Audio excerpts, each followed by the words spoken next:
Yo, yo, yo, yo. What's going on, everybody, man? What's going on? Another great Saturday full of fights. You know what I'm saying? I've been waiting on this fight, man. If y'all was with us last Saturday, man, I thought last Saturday we was going to be seeing this fight. I don't know what I was on, but that's how much I was anticipating this fight, man. This fight, man, it's going to be one. It's going to be an action-packed fight. Bivol versus Ramirez. This is a real test for Ramirez. A lot of people feel like he's not battle tested. But Ramirez can fight and got a hell of a punch. You heard me. And for those who's tuning in that don't know me, I am your boy Slick 50, man. You know, one half of the judges table, man. Make sure y'all hit that subscribe button, that like button for your boy. We try and bring it up to 500 subscribers, yo. So make sure you hit that. And we almost there. We're almost there. So make sure you tap in with that. You know what I mean? Right now we got a four rounder going on. Majid, I'm not gonna mess their names up, bro. But it's a 4 rounder though. And it's super lightweight. This is over there in Dubai, so you know they're gonna feature a whole lot of their fighters. So Yafai, yeah, it was Kal Yafai who won the first fight. If anybody was interested in that fight, it was a 10 rounder at bantamweight. Paclar lost. It was a unanimous decision. I don't agree that should have been a unanimous decision at all, but it was though. What it do, B? And if you want to know what channel this is on, it's on the Zone, not pay-per-view. But before we get to the main event, I believe, including this fight, we got 4 fights before the main event.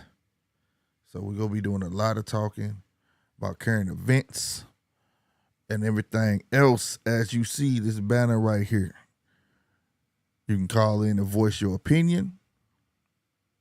And you also, if you want to jump on the show, feel free and hit the link. As always, all opinions are welcome. So chime in when you want to chime in.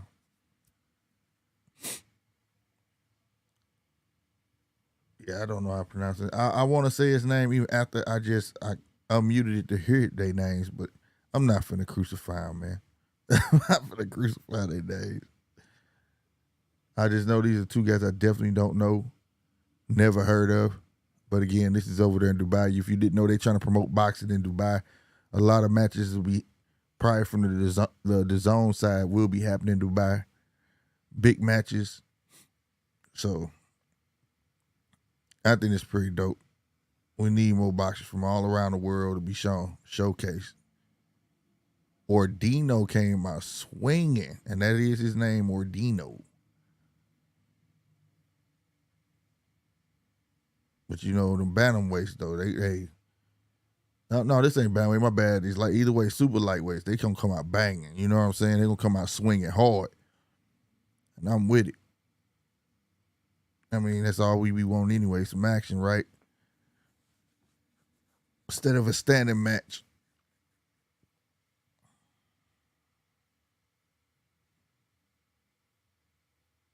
And my dude, the other cat in this match, his name is All Naqbi. I'm just gonna call him Al, bro. So Al versus Odino. So far to me, Odino is trying to put the pressure on. Al need to settle down. He's trying to find his way in with that jab, where Odino's throwing these right hooks. He's trying to get him a knockout. He's trying to make him a name.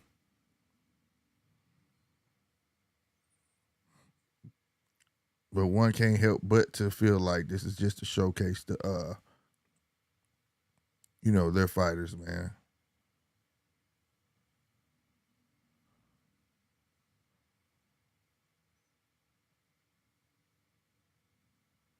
Ooh, Odino with a 1-2. Had Al end up on the ropes. Got him on the ropes again. Odino ain't playing, bro.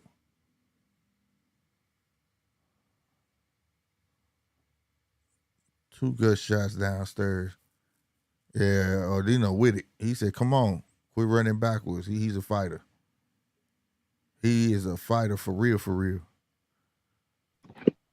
Slick. What's good, B? What it What's be? cracking, man? Chilling, dog. Same old shit, different toilet. Watching this damn. So you ready to admit that I was right a couple weeks ago? About what? About Bud not knowing how to read a contract. Man, stop that it, he bro. That he need that Don King intervention. You man, know, stop it, bro. Stop it, bro. Look, man. 50,000. He understand what 25 million is. He don't understand what the back end. He don't understand that. He don't understand that type of talk. Bruh. Ain't nothing wrong with it. Bruh. Let's break this down. Now, I ain't picking no sides. I just want to see a fight. But if the man made a video, pull everything out his ass and tell everybody what's going on, right? And I ain't saying he ain't saying it with like no smoke and mirrors. Like, I'm pretty sure he's not telling 100%, right? But that man went on Twitter. Errol Spence was on Twitter right after that shit. Well, the very next day, and went on a tweeting rampage, right? and within those tweets, the man contradicted himself twice. Twice. The man said he took no upfront money, right? Now Terence been saying that he took no upfront money, right? Yeah. Then all of a sudden now Errol saying he didn't take no upfront money. That's bullshit. PBC ain't finna. That's their cash cow. You really think Errol took no upfront money? So they was going to get up there and fight for no money and take all that risk and no reward. Hopefully get some in the end. Now I can see them doing an outside cat like that. They ain't got no representation. But you gonna do your own fighter like that? I highly doubt it. And then on top of that, you heard the phone call. The phone call, he said, I guess he want to see the books or something like that, or whatever. Make sure he know what he gonna get on the back end. Why he didn't do Bob like that or whatever. Remember that? He said that, bro. He said that, bro. And then, hold on. Then on top of that, another tweet came out the same, like 5 minutes later after that right? Yeah. What the man say? What'd he say? What you talking about? Go ahead. He said that he was taking no money, right? And he was taking just as much as a risk.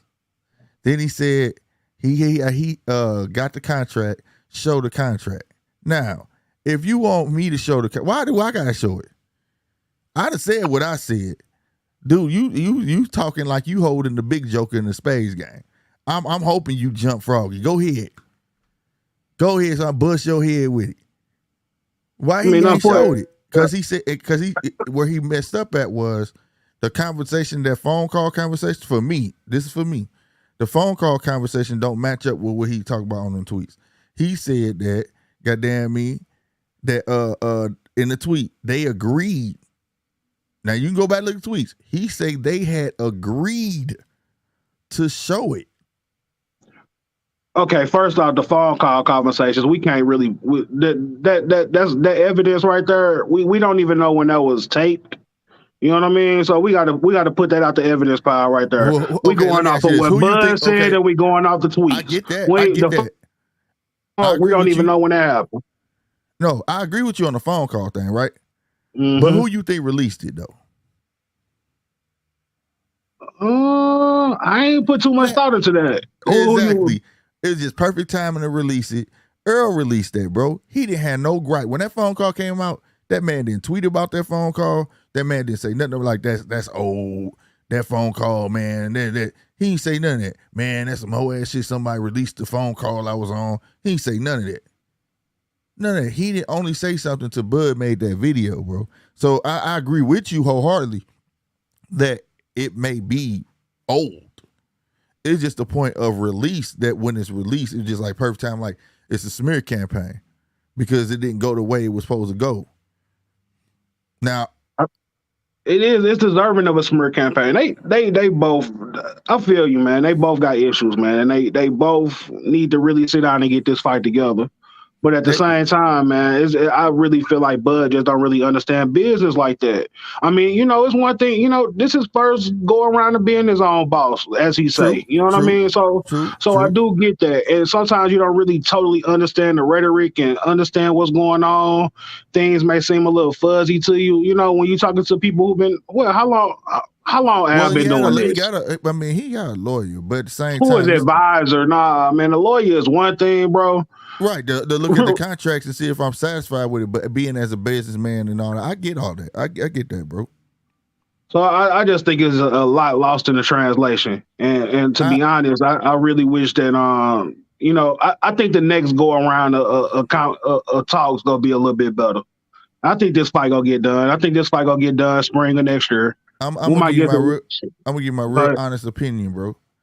A lot of people speculate, like I said, if dude wanted to, dude should have what's up, Polo? Dude should Polo drop that. Now, one thing, like you said, the phone call could be, I agree with that. But if you bring up the contract, bro, because Bud said he's been seen the contract, right? And he don't want to agree. He said he wanted to hammer it out with Al. He was like, I'll get my little, we come over right now and we can get the shit done. But then all of a sudden your fighters say, well, we agreed to be transparent. Then the person who bring that up needs to produce the contract, because he claimed he got a copy of it just like he did. That would solve everything. That would say Bud ain't shit, right? Now, I entertain this argument because of the fans, right? I'm gonna be real with you anyways. After November, they had already made posters, banners. So at some point they did believe this fight was gonna happen, right? October 19th. October 9th, they had belief that this was gonna happen. So I do know that part was real. You get what I'm saying? Mm-hmm. Now, and we got that from real intel. Okay. Now that right there coincide with that tweet when Bud was like, "You weren't trying to fight, bro, because you was out of town. You wasn't even in the gym or whatnot or something." And instead of saying Bud was lying, he doubled down on it and said, "Yeah, I was." At one point, my bad, I skipped a part. At one point, he did say, "Nah, you bullshit." And then in a whole nother tweet, he said, "I remember that because I was out of town for somebody's birthday or something." In the tweet, his kid's birthday, right? But it was the same date. At 1 minute, you say he lying about you being in the gym, and then in another tweet, you saying when he mentioned something else, the same dates. It's the same thing. So I say that to say this. I think who was leading who along was Bud, because Bud said he wanted to fight this year, right? They was trying to figure it out, but not to be honest with Bud, because in reality, they don't have to, because Bud is his own. He don't, promoters work with promoters. Promoters don't respect boxers who try to do their own. You see what I'm saying? And that's just a fact. We didn't see this through the histories. You see what I'm saying? I think they already had made their mind up. This fight wasn't gonna happen the next year. That's my true belief. Once it got past that date, it wasn't gonna happen. My opinion, I think Bud had every intention on the fight being this year. Right. Bud had every intention on the fight being this year because it had to be. It had to be for his sake of holding the title or remaining being a title holder. He had to have a fight this year. And I think Errol knew that and had to pussyfoot around it. Not so much of Errol, but his leadership. I'll put it like that. Right. And that's why you see now, and that's something that, like I say, the fans don't realize. He hadn't fought since last year, bro. It's about to be down in 2 years. They're not gonna let that man hold that belt without defending it. That's how they make the money. You get what I'm saying? Yep. So that's 2 years probably without sanctioning fee, and if it is, it's coming out his pocket. Now it definitely finna come out his pocket. He ain't got a promoter to back it up. You get what I'm saying? So he had to fight. Now you see the same thing. Soon as that went down, you see the same thing happening with Errol, because soon as that the sharks smell blood, goddamn me. Oh, these niggas ain't finna fight. Who put their phone calls in for mandatories? Stanionis. Everybody. Stanionis, Boots, Fundora. Yep. And you got to pick one. And if you don't pick none, 9 times 10, one of them sanction bodies is finna mandate. And I'm finna tell y'all something. What you don't know, ain't it the WBC conference today? Yep. Yeah. So a bunch of news finna come out today. They finna get on that Mauricio finna go on that podium and be like, oh, we got a bunch of great fights about to happen today, this year and next year. And he finna fuck around and say, yeah, they finna mandate that man down go against one of them 3 guys if they don't find somebody already. You get what I'm saying? Yep. And no matter what Al does, Al You ain't can't stopping that. Al cannot supersede that. The only thing that can supersede that is that championship bout. And the only championship bout you gonna get is what? A Bud fight. That's the only thing that can supersede a mandatory. So the rumors of Thurman, you don't think it's true? Yeah, because Uncle Al gonna say, yo, you gonna fight this motherfucker. I don't care you don't like him. You gonna get him. Because it's the most logical thing. That's the most money. It's the most money, right? And Thurman gonna sell the fuck out that fight. Mm-hmm. You know? On short notice. It's only gonna be like a 4 to 6 week build up on this fight. That fight gonna happen in December. Yeah, they gonna fight Errol. And then this is the thing. I don't want no excuses when these dudes bump head. It'll happen sometime next year, right? Whatever. He say gonna spin the block. But I would hate for Errol to go up to 154, then have to come back down to 147. I don't want no built-in excuses. If he goes to 154, he's going to drop the belts. Right. And he has to. He ain't coming back down. He has to. That's how I feel. But my thing is this, though. And also, man, it was like, proof was there that he was never, what he say? Before all these tweets came out, also, this was another contradiction. Oh, this dude already knew he wasn't fighting. He already had fights lined up. Blase, blase, blase. All that shit, right? Bullshit. He knew goddamn well that fight was happening next year. And he talking about, because what was the tweet? If I go, it ain't fun and it's hard to stay at 147. I may go up or some shit like that, ... That man was never finna go up to 147. He wasn't finna do that because he knew this shit was happening next year, period. At least that's what they projecting. Because the second contract say that. Bud said it. I'm trying to fight this year. Y'all playing. Yep. But this ain't to say Bud right neither, though. I'm just saying if I have to weigh it out, all them tweets was null and void when Errol said he got a copy of the contract and I got it. And he ain't produced it. Now, for Bud's sake, Bud not finna get on live and risk being sued. It's called slander. You don't mention Big Al name and talk about I talked to this dude and blase, blase, blase. You understand what I'm saying? Did you see how quick Eddie Hearn sued Jake Paul for something he said in an article? Nah, you heard all the praises he was saying. He was like, oh, he's such a nice guy. I like Al. But yeah. He ain't finna do that to Al. He ain't finna mention Al name and be on no dumb shit. No. So it gotta be some truth into it. You see what I'm saying? And that's now all the clown and stuff. The problem is you not your own boss. You not at the table. You all the clowning he was taking shots. I get all that. But between all the smoke and mirrors, my nigga, real spit, bro. There was some truth in that shit. And it rubbed Earl the wrong way. Cause I ain't never seen that dude except when they first was talking about fighting. That was like last year. This nigga was tweet. I'm talking about bing, bing, bing, bing, bing, bing, bing, bing.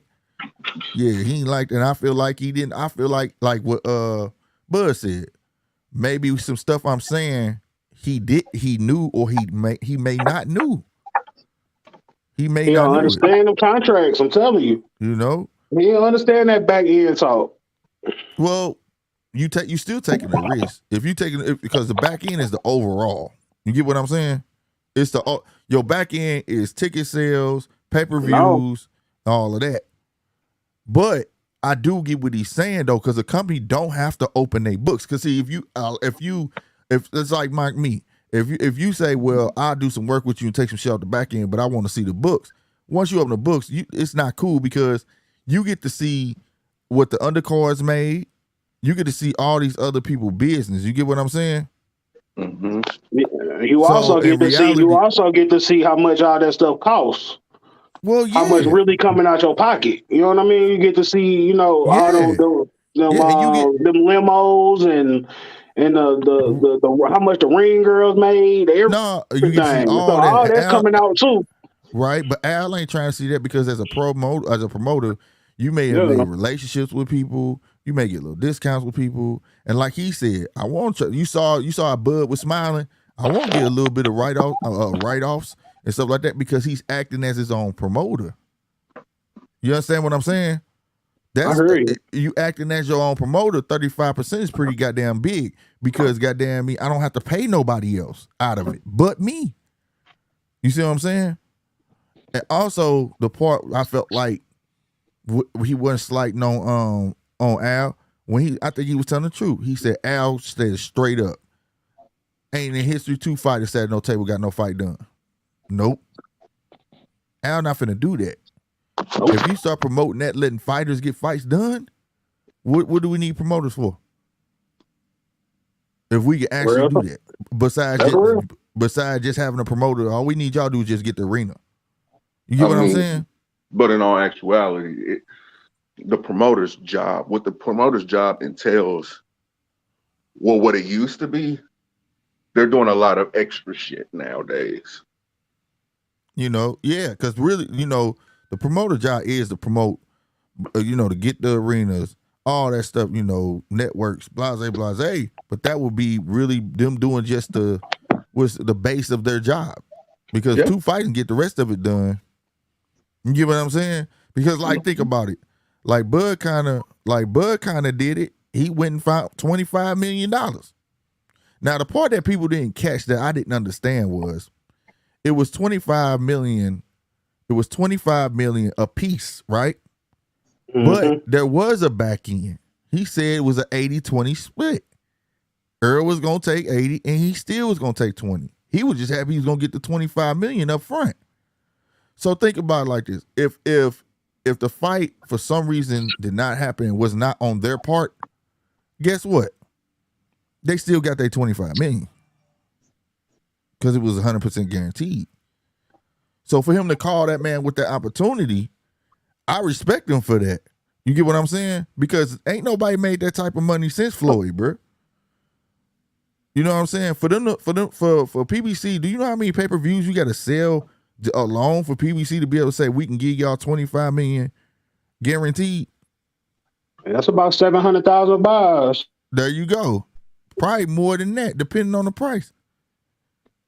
Yeah.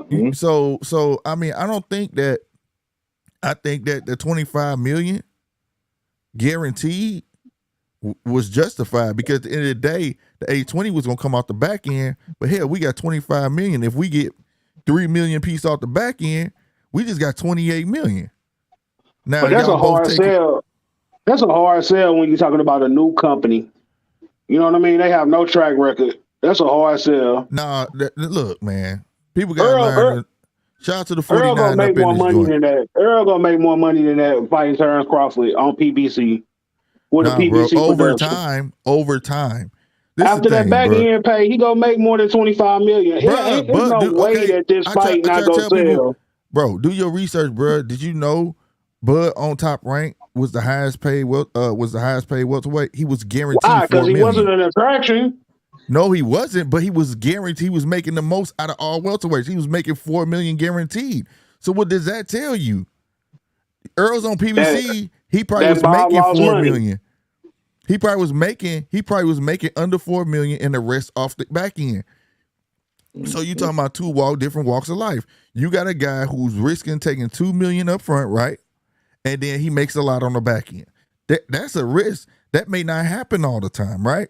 Whereas you got a guy at another company that was guaranteed a big reward always up front and take a minimum on the back end. So you got two people with running two different business models up against each other. You get what I'm saying? Exactly. So you got one person looking at like, man, I always got my money up front. And then you got the other one saying, well, I always took most of my shit off the back end. You see what I'm saying? So I And mean, it's- like, but at the end of the day, since when you heard a boxer PBC besides Floyd or shit?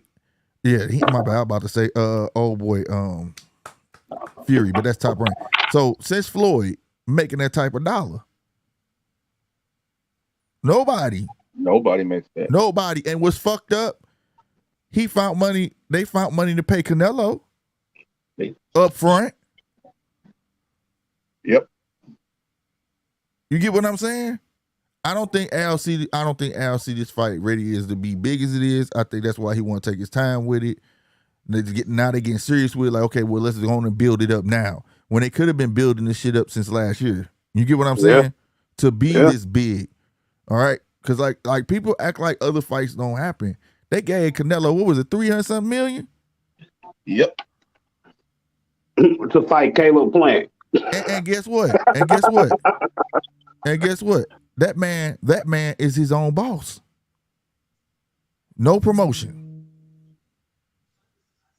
He doesn't. And fighters can't get fights done. Yep. That man didn't care about no back end. He said, I want my money up front, pimp. He got his money. You get what I'm saying? And Khalid was happy with this shit because Khalid made what, $8 million or something like that? Because that was the biggest payday of his life. But they found 8 for Khalid, 300 something for this man, and you can't get 25 piece for these niggas. Now, to the other part, what you had said about that they're a new company. They're not new. They're very known in Africa. They're very known in other countries. See, the stuff with YouTubers, man, look, they get on fucking, the research I seen people do on this, my motherfucker went to LinkedIn and all types of shit, right? And killed me and talking about, oh, look at his last job. This nigga come from Macy's. Oh, look at her job. Her last job, she was a school principal. Nigga, when you make a business, you make a business. That shit don't fucking matter. If it pop, it pop. They've already popped in different sectors of the world. They're waging their dollar. Now, don't get it twisted. A lot of businesses do this. They'll take a loss. They already know they finna take a loss with this. $39.99. We finna give him. Now this is another thing too. Okay, this is another thing. The 8-figure thing. Bud never said how much money BOK Prime was gonna give him. Okay, but it's 8 figures. So the lowest denomination is 10 million. So if they gave him 10 million, they know they're gonna take a loss for $39.99. But it's gonna bring people to their platform. Netflix used to do this shit. See what I'm saying? Before the app, remember they sent DVDs out? Mail you DVDs, sign up with us, $2 a DVD. They weren't making no money. They was wasting money on mailing you the damn DVD. $2, but it got the ball rolling. You see what I'm saying? That's all that is. If you go do real research on these dudes and partner up with the Murphys, bro, they getting their whole catalog. You see what I'm saying? Like, I mean, motherfucker act like you can't have angel investors. You can't have people who are willing to invest and see something big and take that chance. So I'm not saying what I'm saying is going, like, what they're doing is gonna make them stick. What I'm saying is that they're betting on themselves to step into the American market. Hey, you gotta show your face, KR. Yeah, you gotta show your face, KR. And another thing too, they're not signed to be OK Prime. That's another false that people are saying going around here. They're signed to fight deals. Right, it's a draw, in my opinion. It's a draw. So a lot of people not understanding that either. They're like, oh, he will be. That's who promoting him. They ain't promoting him. It's not that man to a one fight deal. What they used to do back in the day. Bob was notorious for it. Bob at one point wanted to go back with that because he said it's less hassle. He said it earlier this year. It's less hassle. I could pay a fighter for a fight and give you that one fee, and that's it. So what is up to Bud to sell the fight? No, it's up to it's up to him. That's why you keep hearing him say BOK Prime. He gonna mention that shit like a motherfucker. It's always up to the fighter nowadays and the company. You get what I'm saying? The company putting the commercials out, it's online. This is that and third. Because if you go click on that shit, believe me, it's gonna affect everything you got going on. You get what I'm saying? So they're gonna do it, but they're not acting as a promoter. Like we're finna pay for a press tour. We're finna go find the biggest, glorious. We gonna put this shit in Vegas. No, they're not trying to step on nobody's toes. They know they're not gonna be able to get nothing in no Vegas. Bob or him, all them dates up. You know what I'm saying? They ain't gonna let you get in there because now you stepping in promotion round. That was the problem with Triller. Triller was acting as a fucking promoter. Triller had the ball. That show they put on with Floyd. I mean not Floyd, but with Tyson. I mean that was a spectacular show. They never duplicated that. It was, and that's where they should start it because they wasn't being a promoter then. That was an exhibition with a bunch of fights. That was considered entertainment. You get what I'm saying?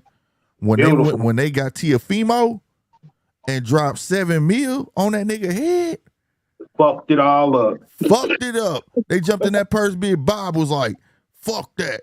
He was. Hey, what he say? He said it should be a rule for people that ain't been in this shit that we think they can just jump in the game like that. He was hot. But that shows a bad characteristic that's going on in the state of boxing as we speak, and that's gatekeeping. Yeah, gatekeeping 100%. But my thing is this: they jump too high. You get what I'm saying? Make some friends, goddamn. You ruffling feathers. Cause if you got $7 million, you making Bob and other people feel like, well, they got $7 million and they finna promote this fight. This nigga, oh shit, yeah, they major to them. To us, who the fuck is Triller? You get what I'm saying? Now the cold part about go about it the wrong way because that would just make you want to know who the hell they are. Yeah, so they put Bob on notice, but the thing was, Bob had a plan, bro. Bob a motherfucker. He said, it's all right. He there for that fight. He still owe me, though. He'll be back. We had another interview with Bob. He said, I'll make him fight at 140.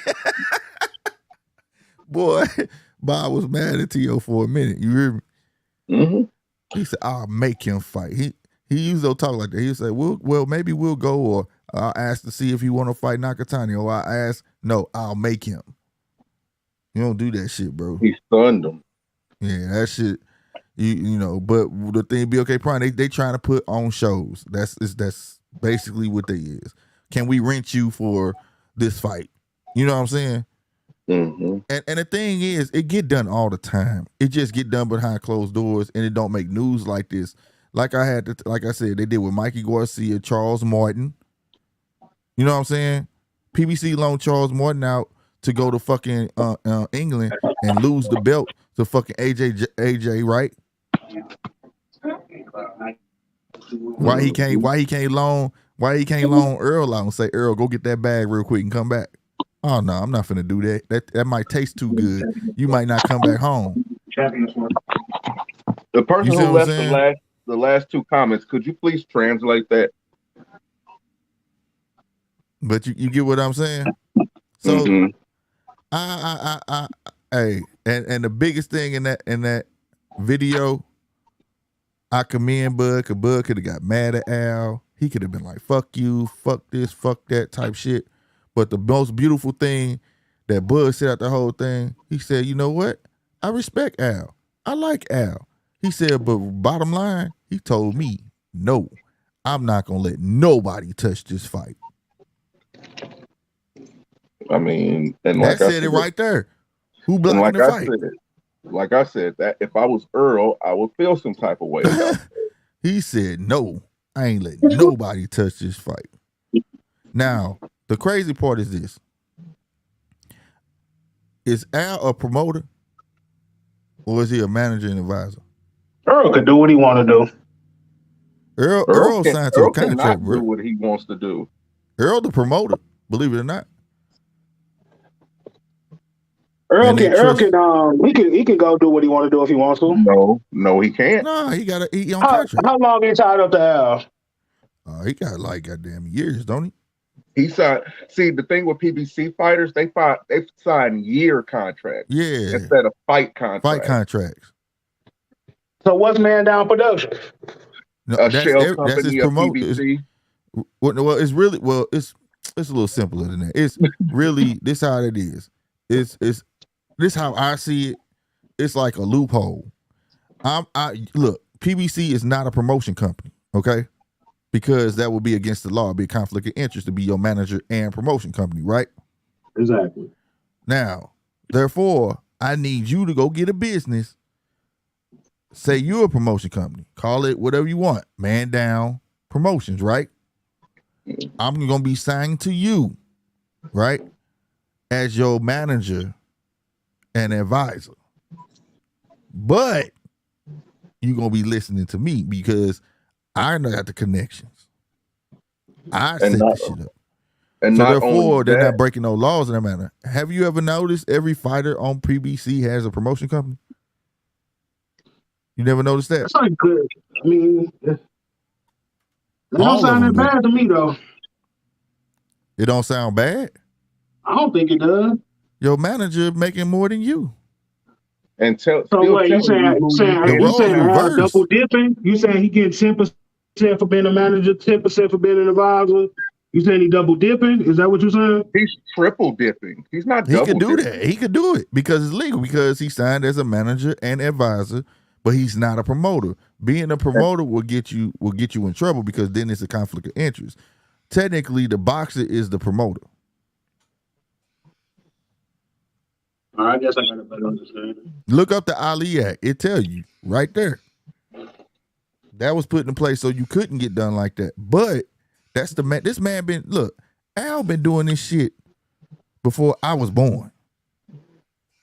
He only got into boxing recently. You get what I'm saying? This man been selling out stadiums. He been selling out every goddamn thing with no problem. Miliano, you got to show your face for a second. Straight up. So, I mean, this dude sell out everything. He done had to throw Jodeci concerts. Everybody know this man name. You know what I mean? Oh, we go back to Michael, Jackson 5. Yeah, Budweiser Fest, all that shit. And I have a theory about all of this. I think it's just an opinion. I think that Al Heyman is a stakeholder in a lot of these promotional companies that these boxers have. And I think that it's like a 51-50 rule where he has majority control. That's just what I think. And I think that that's another way that he makes money off of it also. That's why I said I don't think that he's double dipping. I think that he's more so triple and quadruple dipping. Because if you think about it, Errol cannot announce who he's going to fight. Right. If he's a promotional company, he should be able to announce who he wants to fight and when he's going to fight them. But he can't because he still has a daddy that he has to go along with. And I think that's the thing that a lot of people don't really get when it comes to the PBC side of signing those contracts and those fighters. Because also, they have the ability to just put you on a shelf whenever they feel like it, whenever you say something bad about the company. Right. Look, i.e. AB. And also, right, he can put you on ice, my nigga, real quick. He but AB the only one I ever heard who had a problem with the money. Nah, who else you heard speak up? It's people it's some people that still ain't got paid yet. Like I'm telling you, like it's crazy over there, bro. And he be signing you the years, and he sit you down like AB, sat him down. For all and was stuck over there. For all the foreign guests that are in the chat, I don't know if you guys have the ability to, but if there's any way that you could translate your comments, because I can't read them. I wish we can copy and paste it, but it can't copy and paste it. But yeah, so like it's weird. It's not weird. It's just how the contract. And then also, so people don't get it twisted with when you watch boxing when they mention his name. You notice they always make sure they say manager and advisor, right? They always say advisor. They always say that because if you just say his name, then people gonna start thinking he a promoter. He your promoter. It's like they The got announcer media training over there. They make sure the announcer always mention the boxing promotion company. This match is brought to you by TGB, Man Down Promotions, blah, blah, blah. You see what I'm saying? Mm-hmm. So, I mean, you know, like, that's just how they operate over there. But a lot of people think PBC is a promotional company, and it's not. It's like a giant management firm, basically. Now, Tim Brown is, though, after I believe. You know, and he is associated with PBC. But I believe he there just until you get your shit together. Or if you worked it enough, then they rock with you, say, go do this, go do that. You know what I'm saying?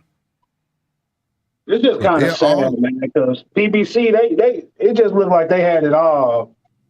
You know, we go back to what, 15, 2013, 2015, like they had it all. And it just seemed like it just all crumbled. They ain't got no new blood coming. No, I mean, besides Boots. And I don't even think is Boots even PBC for real? No, he fight under their banner because he's on Showtime. He's Showtime, but he's not right? signed. Yeah, so he's Showtime, but Showtime fuck with PBC, so it's under their banner. But no, and it's a lot of fighters that do that though. On both ends, but I just Top been Rank rooting for PBC. I've been rooting for him for a long time, man. It just seems like they just fumbled the ball too. He had the model, bro. He had the model, but when you got, because you got to think about the last class. The last class, they had a shitload of stars. You know what I'm saying? Yeah. And a lot of people wanted to see them stars clash. And he had his era. They should have been clashing. And he started off with, remember, Danny Garcia, Keith Thurman. It was on regular TV. I said, this nigga finna change the game, boy. When he did that, I was like, damn, nigga. Now we back to networks buying fights now. You see what I'm saying? Because I know they paid for that motherfucker. But after that, then they filed that injunction for a monopoly. What was that Top Ranking Golden Boy? They end up losing it because technically he's not a promotional company. Blase, blase. Then went from there. He ended up getting at Fox. He ended up getting the sister companies, Showtime and Fox. But when you got all these networks, you got to produce fights for these networks. You get what I'm saying? Mm-hmm. And networks today got a lot of power. They'll tell you, we want him. We want this. Steven Espinosa, when they asked them, they was like, you ain't got Boots. They was like, well, we saw PBC couldn't get the deal done, so we went after him. Now, what is that? How that tell you right there how they relate, how they feeling about them right now? You know what I'm saying? Mm-hmm. When the network signed them, then Steven Espinosa was talking about when they was talking about Tank. He wanted to go get Tank. When Tank was talking all that stuff that he wasn't signing nobody. See, in a minute, niggas gonna get weeded out, but you gotta produce these fights. Like Bob gotta produce so many fights, bro. You know what I'm saying? But you got a guy that come from entertainment, the entertainment side into boxing, and you got a guy that been in boxing forever. Like he saw that Olympic team, he signed the whole Olympic team and took over the whole 140 pound, 135 realm. Which is the glam divisions right now. You know what I'm saying?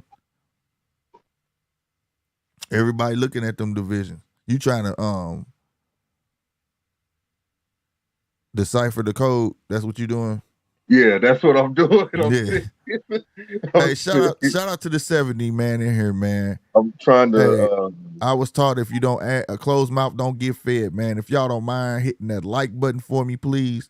And if all 80 of y'all hit that subscribe button, get us over 500 subscribers right now, man. Shout out to everybody that's in here from a whole nother country. That's mad love. You know what I'm saying? We really, really appreciate it.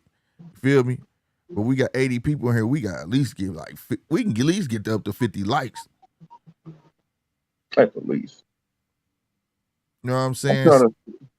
Punch that goddamn me button. Straight up. See, this is why I need to get back on my shit far as studying other languages. I really need to. I really need to, Slick. Because I don't know if Somebody please translate for me. Hey y'all in here too, man. Could you please at least let us know what language you are speaking? If you can type it in English, please. I don't know if they that know way it. I know how to Max Block. I see you got an English name, bro. If you could help us out and translate. Real talk. I will make you a what would we call it? The translator. No. When you put the check mark by their name. Make their name blue. Oh. Moderator. Make you a moderator. Yeah, you could be our interpreter, bro. We'll make you a moderator, man. But you got to subscribe first, because I can't do it without you subscribing. For sure. See, hold on. Didn't you fire a fighter already? Hold on. No, this is are they brothers? I don't know. Tripped off that. Yeah, Kal Yafai fought the first fight. It was a 10-rounder. This is Galal. Forgive me for butchering names, y'all. But yeah, Yafai. This is a 10-rounder flyweight. Okay, and his brother. It may be his brother. Possibly. Yeah. Are you okay? Are you guys speaking Bulgarian? I thought it was. Well, I ain't gonna say what I thought. I thought it was Arabic, but I'm not. No. I'm not sure. Rob, this undercard stuff. These guys don't know how to fight. How does that guy win with those wire punches? Well, you got Rob. These guys right here, man. This is showcase. Dubai and their fighters. You know what I'm saying? Because they getting into boxing. They didn't dedicate a whole coalition to the sport of boxing. You know what I'm saying, in that country. So I'm with it. You know what I'm saying? At least it's not like at least they're fighting. It's not no BS WWE like we just gonna showcase and you get what I'm saying?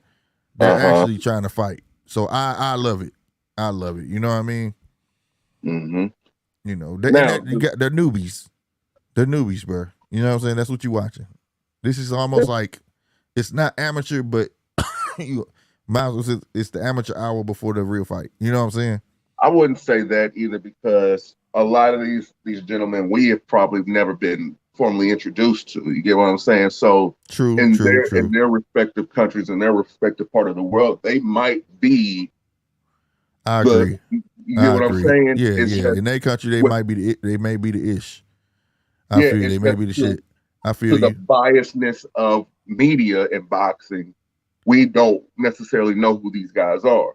Like how it is with a Stanionis or a Sandor Martin, or you get what I'm saying? I stand corrected, bro. I stand corrected. I feel bad now because by you saying it like that, it's like me contradicting myself when I be trying to tell people you should want to see other fighters, like when I be talking about the UK. So I apologize for that, y'all. These guys, like you say, these guys are probably somebody's in their respective countries. Mm-hmm. It's just due to They're probably stars. It's just due to the biasness of the media when it comes to promoting boxing across the world. We don't get a chance to evaluate the talent from some of these places like we do here, or even in Britain to a lesser degree. Mm-hmm. Mm-hmm. Oh. Make me sound all smart and shit. Man, that's just who you is, man. I'm sitting here doing all this. Bro, I'm sitting here doing all this while doing a crossword puzzle and doing Sudoku. He's stupid. Hey, D-Pain, what's that? And he said, dude on the phone sound familiar. D-Pain, or maybe it's that Cali accent. Yeah, he from Kansas City, though. Kansas City is baby Cali, goddamn me. Man. Hey, don't. We got St. Louis Mo, and we got KC Mo, and we just had Texas up here. Was that B? Yeah, that was B. Originally from East St. East Side, across the water, Illinois. I should have knew it was B. I Yeah. should have knew the way he was just. If y'all if y'all want to call, the phone number okay. is right below right here. We active. I believe we're active, so give it a try if anybody want to. I don't know how I just did that, but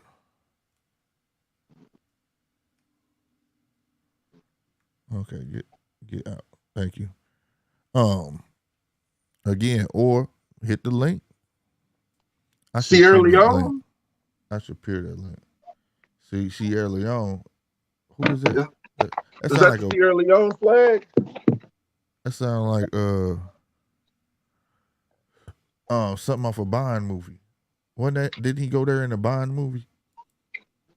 No, Sierra Leone is the Blood Diamond movie. That's what it was. Okay, yeah. Is that the Sierra Leone flag?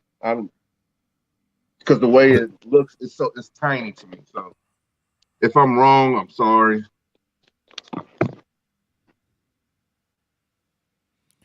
And also, I pinned the link to the top. So no. Top of the chat. Oh, I apologize. What was it? Is that the Uzbekistan flag? If you're speaking Uzbek, now I know how to translate. Okay. Let me move my stuff over now. Let me move my stuff over. These guys is wrestling to the most though. I expect a little more out of these flyweights now. They usually bang, but they Yafai got a crazy way of fighting. Okay. Both of them at the same speed too.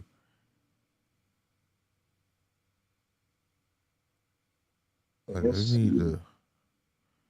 I don't think neither. Well, they are flyweight. I don't think neither one of these guys got that type of power.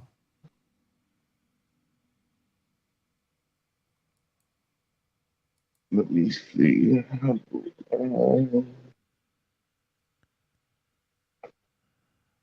Let's see.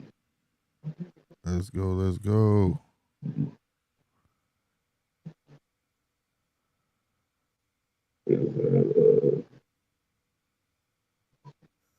Okay. Come on. Yeah, this is one of the fights where you gonna have to ref going to step in and say, y'all gotta stop all this wrestling, bro. Like, for real. Leaning on each other, just hitting each other ain't gonna get it. This is boxing, bro. It's not. It's not. Okay, Josh Warrington fighting Lopez on December 10th. That's what's up. He's a banger. He's entertaining. Oh, okay.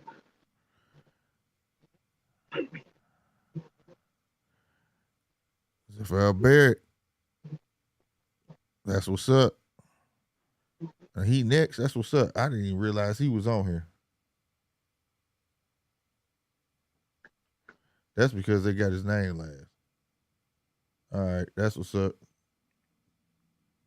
He going against Rakhimov. Anybody in here going for Rakhimov?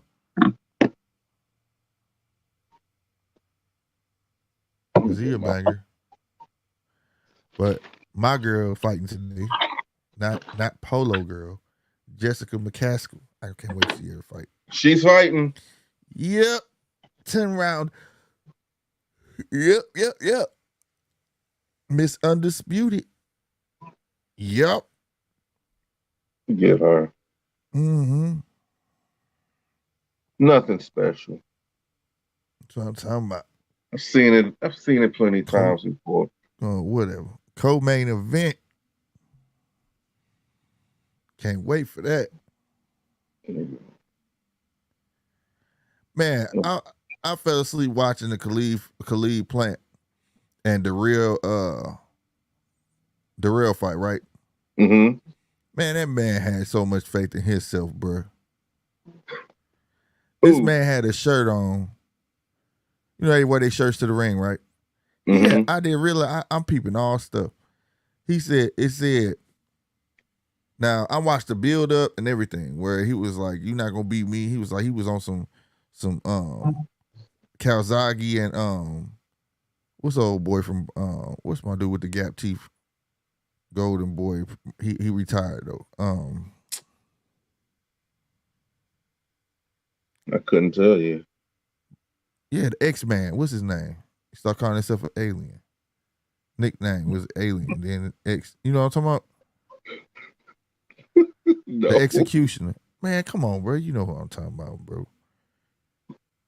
Hold on, let me stop so I can. With Golden Boy. With Gold, he helped promote Golden Boy. Ex-boxer. Oh my God, Bernard Hopkins. And he was like, he on some Hopkins and Calzaghe shit. Or they're talking about this white boy ain't gonna beat me up. And then what messed me up at the end of the press conference, he said, "You talking about you gonna do something to me, bro? Thank you, sir, wavy dude." He said, "Be hot, right on." He said, "I don't know how you talking to this." What Durrell said, "You can't hit, And then I'm watching the fight, bro. I just thought, no, I didn't see that part of the press conference. So it was just ironic, dude get knocked out, right? So, but he walked in with a shirt said, "You don't know me to hate me, but you will." And then when the match was over, he had a whole nother shirt on that said, "Now you do." I was like, "Fuck, nah, this dude crazy, bro." I said, "This dude he knew he was winning that. That man had a plan. This man went and made shirts, bro." Bro, then went shovel dirt on dude. That's knockout of the year. Khalid Plant gets knockout of the year so far. And then went shovel dirt on dude, bro. He should got a penalty for that. The ref pushed him away too. Like, get away, don't do that. Yeah. So I can't wait. Now we got Khalid Plant and Benavidez. And I hate to do this to Khalid, because at least when he fought Canelo, he was fighting an elite fighter, right? I thought Darrell was gonna give him some problems, and I was like, Darrell gonna pull that out, right? I done seen Darrell go to war, you know what I mean? As long as his eyes hold up, you know what I'm saying? He don't get busted open. Then Khalid sleeps this guy. I'm like, damn.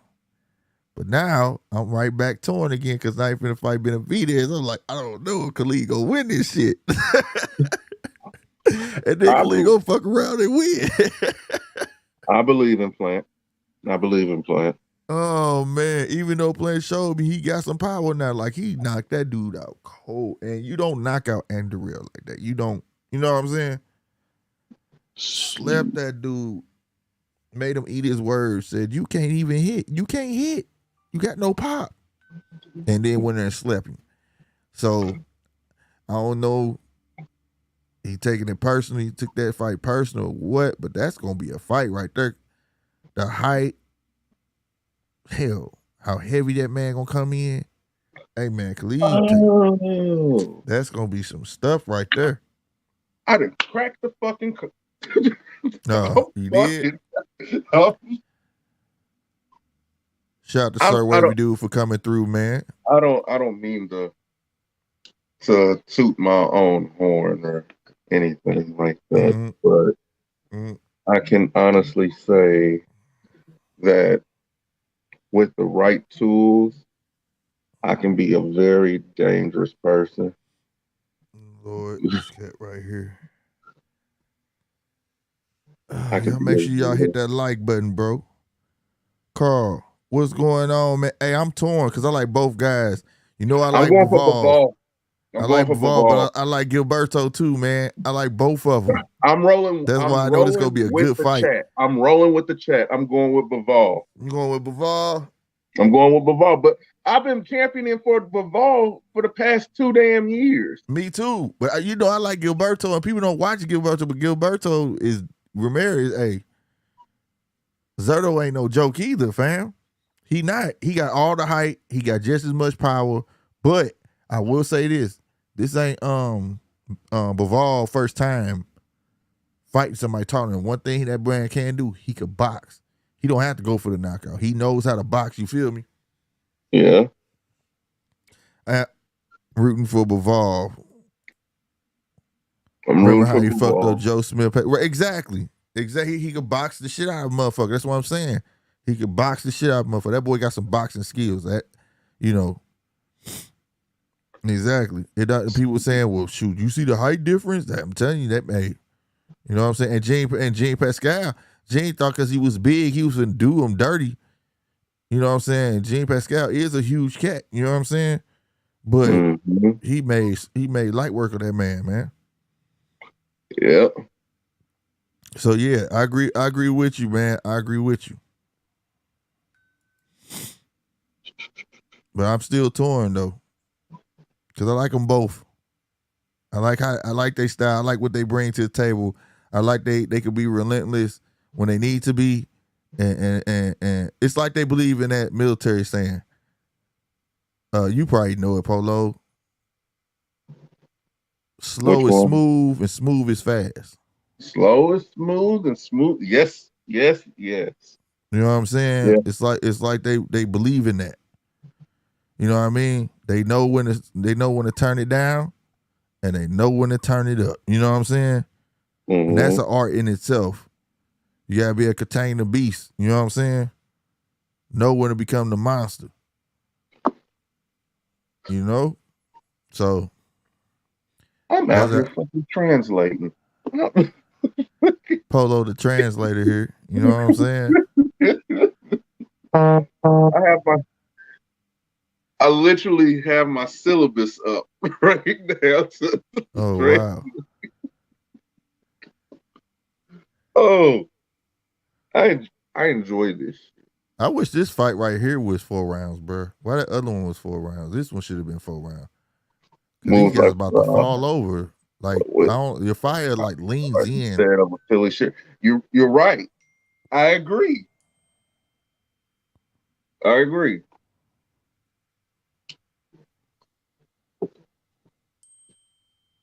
Let me see.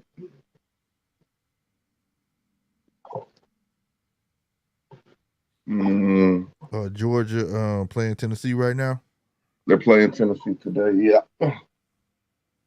I don't think it's going to be as simple as that. No, yeah. RC seems to think that Georgia's going to beat the shit out of Tennessee. Yeah. Everybody's entitled to their opinion. Zurdo is... Stop, put you on screen, fam. Zurdo is Mexican, though. So he can take punches like Marguerite. Yeah, that's what I'm saying. And he can give them, the body shots that Zurdo be throwing ain't no joke. Joke, bro. That's what I'm saying. They both have great attributes about them. You know what I'm saying? And Zurdo can take a punch. But the thing is, though, as much as Zurdo likes to afflict punishment to the body, he can't take a body shot. No, he'll back up, but his head, it's not easy to get rid of him. But it's not easy. You have to beat him at his game. It's gonna be who's the superior boxer. That's what's gonna boil down to. Oh. They both got hands. They can both get you out of there. Bivol already showed us he can be a superior boxer. You saw what he did to Canelo, right? Mm-hmm. Boxing mess up. And I'm not saying he should have won a fight regardless, right? But in the day, he used all boxing skills, his smarts. He not gonna get suckered in or nothing. I haven't seen that from Gilberto yet. I've seen him box. I know he can box, but I haven't seen him. Somebody make him stick to just boxing instead of his brute force. You feel what I'm saying? Uh-huh. And this is why I think it's gonna be a great fight. Is Ramirez gonna just try to be this force that's gonna be just pressure on Bivol, or we gonna get he gonna humble Ramirez and say, okay, well, let me show you this other side of me. You know what I'm saying? And make it work. You know what I mean? And then when he humble him, is Bivol gonna get the big hand and say, well, I think I can go for the knockout. Like, you know what I'm saying? Like, mm-hmm. you know, it be like that. What time is it slated for the main event to start? It don't say. I will tell you this. 1, 2, 3. Where we at? A 10-round flyweight. We got 2 more fights. 12-rounder coming up next. That's a Rakhimov versus Barrett.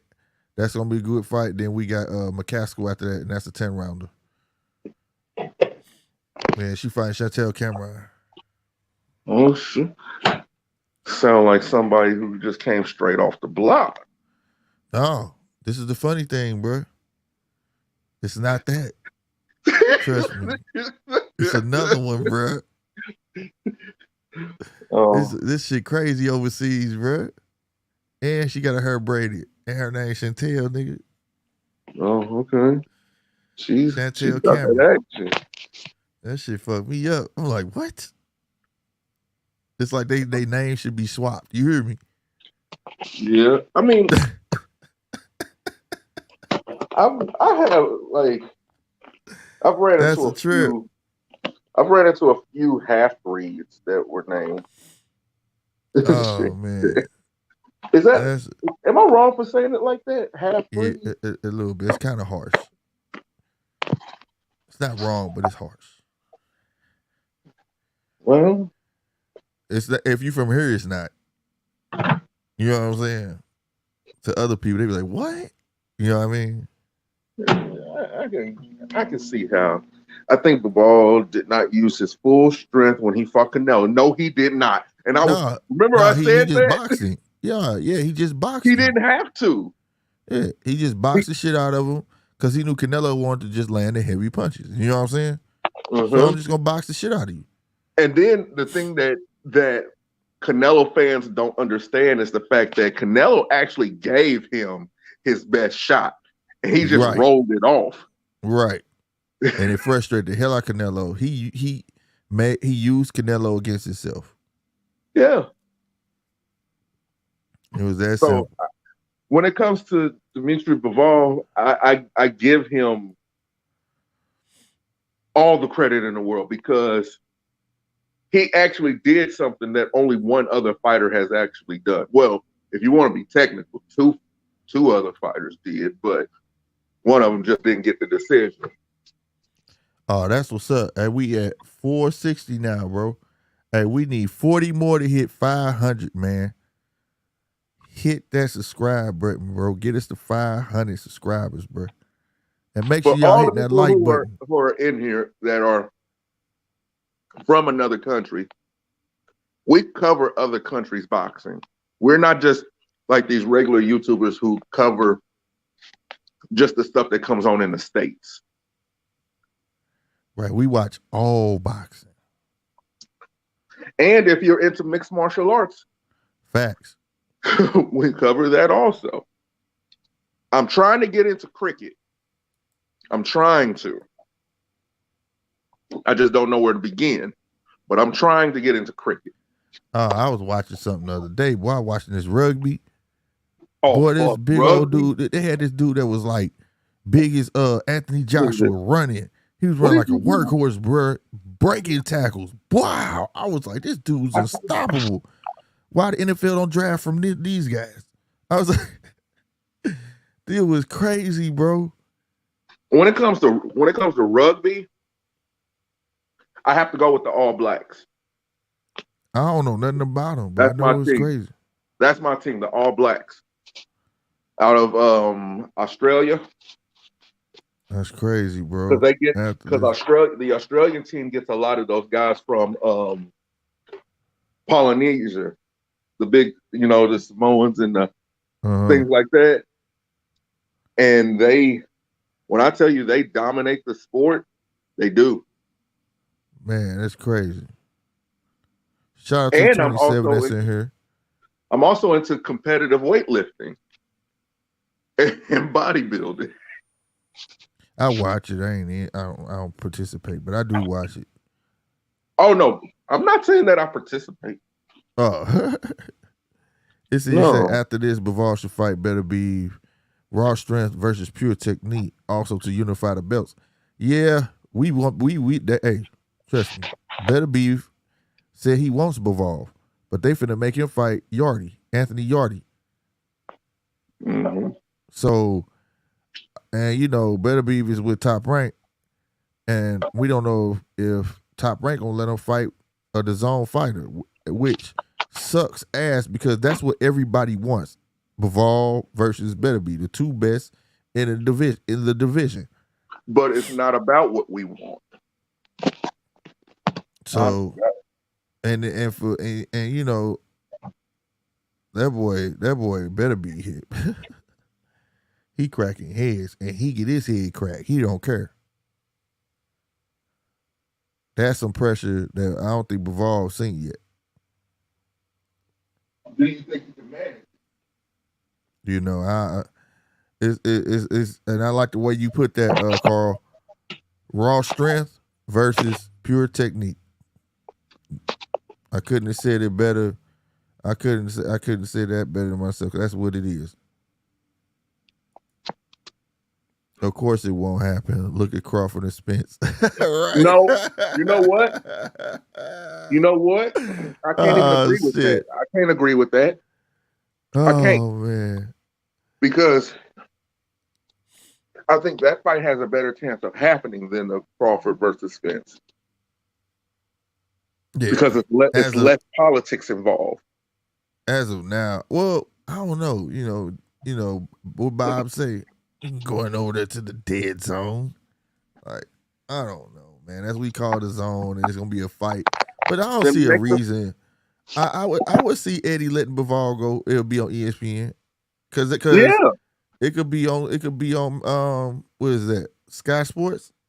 And ESPN.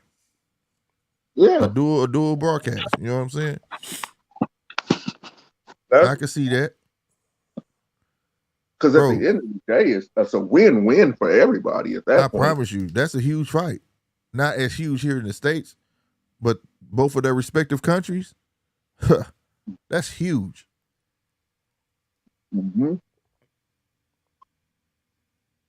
I would make the fight. Yeah. They just trying to make like Yarde could fight, but they just try to make his name bigger than what he is right now. You know what I mean? They try to make it bigger than what it is. Hold it down for me, Polo. Give me about 2 minutes. All right.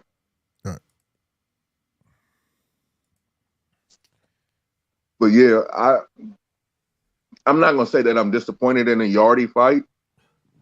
It's just it doesn't do anything for Better Beef. It doesn't do anything for him. If anything, you can just might as well say this is an overglorified tune-up. And that's no disrespect to him. That's no disrespect to him. It's just, we all know in the sport of boxing, in the sport of combat sport, it's levels to it. It ain't like the 80s or the 90s boxing anymore. Good boxers won't fight each other doing their prime. That's true, but there's more to it than just that. Because nowadays, boxing and boxers see themselves more of a business than an actual athlete anymore. So everything's about maximizing the dollar. And if it brings risk along with making the dollar, they're not going to really do it. In my opinion. That's just my opinion. But the way to get past that is for all boxers to go back to the formula of being free agents and just selling their fights individually. That stream or my phone. Yeah, it'll do that, B. It'll eat your battery up. Carl said he agreed. I came in on the end. It's all about the money. Yep, money. That's why I say that the great Floyd Mayweather, he was a blessing to the sport, but he was also a curse.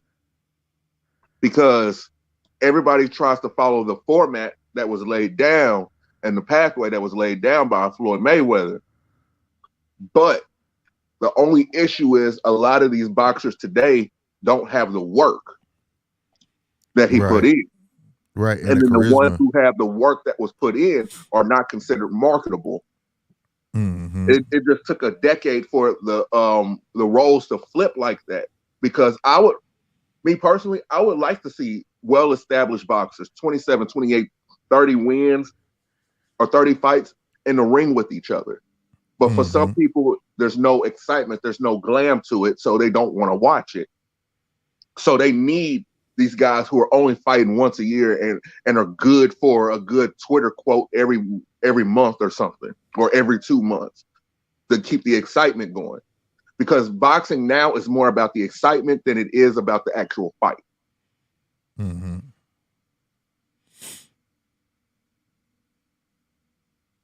Nothing to add?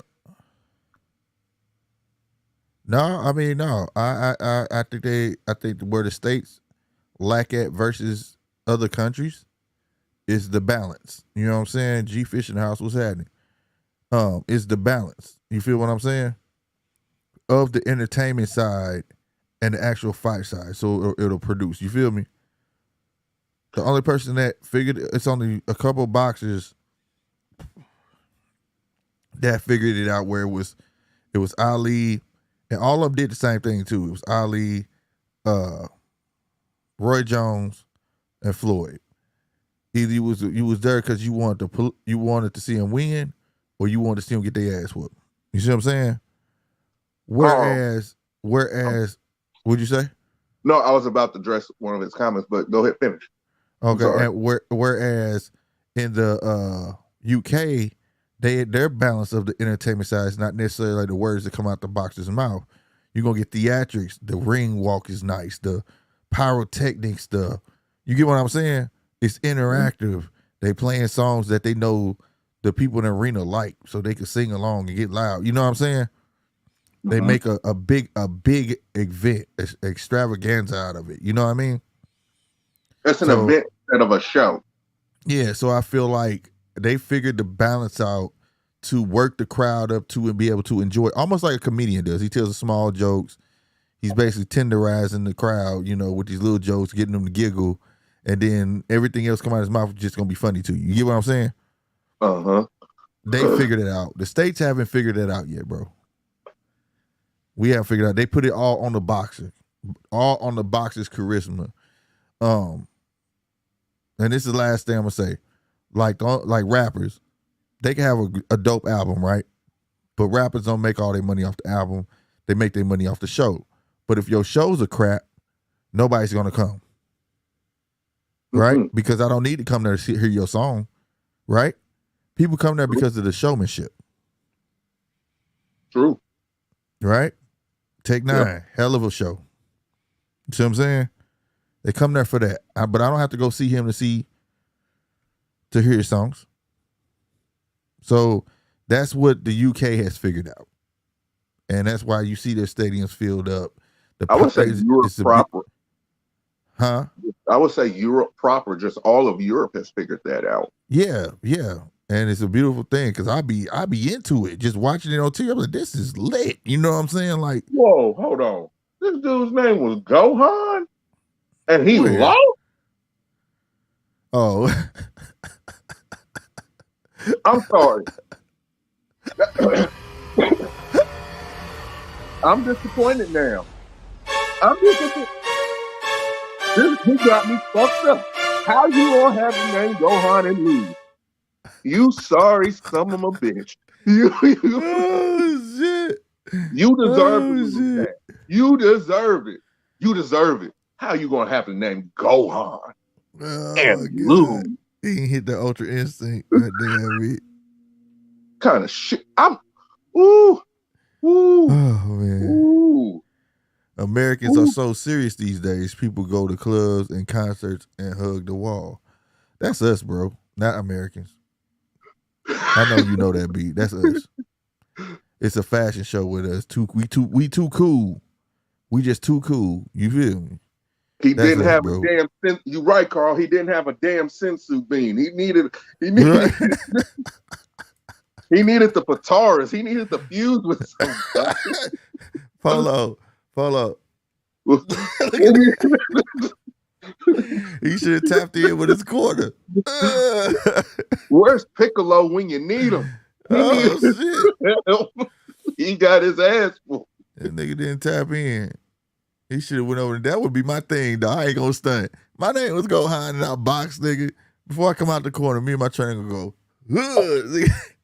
I beat your ass. You wouldn't be able to tell me I couldn't get some Fear of God boxing shoes made. That would be my shoe. Some Gohans, hell yeah.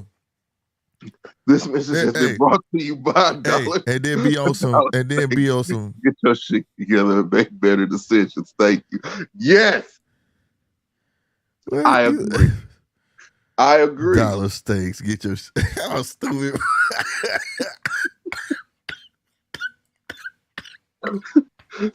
Boy, that shit'll never die, bro. Oh shit, bro. Hey, then mix that shit with some Emmanuel Augustus, nigga. Coming up tripping. Your boxing stance is like Gohan stance.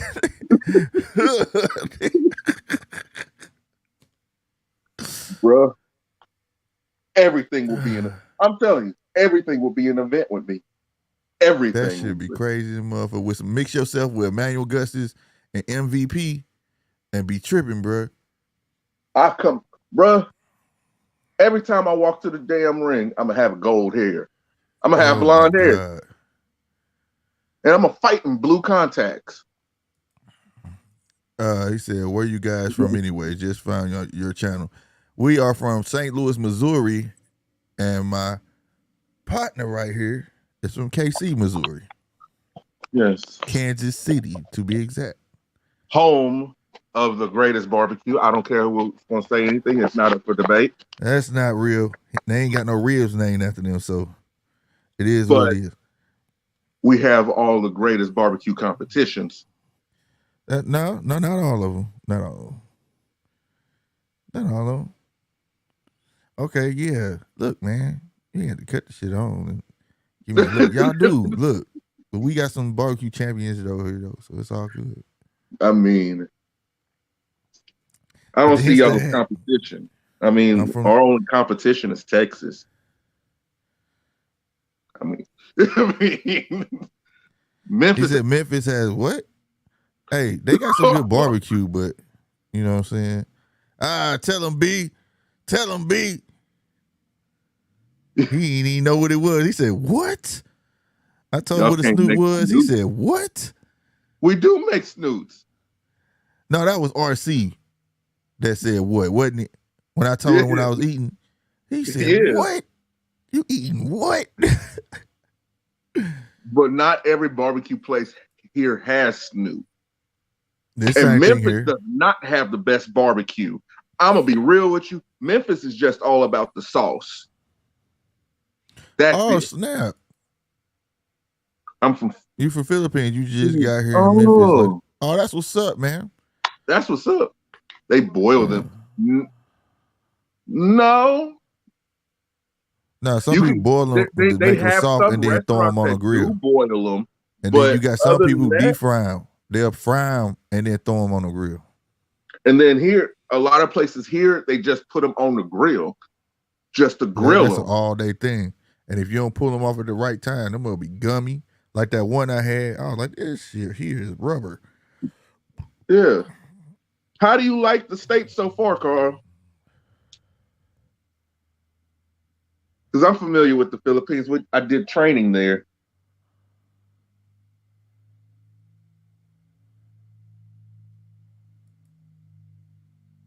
I like the Philippines. I like it there.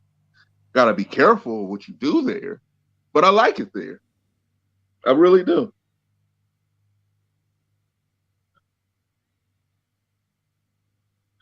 Philippines is one of those places you can go there as a tourist and come away with a wife.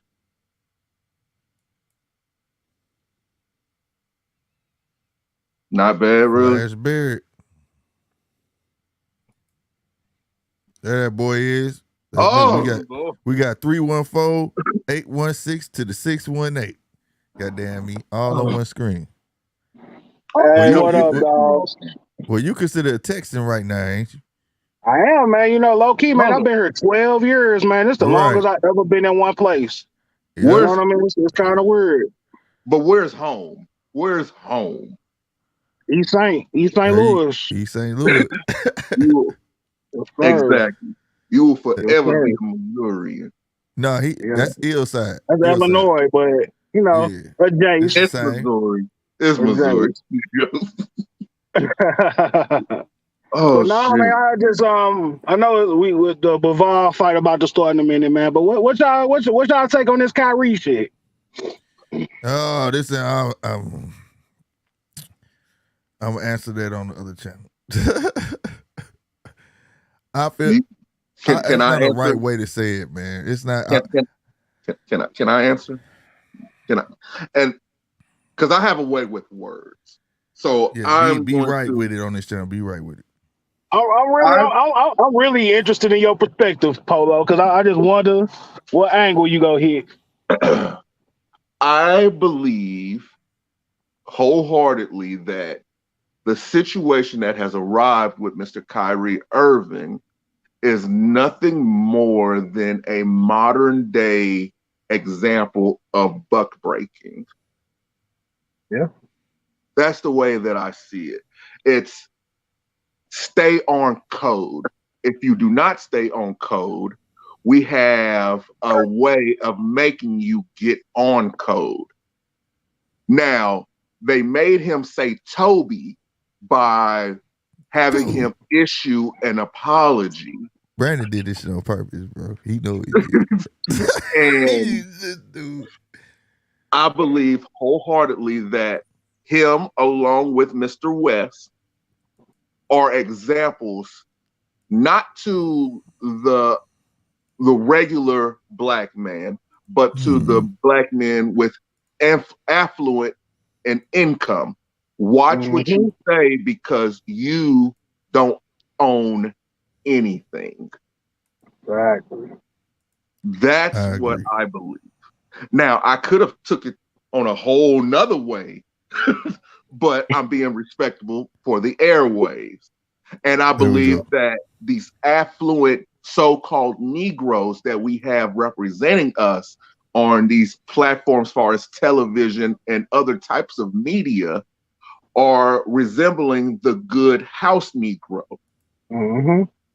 saying that this man should be castrated, castigated, and all these other types of things, when I believe that a free-thinking black man is a wise black man and something that should be celebrated and championed. But in the society that we live in, the black man who has a different thought pattern is seen as a weapon of mass destruction. And what do I mean by a weapon of mass destruction?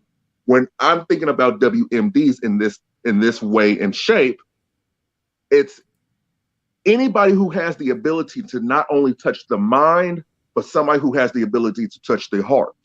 When you start changing people's hearts and their minds follow, you have the recipe for revolution. And that is one thing that is not needed in this country for the people who have the power. And that's all I'm going to say. Ooh, brother, I couldn't have said it no better. I ain't even got nothing to add. Only thing I got to add is I'm trying to figure out, you know, where my boy Jay-Z at? It's a conscious brother right there. You know what I mean? Where Dave Chappelle at? Where are my conscious brothers at who do have the influence, who can stand behind somebody? You know what I mean? Who can really, I don't understand that. Oh, what Jay say? Well, you can't change it without being in the house or whatever. You know, whatever type of acronym he said, but you know what I mean. You know, he's trying to change the system from within. You know what I mean? I get that, but at the same time, you know, when you got to let your nuts hang at some point. You know what I mean? You can't let these guys just sit out here and down their sword every day, man. I say I got a whole lot to say. It basically a lot of it to what Polo was saying, and a whole lot more, because a lot of people are going off what you see off the base or whatever. It's simply plain say the man. Yeah, that's why I'm saying a lot of people going off of face value, right? For us, I'm not even talking about the people that came after you. I'm talking about our own. You know what I'm saying? we already know the game is rigged. The game been rigged. And the thing is, we have more than enough of us that can own something. You see what I'm saying? Exactly. But not willing to because you're afraid to go against the natural establishment. You see what I'm saying? Of what you were accustomed to. You know what I mean? And that's something that has to stop. All right? That's the part where that's on us. It's time to man up. Period. You can't complain about it if you ain't gonna do nothing about it. It's not only time to man up, but it's time to stand on it. And come together. Yeah, because, that's what I'm saying. And if you get all your natural, my bad, I ain't mean to cut you off, Polo. No, you're fine. If you get all your influence, like people you name, B.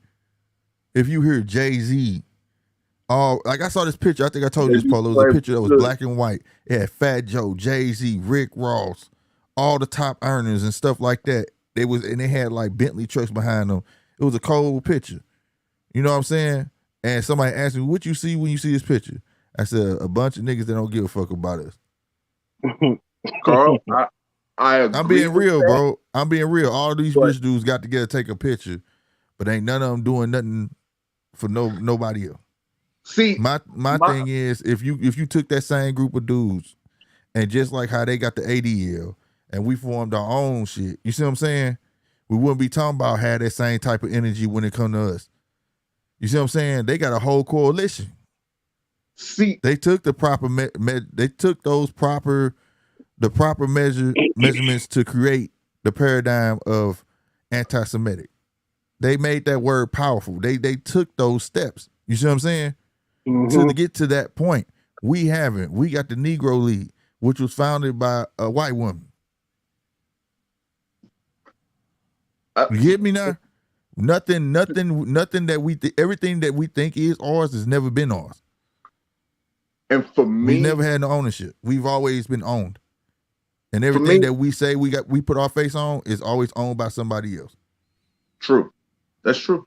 And for me, it's about perspective because unity, and I've said this to Slick several times offline, unity amongst our people is not an issue.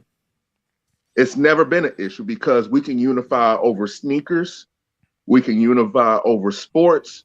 We can unify over weed, alcohol, all these different types of non-tangible things. So unity is not a problem. It's just the perspective of what we're unifying for. We have no desire. Well, I'm going to say we, all of us, because we all in this together. We have no desire to unify on a common front when it comes to making actual improvement. I'm not saying change, it's all but love, improvement.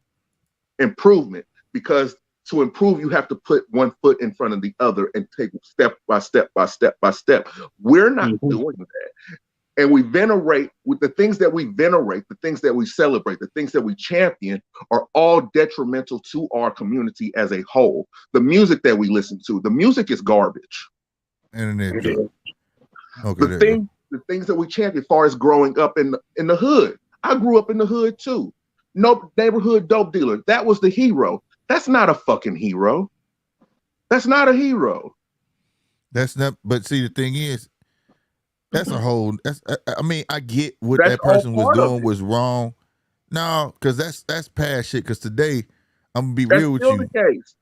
Nah, you can't, like, you go, because that's like saying,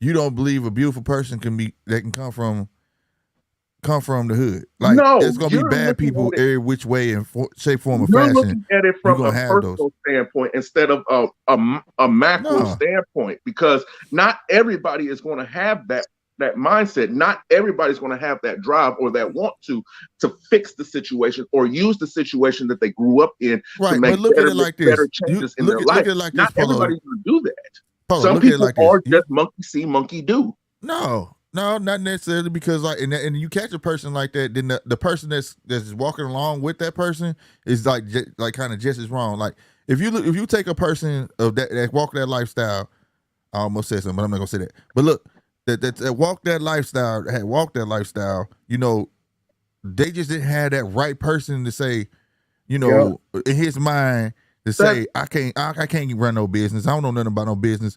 But in retrospect, he was running a business. You get what I'm saying? Like, you already doing it. Like, a lot of people just don't have that push, and they see a way out and they just jump to it. You know what I mean? So it's not like when it comes to that. Now I'm just saying that. Now the people who just run around with guns and just shooting and stuff like that, all right, I get that. But when it comes to a means of survival, sometimes it's a little different, bro. Slick, I'm not disagreeing with you. Like I said, I came up in the hood too. It may have been a different era from the things that you or B probably experienced, but it was still the same shit on the ground. It still was. And I'm not saying that people can't change. I'm just saying that there's people out here who don't want to change. Oh, that's a fact. There's people who don't. That's why I constantly say this, and you've heard me say it. There's a defined difference between black people and niggas. Okay. And a lot of times, this whole man, let's stop. I blame B, bro. B did that shit, bro. B did that shit. He knew what he was doing. I know it. B loves to hear intelligent conversations. B knew what he was doing when I said I don't want to get into it. He said, I'm glad you said so, Polo. I won't tell. I said this. B knows for a fucking fact we may agree, but we see shit from a different angle. He just was on the side that he goes. I'm not saying that. I just hate for people because, like, I interjected that because we do got listeners, right? I agree with you, but I also want our listeners to understand there is a flip side to the coin. You get what I'm saying? No, there is. There's always a yin to a yang, but then there's others. Right, but we have too many others right now. Right. But just as you saying that, we got listeners that just take shit for face value. Sometimes it has to be said on both ends for them to be able to make a conscious decision or understand what we're talking about. You get what I'm saying? Mm-hmm. And you know, it's the options that Slick talking about, man. Because for real, I think a lot of these kids just don't see the difference. They don't see the out. They see the drug dealer, but they don't see the doctor down the street. You know what I mean? He's not there. He's not visible. A doctor walk around be fly as he want to be, but they look like nerds. You know what I'm saying? Like it's just no balance. There's no balance. That's because it's not being promoted as cool. Where that dude is going to look up to that dope boy. He's pushing the bins and everything, while the doctor is still in a Honda Accord because he's still in medical school. And he's stacking his bread. The problem, you just hit it on the head. The main issue that needs to be fixed is materialism in our community. Yeah. But that got to come from home. That got to come from your parents. Because I wasn't raised to be materialistic. That can't just do that because you know plenty of. I know plenty of dudes, and I know you know plenty of dudes who was raised in a good household, raised with the best and had the best because their parents strived and did everything that they could for him, and he still turned out a fuck up because they allowed it. Like, look, because it's a two-way street. People just are who they are. Right, but what I'm saying is, it depends. Like, I'm talking about for this materialistic shit. Like, we weren't raised on shit. Like, it was no such thing as like a have or have nots. It was that you didn't need it. I understood what I needed, what I needs and wants. We was taught it in school. It was taught in my house. What you crying over that He-Man toy? What that He-Man toy gonna do for you? You know what I'm saying? Like, I wasn't raised on it. Like, oh, well, he got it, so what? You know what I'm saying? Then as I got older, all the kids who got everything they wanted, they ended up not being, you know what I'm saying? They was the brats. They wasn't shit. They into it with their mama. I was more humble, like, I'll get it next week. I appreciate layaway. You know what I'm saying? Like, you know what I mean? I come from the humble beginnings where if I go back to it, I understand. You know what I'm saying? Where that's it's like not the reality for everyone. No, reality is shaped by your household. So reality is shaped by perception. No, parents, that's a little part. That's a small part. Just because what you see outside, your parents. That's a little part, bro. No. Let me finish. The world is a way bigger influence, bro. No, it is a way bigger influence. But your parents still supposed to be instrumental. Like, you think I didn't go out there and do? See, I'm not trying to say all that. But you understand, right? You see what I'm saying? But still, that shit in my head was there though. Like, I don't necessarily need this. You understand what I'm saying? That little piece. So, like I said, it's not the I was always taught it's not the big stuff, it's the little stuff. It's the little stuff that snowball into the big shit. You don't get that little tidbit from your parents that you had understood that why you didn't get these pants or why didn't you get this. It probably wasn't that they couldn't afford it. You didn't need it. It was teaching you a lesson, like, because you were so hard up on it. You know what I'm saying? Like, no, I don't want your mindset thinking you got to be hip every time somebody else or the new thing come out or whatever. You get what I'm saying? Read that, because that's another factor that we didn't have. I said it's promotion. I said that earlier, but I mean that's still kids though. Like if you got kids, your kids shouldn't be on no cell phone watching no TikTok. But how can you control that when they're not in your vicinity? What you mean? And that's a hard battle right there, bro. You still don't want your kids to be. It's where your kids at most of the time then. See, that's what I'm talking about, parenting. Your kids supposed to be mostly in school. Your kid supposed to be mostly in school and at home. Your kid ain't supposed to be gone all day. Can I ask you something? Then can I ask you something? Would you agree with me that it can, for a lot of situations, all it takes is 1 minute for you to ruin your life? Exactly. Would it take? Can you ruin your life in 2 minutes? Yeah. 3 minutes? In 1 second. 5 minutes? How about on a bus ride home from school? Right, but that's not the same thing as influence. But that's out of your control. He dropped that, and he dropped him. But hey, he fight Rakhimov got dropped. He fight like Barrett fights like fucking Conor Ben. Yeah, he can fight. That's why I was like, I didn't realize he was on this court. But just like you were saying, Slick, the decisions that we made when we really hopped off that porch, man, like it really could have got bad for us. Right, you know what I mean? I get that. It really could have got bad. I get that, but what he's saying, how I'm taking what he's saying is like you equating a bad decision to watching TikTok. Like watching a TikTok for 5 minutes ain't the same as like me and you jumping off the porch. You understand what I'm saying? Yes, it is. These kids they do the cinnamon challenge. I put it like this. It's all that ain't new. That's just we had challenges, bro. No, we just didn't call them challenges, bro. We had challenges. Gangster shit moved from being outside to being online. Yeah. So the influence that somebody can have, your daughter could be doing, or your son could be doing TikTok videos on a bus, and you would never know. Oh, you would never know. Right, I get that. Somebody else's device, because it's always, when it comes to decisions that are made, it's always about others' influence. Right, not so much of but they would be. But now, let me ask you this: would they not be Would they be doing it freely, or would they not be sneaking and doing it? They're doing it freely at that point. No, they're not. Ain't shit free if you ain't just doing it at home. Then you sneaking.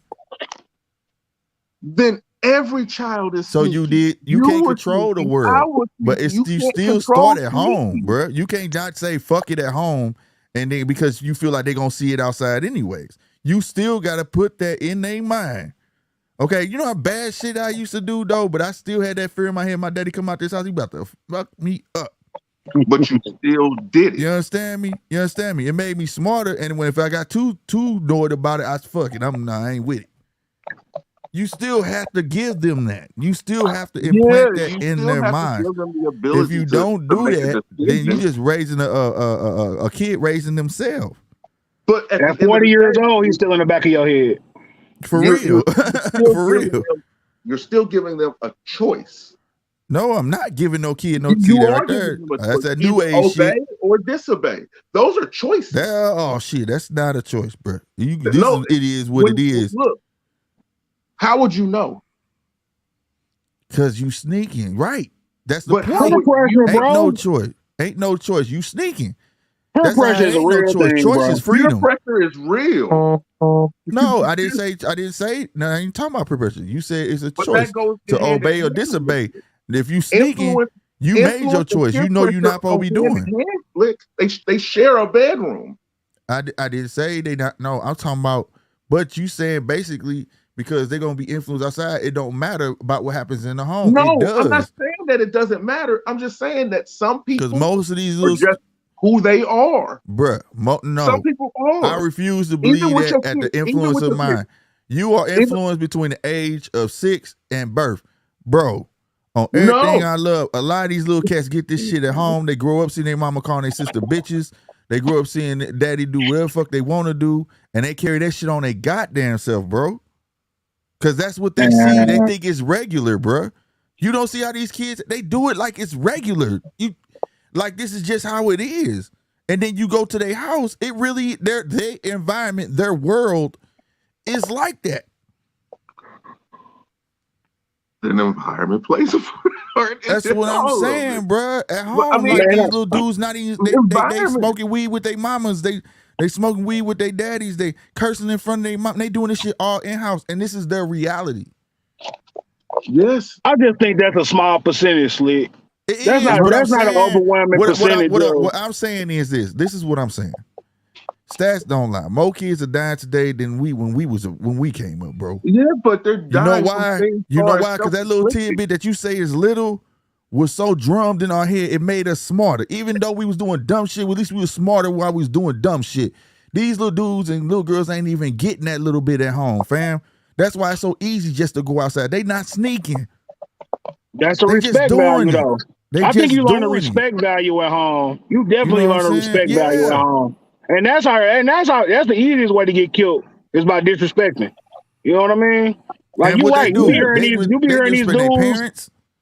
They be calling each other bitches. You know what I'm saying? Like they be inviting people to their private parts. Like they be that's some grown. You begging for it.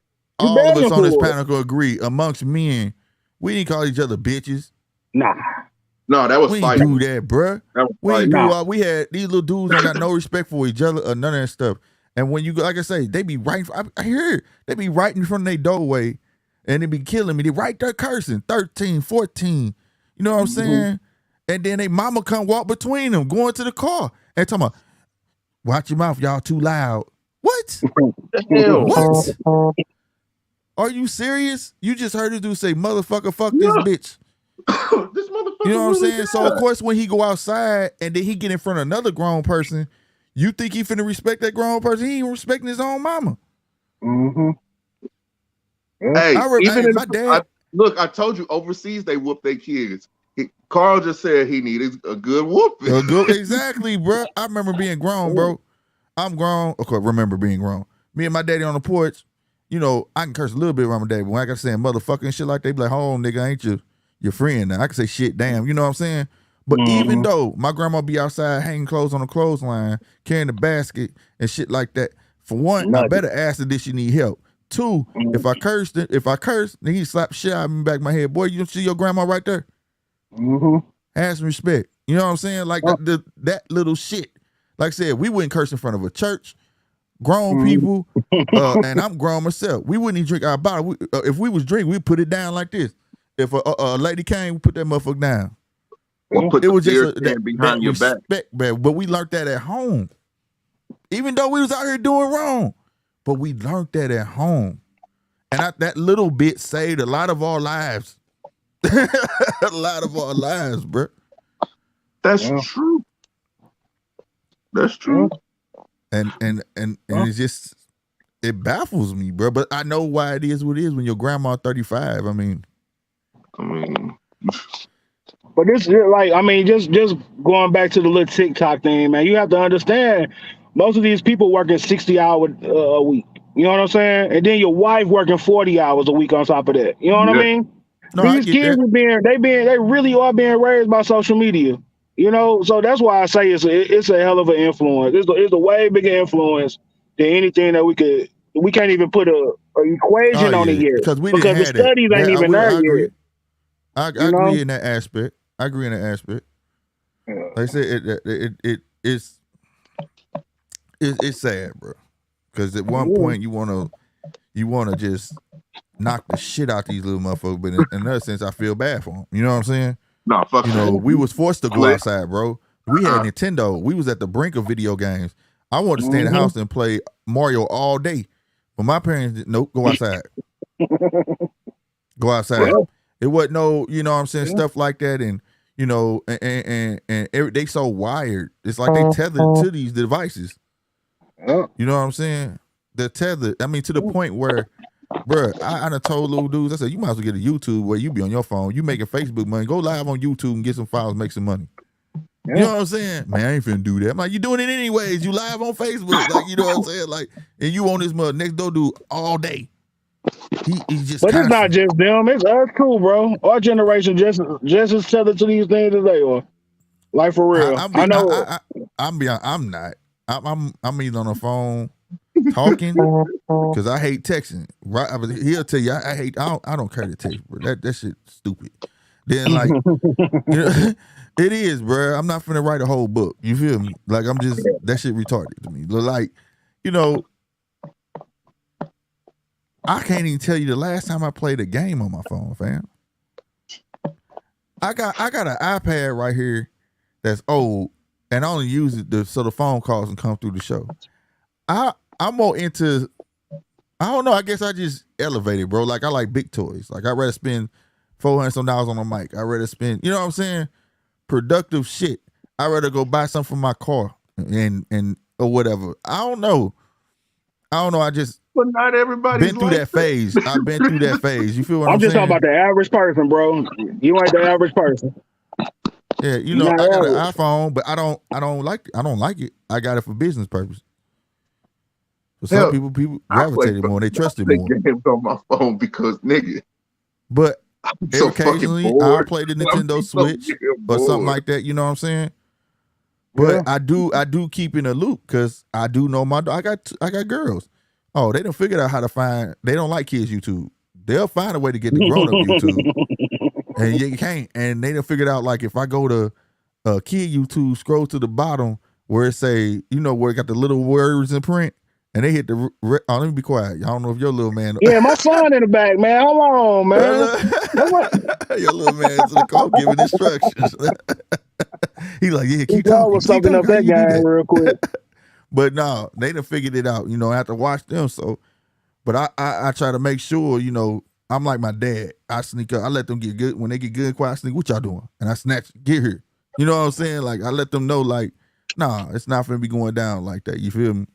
Yeah. But I do feel like we need to be more hands-on. And I do know a lot of elements that we were privy to are gone. The whole neighborhood whooped my ass in Washington Park. The whole neighborhood. Well, uncles was able to be like your daddy without his sister saying, don't you hit my child. You get what I'm saying? Those elements was really, really vital. You was afraid of your neighborhood, bro. Like literally, you was afraid of your neighborhood, like not your peers, but like their parents. Their parents was like, your parents, my nigga. Oh shit, Miss Carter saw me. Fuck. You going home, dog? Hell no. She done called on the phone to my daddy. Nigga, I'm about to stay as late as I can because I know I'm finna be in all trouble. You know what I'm saying? Like, but slick, man. You know what all of that is, bro? The word we always use, culture. Yeah. You know what I mean? That's culture. And that's low-key what Kyrie was talking about. Culture, knowledge of self. Right. You know what I mean? Yeah, that's what that whole the Heart Part 5 by Kendrick Lamar was about. The culture. Mm-hmm. Facts. They don't even they act like that album didn't even come out these days. You know? No, and that's great. I just found I'll show y'all. I was digging through some crates and shit and found that. Remember Self-Destruction? We had it for self. Let that be made. Yeah, you think Kodak Black and all them can get together and make that today? They ain't gonna let it come out. They ain't gonna let that come out. They ain't. I agree with that. They not finna let that come out. Kanye was right about that. They ain't finna let that come out. Yeah. Kanye was right about everything. Man. And the thing is, they don't know it, but they're coming out, him right. And it is what it is. But I sure bought it. Did you see the message that he put out? About Drake? No, about his trainer was threatening to have him committed and everything. No. And have him doped up for the rest of his days. What? Yeah. This was a text message. He had screenshotted it and posted it. Oh, that's deep right there. He tripping. They gonna kill Kanye. But I think what Kanye is doing in so many, like in a roundabout way, is letting you know if something does happen to him. No, he did. He said that. He said that with the media. That on Drink Channel. Yeah, he said on Drink Channel, and he said it again in his driveway. The media was right there. He said, you want to do something? He said, if somebody do something to me, y'all right here. And I walk, I ain't worried about it. Y'all, he said, if I disappear, you pretty much know who did it. He said that shit. He doubled down Hey, on that shit. once he got away from the Kardashians, boy, he been lit. He been lit. He been speaking his truth. And I do believe, you know, he got not a couple screws loose. You know, he what is schizophrenic, bipolar, one of them. I don't know, but that don't mean just because you had those conditions don't mean you don't have sense. You know what I'm saying? Darwin. We listened to all the Darwin theories, and he was a paraplegic. Right. Well, I forgot he had so much cerebral palsy, I believe. Cerebral palsy. Right. Right. Linked to the side. He of was that a chair. genius. Yeah, and a genius. Right. Exactly. You know what I'm saying? So, you know, it's weird that people would question knowing his condition, but also, I mean, this has always been Kanye. Kanye has always said whatever's on his mind. He's the type of person that, like, he might not think before he open his mouth, goddamn me, because we didn't see him when he jump on stage. We didn't see him. This ain't new. Free thinking, baby. Free thinking. You know, and that's what this YouTube. Well, I don't want to knock YouTube or anything, but you know, people just they listen to these influences and stuff, and it becomes part of their brain. They don't ever just sit back with their own thoughts and think about a situation. You know what I mean? You don't just sit back and come up with your own synopsis about the shit. You just listening to other people all damn day. Right. You know, it's just Go ahead. No, I was about to say it. Like that shit takes away from your situational awareness. Yeah. Mm-hmm. Well, it does, bro. It does, bro. It's just sad, and that's exactly what you hit on here. We just need more free thinkers with sense. That's it. Because, you know, it's just, and that shit taps into everything. It's just like everybody got to be the same. That's damn near every culture. Whack. You know what I'm saying? Everybody's culture is deteriorating before our eyes. I ain't trying to be mean. I ain't worried about it. But I'm. Didn't nobody want to debate with Kyrie? They ain't want to debate with him. They just wanted to tell him he was wrong. They ain't want to tell him why he was wrong. They want to ask how he was wrong. They was asking questions to catch him in a trick bag. Yep. On purpose, trap questions. They wasn't asking. A logical question was like, would have been a sensible question for him would have been like, when you looked at that, when you looked at the video, how did you feel? And let him give his statement from that. You get what I'm saying? Not basically just tell him, oh, that video is all hate, and you not just jumping down a man's throat. You come that way, how y'all think he was gonna come at you? He wanted to say a whole lot of other. You saw it in his face. Oh yeah, he wanted to say well. That young brother wanted to say well up there. You know, so I felt bad for him being pinched like that. You know what I'm saying? But and just ain't no solidarity in basketball like that. And you know, I don't think the man said nothing wrong. Like I said, he did apologize, but he didn't do anything. He said something. He apologized the right way. To me, he apologized the right way. I take responsibility for those who may got offended, because that's not the MO. Like I say, it's all about influence. I know that people is little dudes who look up to me. You get what I'm saying? Mm-hmm. Hey, I'm not sending hatred, so I do take responsibility for that. But they wanted him to say, "I'm sorry." Like, if by me having that admission of saying I'm sorry is to say that I'm anti-Semitic, and I'm telling you I'm not. You know what I'm saying? But bro, I want to tell you the thing that pissed me off the most is the thing that happened yesterday. What pissed me off the most, and it's really had me thinking, like, you know, how can I agree with this dude wholeheartedly and not support him? Mm-hmm. Nike suspended his contract. Yep. How can I can't support Nike in this. I can't, because he didn't say anything wrong. He responded the way majority of everybody of us respond to them. Well, when it comes to businesses and anti-Semitic when I know who I am. When it comes to business and opportunities and stuff like that, that's just why I applaud people do their research. Like, you gotta go to the top. Who owns it? Like, you know what I'm saying? That string could have been pulled by one person. And then like that, you know, and the whole other company probably was looking like, "Are you serious?" You know what I'm saying? So like, I don't get into that. You know what I'm saying? The people I'm mad at, Kanye right again. I'm so mad. He got the answers. You know what I'm saying? I right. I'm mad at the comrades, the people he bumped shoulders with. You know what I'm saying? Even if you like, like your grandma teach you, if you ain't got nothing nice to say, don't say it at all. I would rather for Shaq and all of them to not have said nothing at all. I don't want to comment on the situation. Yeah. Those are the people that I don't care. Look, I applaud the Jewish community. I do. You know why? I do because they did what they were supposed to do.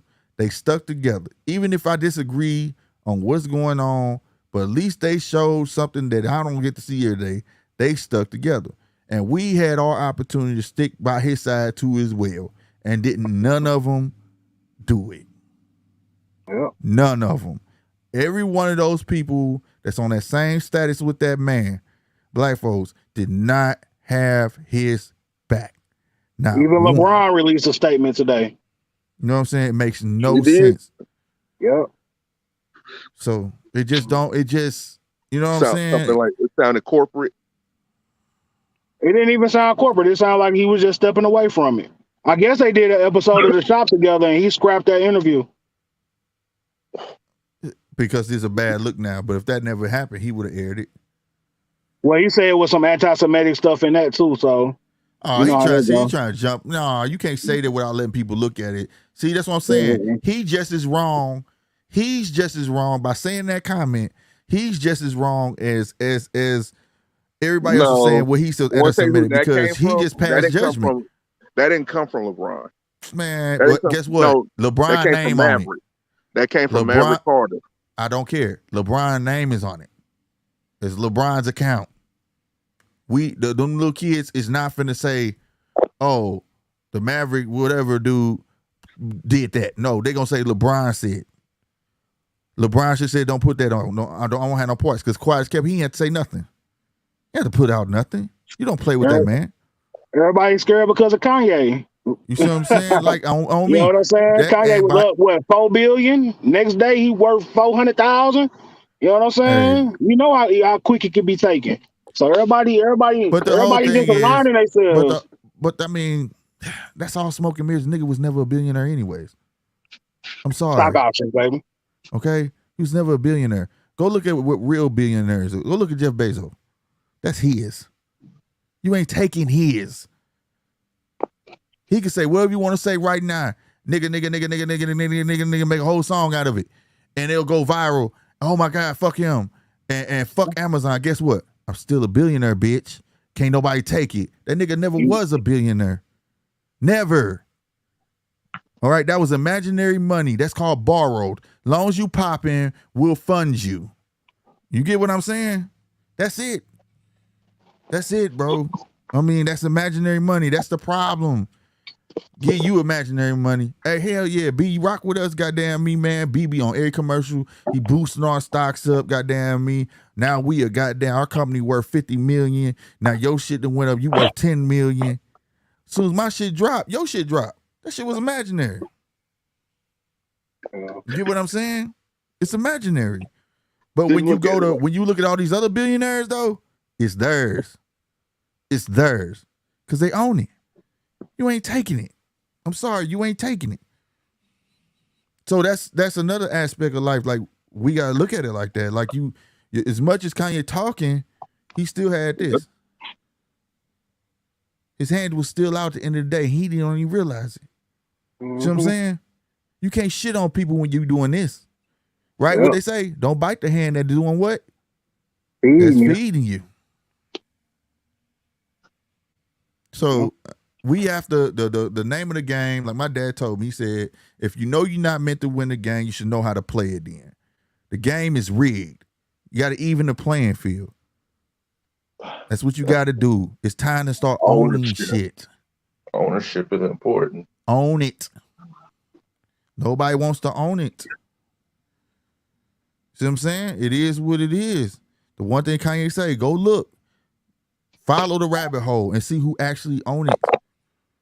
Like I said, you ask a kid today about Negro, whatchamacall, they gonna swear, no, that's for us. No, they was founded by a white woman. NAACP. Yeah. It got black representatives. Right? At one point we thought, well, old girl, what was her name? Thought she was black, she was white. We don't All right, own man. nothing. We can end it on that note, man. I ain't mean to bring y'all It's all y'all good fight though. party We still still like gonna this. talk about it later on. This is a good thing though, but we still gonna talk about it more over there. Because I got a lot more to say about that. Because my God, Rakhimov knocked down Barrett. Are you serious? And it looked like he might. He gonna beat it. He gonna beat the count. Damn, didn't see that coming. Oh, Well, yeah, I'm out, hurt. His fellas, man. Let legs me hurt. gotta take my son shopping real quick. But yeah, it was All good right. rapping with y'all though. But I'm gonna get up with y'all later. That's what we'll do, fam. All right, one. All right. Hey, sorry to my boxing fans, man. We slipped into a little pocket. Then they got me to talking, goddamn me. But B, salute to B. He got Polo going. I saw that B face. Yeah, Polo. I've been wanting to get. Oh my God, he beat Barrett. Yeah. Rakhimov beat Barrett. Yeah. I did not see that coming, bro. Barrett was kicking his. Oh, I tell you, in boxing, you just don't know, bro. It just takes one round. That boy went Super Saiyan, man. We got an ultra, didn't we? Yep. I'm sleeping. I'm sleeping. I gotta get He got Freddie Roach in the corner. That's for Rakhimov. He did his thing, goddamn me. He didn't just get the knockdown. He got that. He got Freddie Roach in his corner, man. I like that. Oh, Freddie, that's one. And I'm gonna tell you about Freddie Roach. He take on all comers, bro. You don't have to look like superstar, or, you know what I'm saying? Freddie Roach. I think that's why he Hall of Fame status. Well, he is Hall of Fame, and how many times he won Trainer of the Year and all that, because he take products where he see you got just your punch might just be a jab. He be like, ooh, look at it though, and then he just build around it. You feel me? Mm-hmm. When other trainers be like, nah, he ain't got enough tools for me to work with. You know what I mean? Mm-hmm. And given his condition, that's not easy, bro. Parkinson's? Nah, that's not easy. But yeah, I want to apologize also. Carl stupid when I said nigga. He said I don't have the N-word pass, but that song rocks. Just kidding. No, I just had to say that. I don't too much. I do use it loosely, but for his example, I don't try to. But that's the only way I can stress it, because as people, period. I shouldn't even just say it black folk, but especially in our culture for black folks though, we think, what is it called when you look up somebody, how much money they make or whatever? Their net worth. We think that's real. It's not. That's cars, houses, things like that. And then once somebody all of a sudden become a billionaire overnight because they ain't got this deal, that deal, that's imaginary money. That's not in their bank account. And in real life, Kanye probably got about 3-4 million. You get what I'm saying? He not broke. He not broke. And companies been around long enough that, yes, we got to distance ourselves, but guess what? As soon as it simmer down, guess who's going to go back to Kanye? The only one that's probably not going to go back to Kanye is Adidas, because they was already planning to leave Kanye before that. Yeah. Right. The smoke, it was there. Because it was still in his designs before he made those comments. They're going to reinstate the memberships and all that different type of shit. Yeah. Silent. Yeah. So he's going to get they those. Threw in the towel at first. The ref they did? They didn't see the ref throwing in the towel. Damn. Good fight. Let's see this again. See, these are fights I feel like is warranted for a second one, bro. Dang, he crying, bro. It's all good, bro. You hate to see that as the winner too. Yeah. You hate to see that because that shows you that he just really worked his ass off to get here. Right. And you feel like when you done beat somebody competitively just one-on-one like that and they do that, it really does do something to you. It's like, man, damn, I just killed this dude's dream. And you gotta hold that. But then you get over it real quick. Yeah, they won't go back neither. Say what? Yeah, they won't go back. Really? That billion was in assets, right? That's what I'm saying. Like, but people think like, you know what I'm saying? I never I'll tell understood you that. this. I'll tell you this. When Adidas start losing money, they're gonna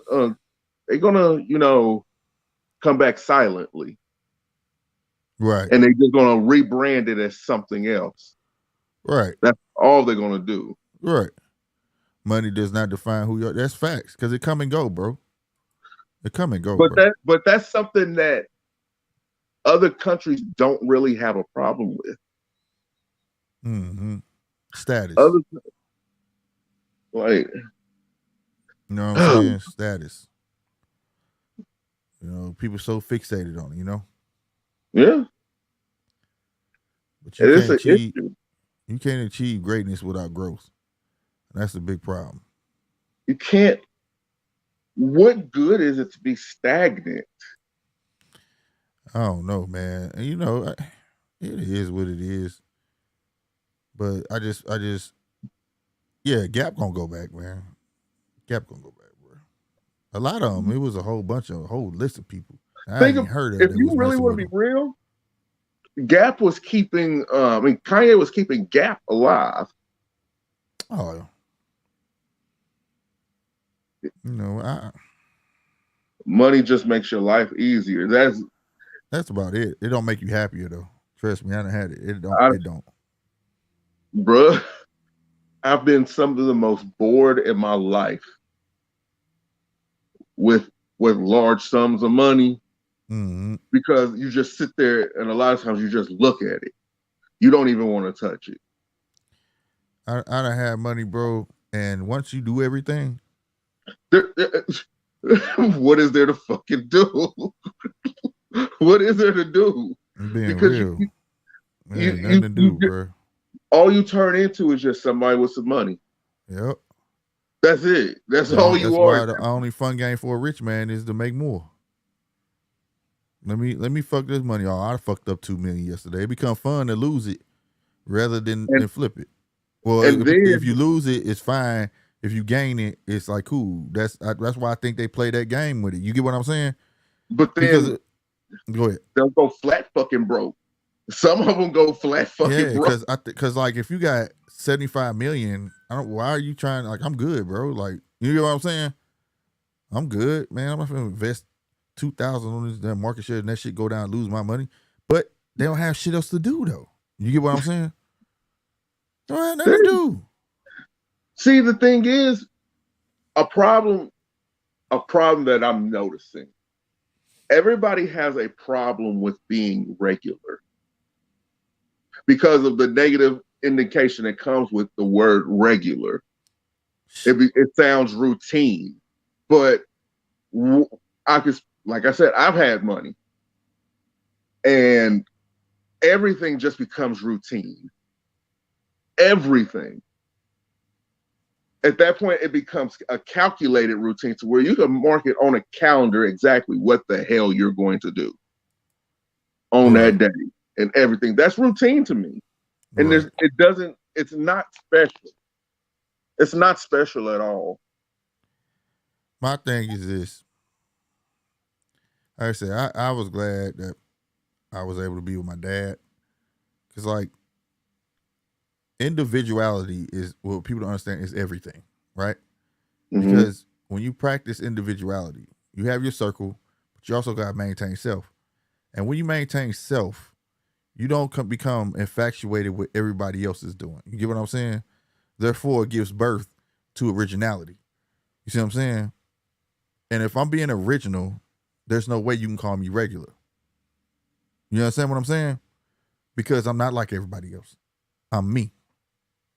So how another person would define regular, I would not see that. I would think you are regular because you're doing what's hip. You're doing what's the fad right now.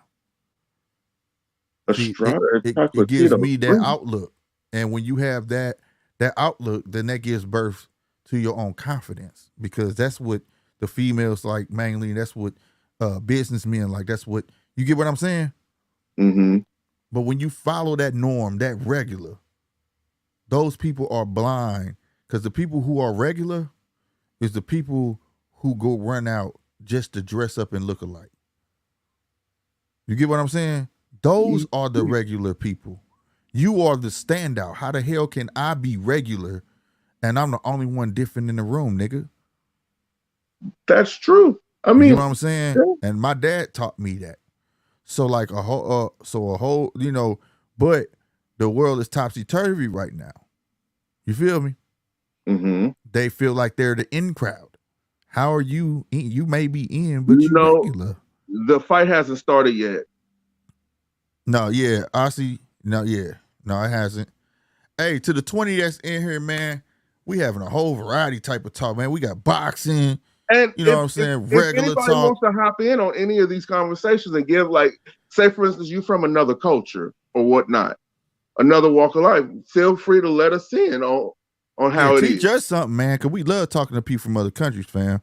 The number is right down here. You see that phone number, you can call that, and the link is pinned at the top of the chat. If you want to come on here yourself, you can cut the camera off if you see my boy Polo does. You don't even have to show your face.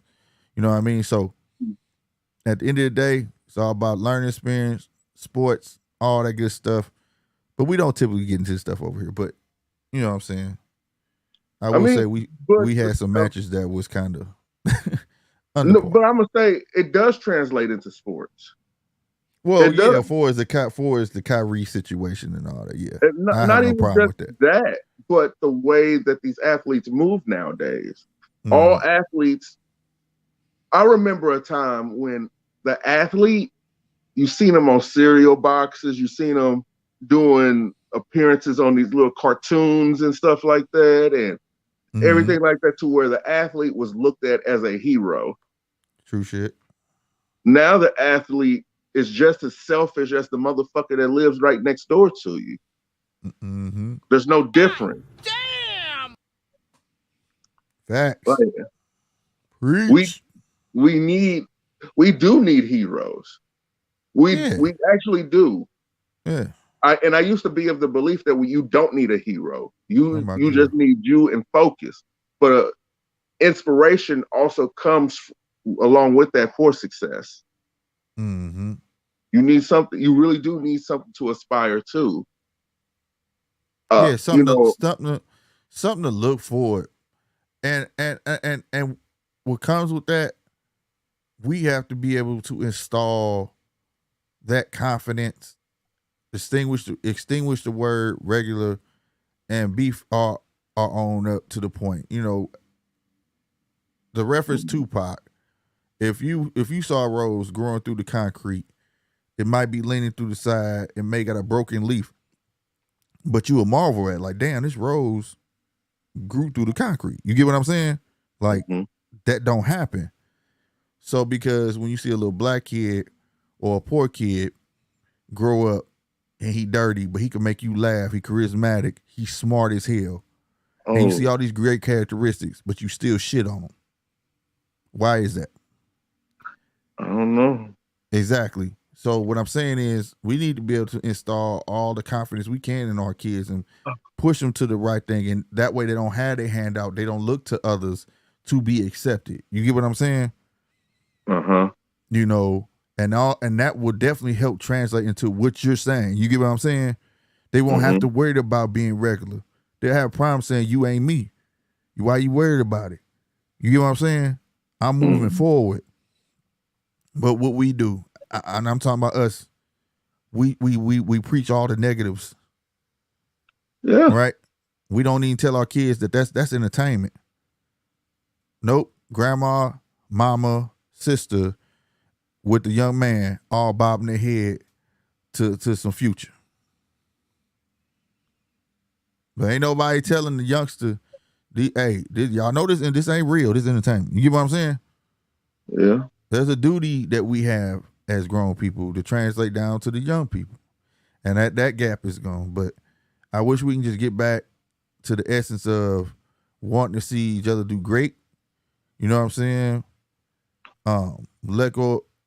Teach your kids, don't worry about the stereotypes, don't worry about the tropes, don't worry about none of that. You know, what Republicans say, Democrats say, you get out here and do you. You know what I'm saying? Do something, be great. You know what I'm saying? Strive to be great.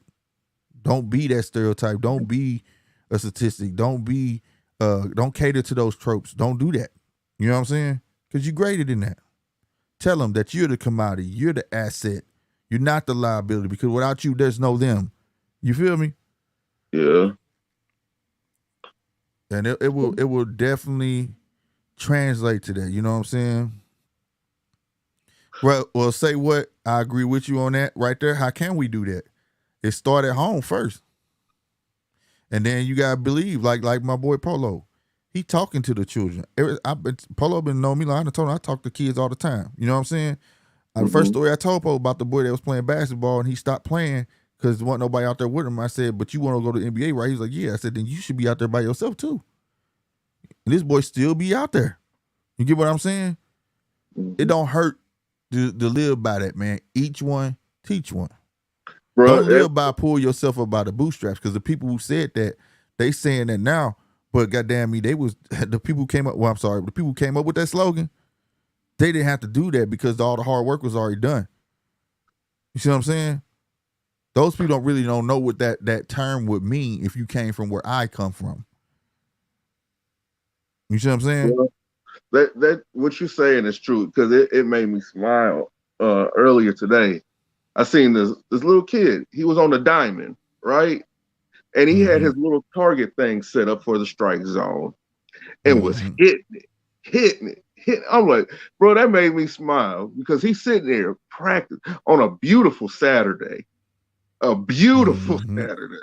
And he's at the diamond with 2 buckets of baseballs. Because he got a goal. So,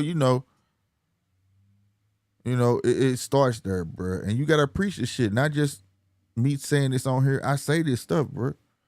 Just like he said, Polo said regular. When kids say stuff like that, I'm like, dog, how you regular, bro? You don't look like them. Oh, they talk about me because I don't got J's. Okay, nigga, tell me you don't want to be like the rest of the world.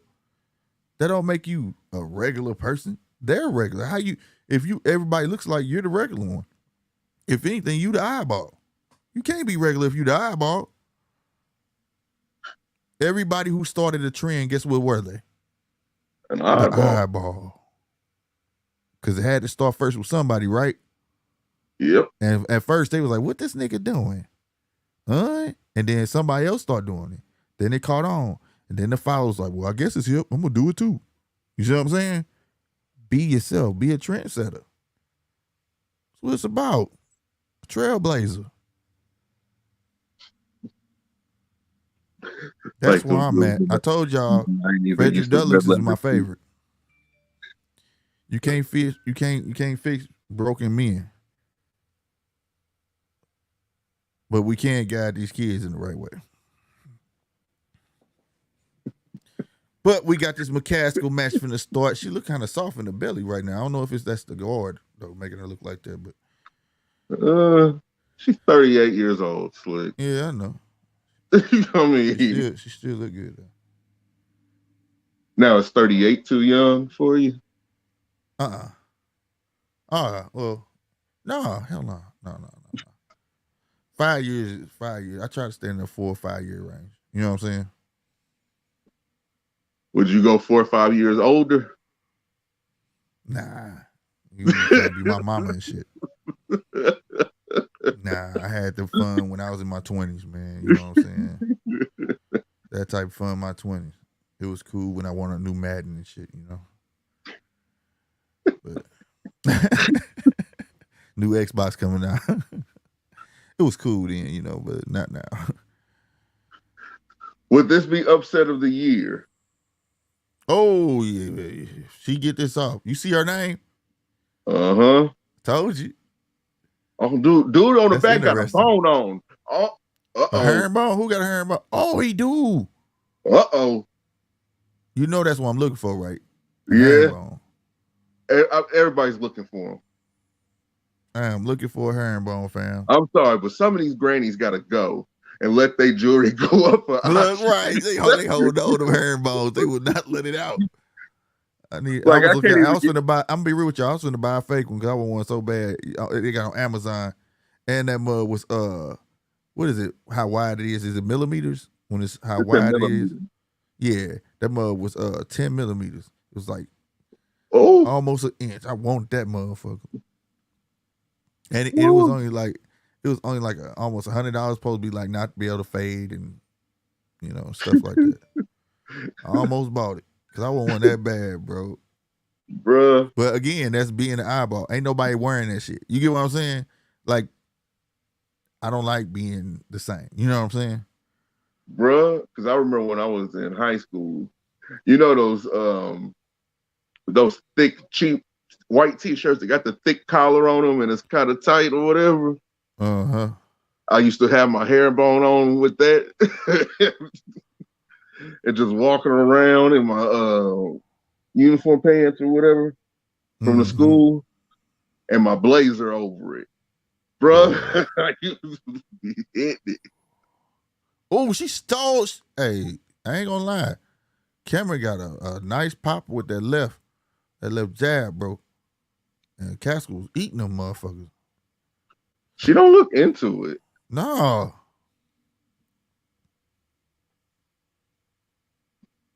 Uh-oh.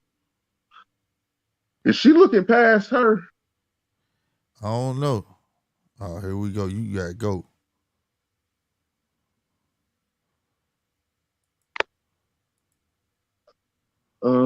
Block user. Hey, get that ass up out of here.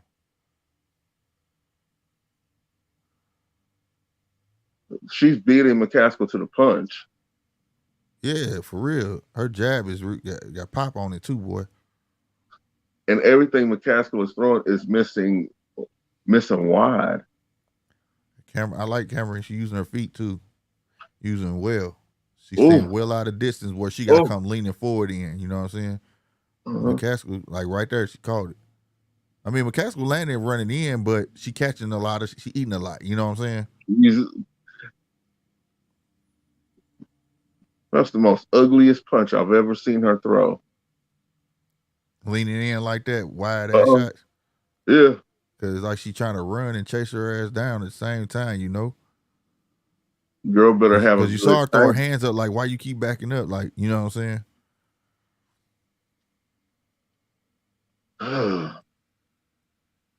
Is that Canelo's? Play that shit, fam. I wish I could. I don't want the channel to get shut down, man. You know what I'm saying? I want to be able to be on here as much as possible for y'all. I ain't trying to get it shut down. We used to try it, though, but no. They caught on. It was like, no go, sir, no go.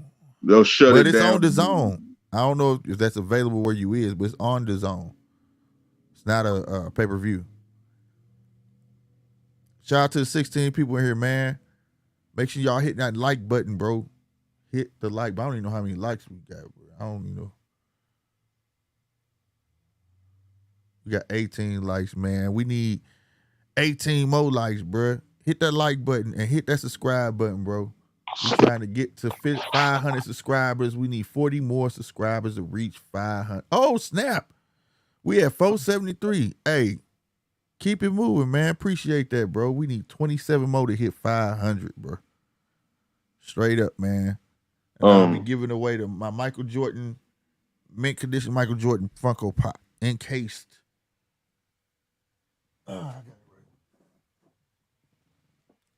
Mint. When I say mint, nobody's even touched it because it's stuck in this case.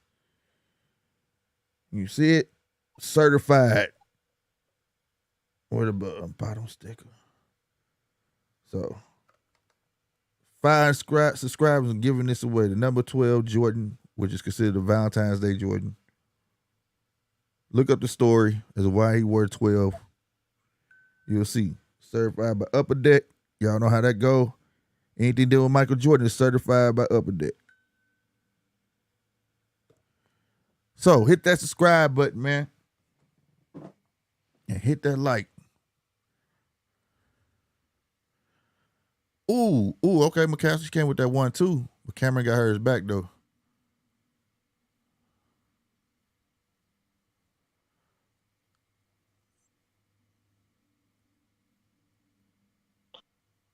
They really WWE ate shit. What happened? They really had it to where Logan almost beat Roman Reigns. Huh. And then it's over. Oh, they fighting. It started at 12, didn't it? 12:30. Yeah. Oh, I'm about to go back and watch that. Is it over? Uh-huh.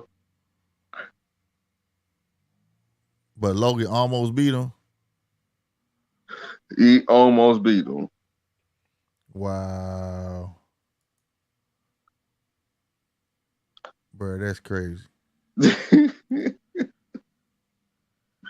I think it's funny.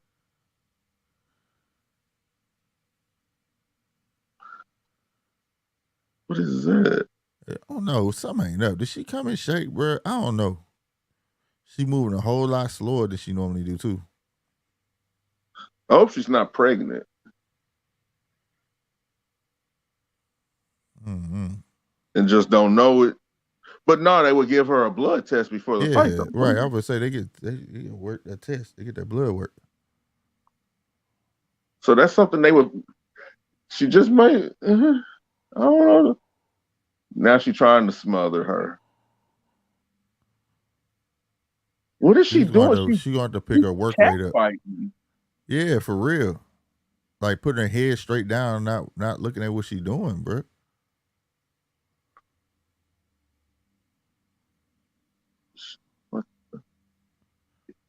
Does she have an all-nighter or something?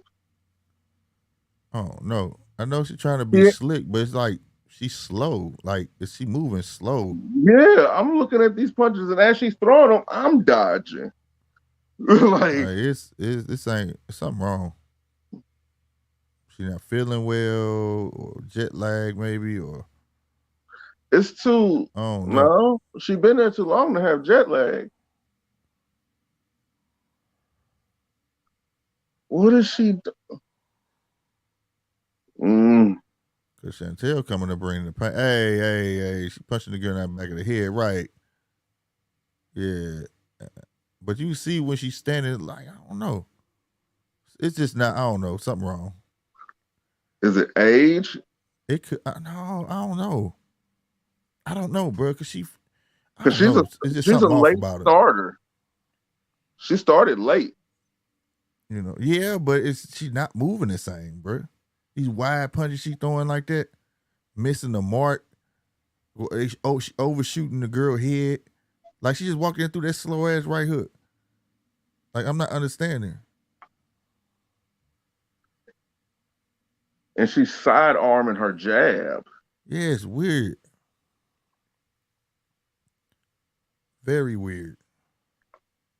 She looked like she barely made weight, too. That's why I said her stomach. You see her stomach? Yeah. That's why I said I don't know. Huh. This is interesting. Because I'm not her biggest fan or anything like that, but I've never seen her move like this. Yeah, she's not moving right. That is not a date. I could tell you that firsthand. What? Just sitting in the desert with tiki torches and shit. That is not a date. And I'm going to tell you why it's not a date. Because contrary to popular belief, there are still insects in the desert. Yeah, you got them beetles out there, don't you? The horn beetles. You got beetles, you got scorpions, and on top of that, you have sidewinders. Sidewinder snakes. There are snakes that seem that they glide over the sand. You got that shit. And then the heat. The desert is not a cold place, except for at night. And even then, at night, until about from sunset to about 2 or 3 in the morning, it's still fucking hot.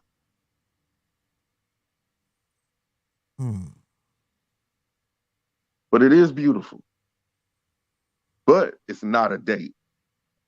I'm not about to just sit on a blanket in the sand, surrounded by more sand, and a Humvee. Yeah, that's not something ideal for me neither. I do want to go to Dubai though, just to that mall. It's like an all aquarium mall. I want to see that shit, bro. I do too. She's frustrated. But she been moving like this since the beginning, bro. But she need to quit swinging so wild. She don't fuck around and catch something down the pipe, bro. She looked so stiff. Like the clash of heads right there.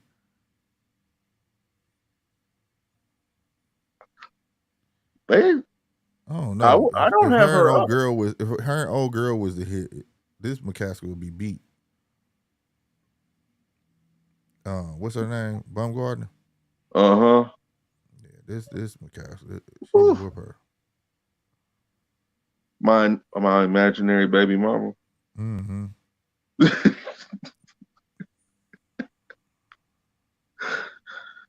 I just couldn't be with her because she was abusive.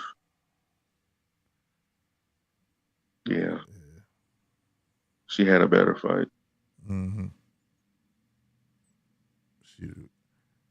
Yeah, I'm not understanding. What is going on? She going. I hope this is all a ploy to make this girl think. Wow. What? They got another one. Another what? ESPN forces Jalen Rose to apologize for his comments on Ime Udoka scandal. Who? Jalen Rose, part of the Fab Five.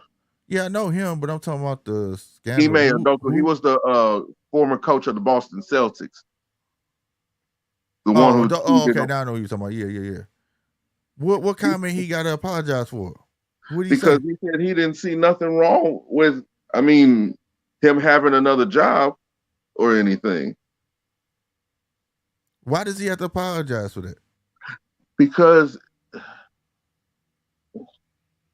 I don't see nothing wrong with it either. I mean, that was a personal issue, bro. Yeah. It happened on the job. He broke a rule and he got dealt with. Because the ladies how much shit happens? ESPN were offended by it, probably. Man, get out of here. That's that girl, man. All this woman power shit. Get out of here with that shit, bro. That shit's stupid right there. That was some personal shit and it was handled. But you know what I mean? Coaches do crazy shit and get picked up on another squad. Yeah. My thing is, man, you think it's bad in the NBA? Go down to Little League. Something wrong with McCaskill, bro. She falling out. Oh no, my bad. That was whatchamacallit. I need to clean my glasses. Where my scarf at? I'm trying to look through fingerprints and shit. McCaskill's still losing. Yeah, I feel like she done lost every round, bro. She pushing forward, but she ain't like none of that shit for real. She's just like a beginner out there all of a sudden. This don't look like the person that would have all the belts, right? No, it might be age, man. She beating her ass. All right, there you go, McCaskill. She got it. Okay. Maybe she need to hit her hard again like that because she stole on it and woke her up for a little minute. You know what I'm saying? That uppercut. Yeah, she's like, hold on, bitch, and got her get back. Hit her again, Cameron. Oh. Yeah, it looks like age, bro. That's the only thing, unless something. I hope she come out and say, "Well, she got her." Oh, there we go. She's scrapping now.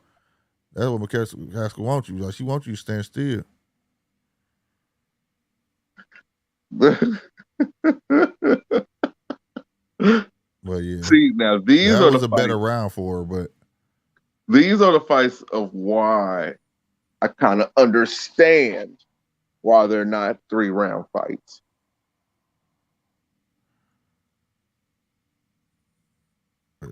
Yeah, because they fighting like girls. I hate to say it like that. They're not fighting like boxers. You get what I'm saying? All this wild windmilling and stuff. Stitch be getting this money. Shout out to Stitch. Stitch be everywhere, fam. You hear me? Yeah.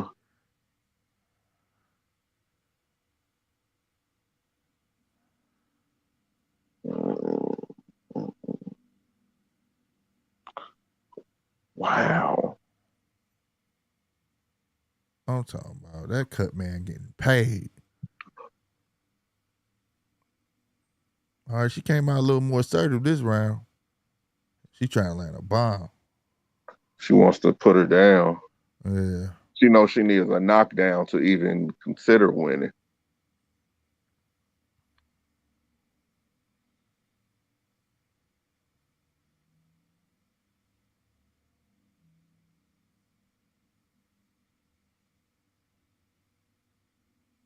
What the hell? They said, I just cut the sound, but they saying that she came down in weight. She came down in weight for this fight. I ain't know weight. What is this weight class? I thought this was 140. This ain't 140. Let me go look. 139.5. Cause she usually at 147. Let's see. She fight at welterweight, so This is welterweight. no, this is light. This is lightweight. This is lightweight, bro. This welterweight. They said it. When the thing popped up. It's at 140.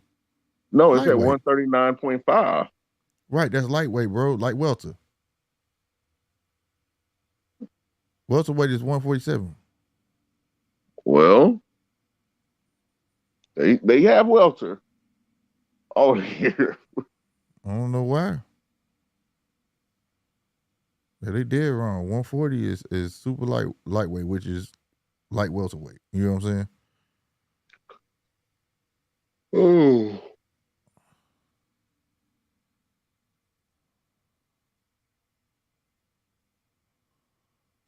She just pick your damn head up. I don't think that might be a problem. She lost all that weight and then took it all out, and took it out of it. But you signed it.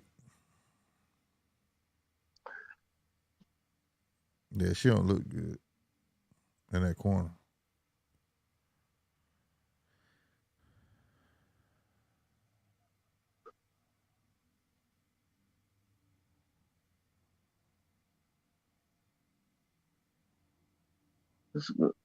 She's gonna lose. I want to know what they telling her.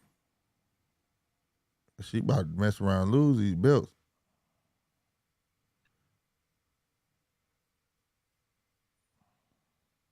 Oh.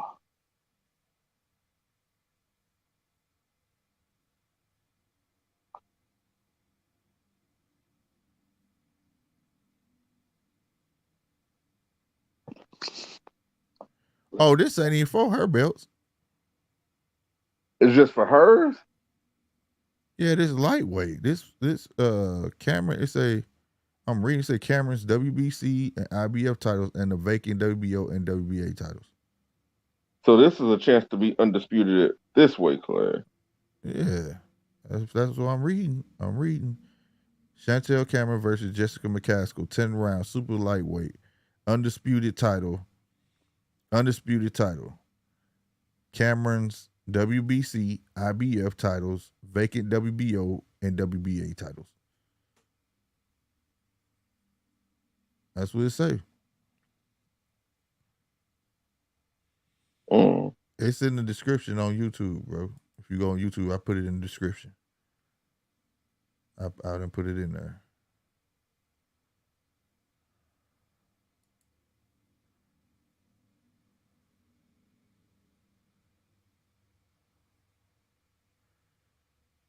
Yeah, I put the whole itinerary in there. Oh, shit. That's crazy. She done bust the old girl open, so she landed some thump on them slow punches. You hear me? No, I think it's more a head. On the bridge of her nose? Yeah, Jessica's been leading in with her head a lot. You sure? I hope it won't, because if it was from her head, that shit should have been broke, bro. And ain't no blood on her head, because that motherfucker leaking pretty bad. They gonna show it though, you know. I hope they don't say that's the turnaround and make it to where she's winning this fight, because she is not winning this fight.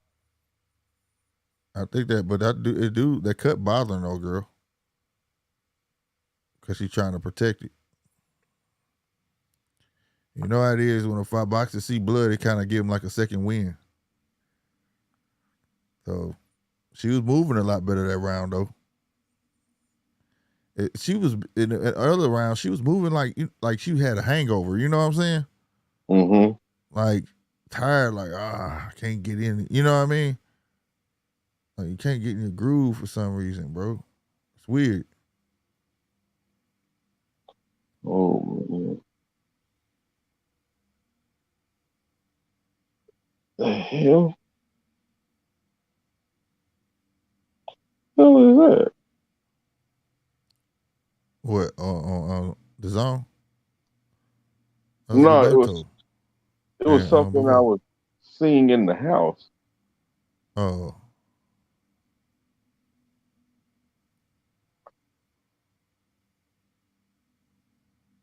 You might as well have made this a damn 3-round fight. This is not how you give people amped for the Shit. win. That was a nice left hook by McCaskill. Oh no, look at her feet now. And look how she landed now. I think she see that blood. It's like she got an eye on something. Her feet way there and she landed that left bomb. See it? Uh-huh. Already this round is way different than the other rounds, bro. Look, gut shot, went upstairs. But this is all stuff that she's been trying to get off. No, I'm saying is that because old girl that cut bothering her. You know what I'm saying? Yeah, that cut bothering her, bro. She's trying to protect it. But and even she see then, blood, so even it's giving McCaskill a target. You get what I'm saying? yeah, but even then, this is a 10-round fight. You've won, like, in my opinion, I don't even agree with the scorecard, honestly. She won the last round, too, in my opinion. But you only won 2 rounds to me. Yeah, I give you that. You get what I'm saying? So, nigga, I'll give her this round so far. It just, with this round, I think it's just going to depend on how she finishes. Yeah, but I don't think it's she enough looked to win. winded. What the fuck was that?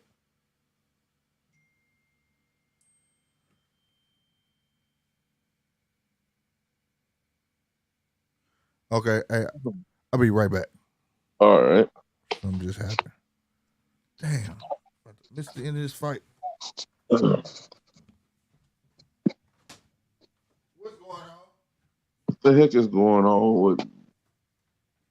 For anybody else that's watching this fight, it just looks... It doesn't look like her normal output of a fight or in a fight.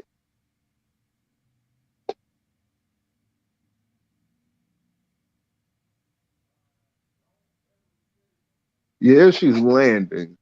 Yeah, she's landing better than she has for the majority of this fight. But it doesn't seem relevant, like, in a sense. Like, she's just trying to put on a show now to see if she could just sway the judges from acting all, flamboyant, basically, with it.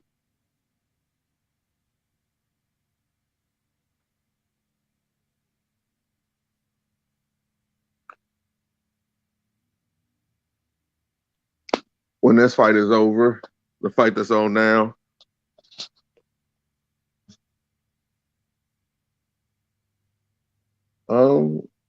eat it.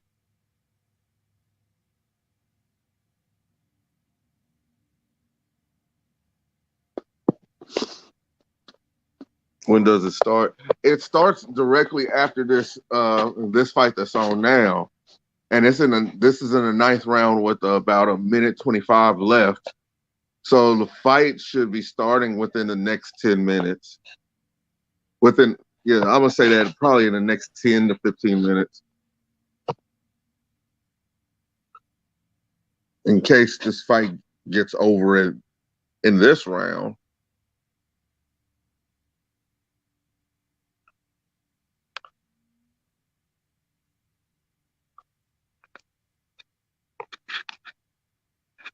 But even then, I'm looking for McCaskill to lose this fight because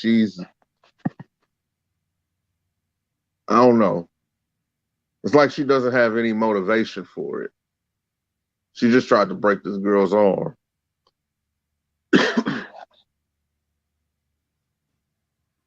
Oh. It's 30 seconds left in the 9th round.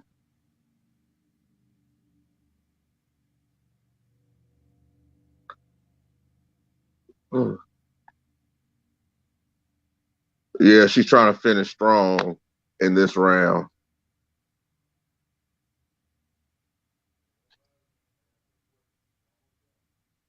No, those are push punches. Them ain't no real hand punches. She's tagging the hell out of her. All right, round over. So like I said, probably in the next 10 minutes. In the next 10 minutes, the fight will start.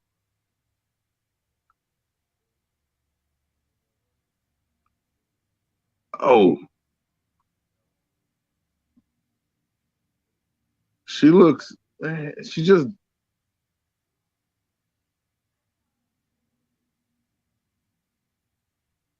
looks tired. Like everything she do is forced. Everything looks forced. Nothing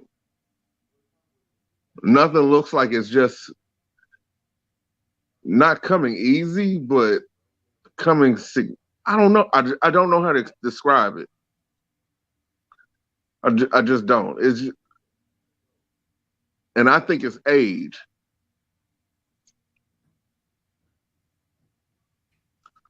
I think it's age. I really do. Oh.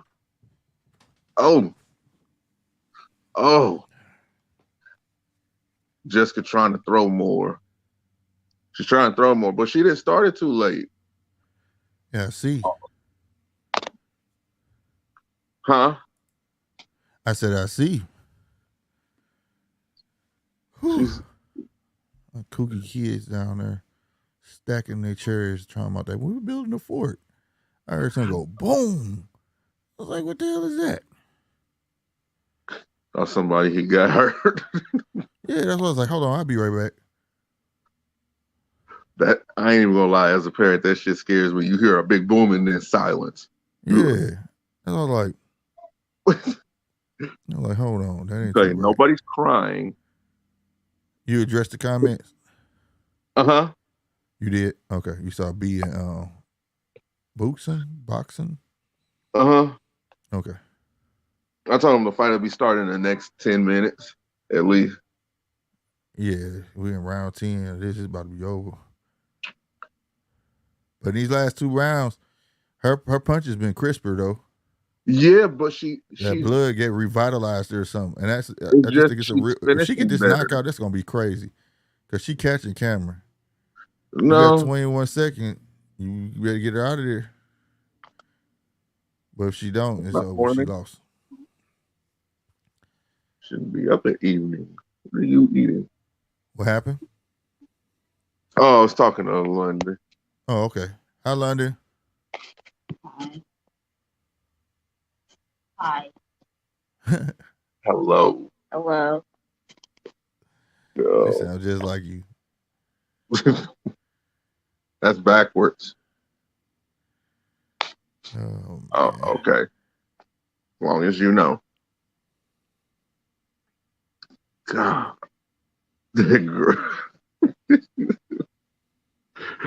Oh, I love my baby. She's so monotone. No, she was like, hi. Now you be doing it. That's why I said she sounds just like you. Do these still work? I forgot I had these set to my stream deck. Yep, it worked. Oh.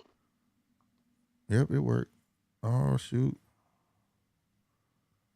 She didn't win this fight.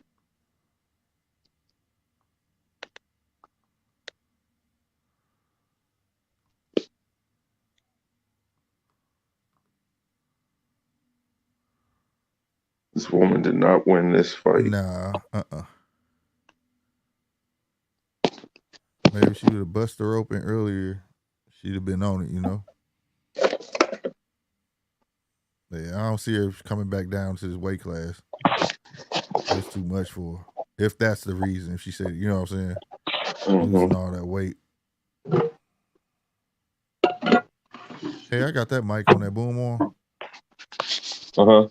I got that mic.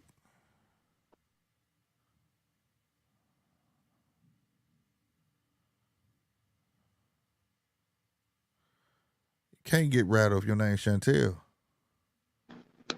Chantelle don't get rattled. Yeah, they get even. Chantelle come from fighting, goddamn. They get even. They ready to put your head in the dirt.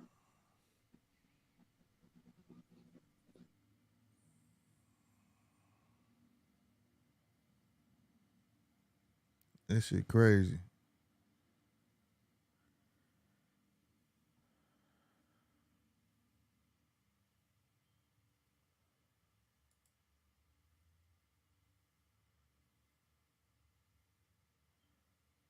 Shout out for the people hitting the like button, man. We greatly appreciate that. And to all our new subscribers, man, we literally gained 23 subscribers so far today. That's what's up. That's what's up, man. That's cool. So keep hitting that like button, man. Help everybody find out about us, man. We on the road to 500 subscribers, man. We almost there. So hit that, punch the shit out that button. Not hit, punch that motherfucking subscribe button for your boy. If you want to see me do great, do that. Yep, Chantelle won. Did she say her name was El Chapo? Chantelle El Chapo Cameron, nigga.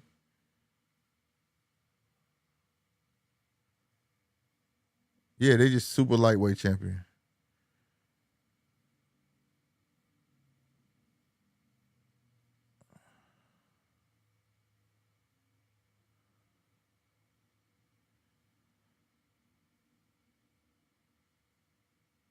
Damn, it's damn near undisputed champ in what? In 3 weight classes for the females. Super lightweight is her. Welterweight is McCaskill. And super I think it's super welterweight for Clarissa.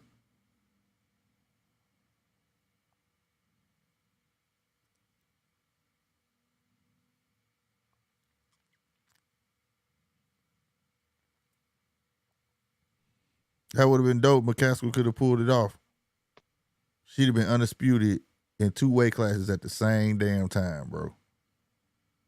That shit would have been crazy. Well, poor Icarus flew too close to the sun.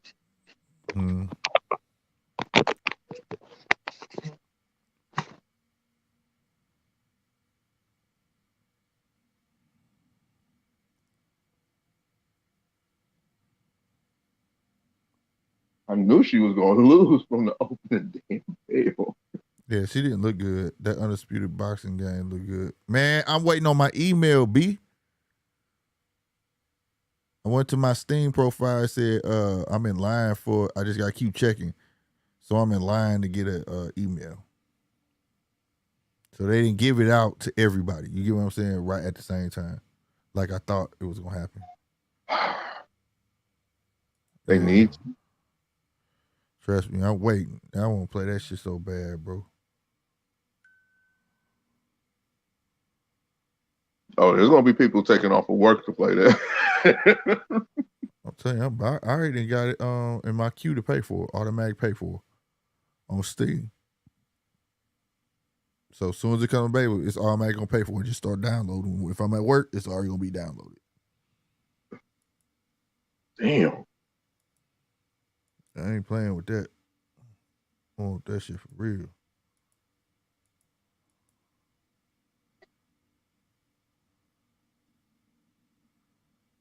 Y'all got me looking at my emails right now.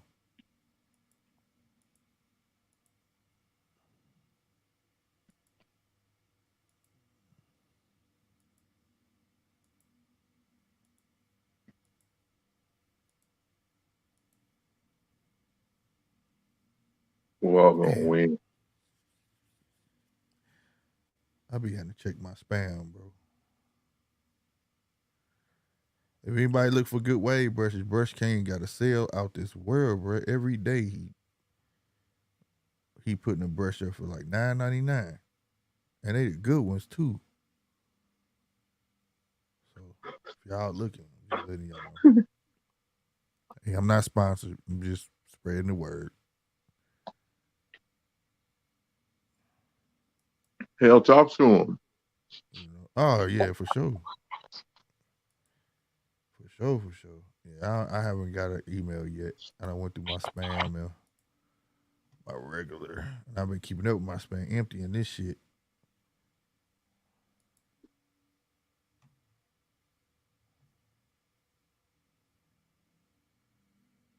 Let's go.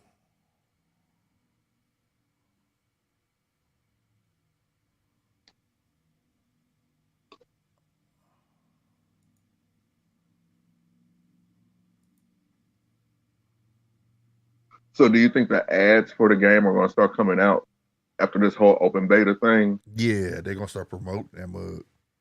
But the thing is, it probably ain't going to come out until Summer. fully released next year. Like first summer. quarter. You think summer?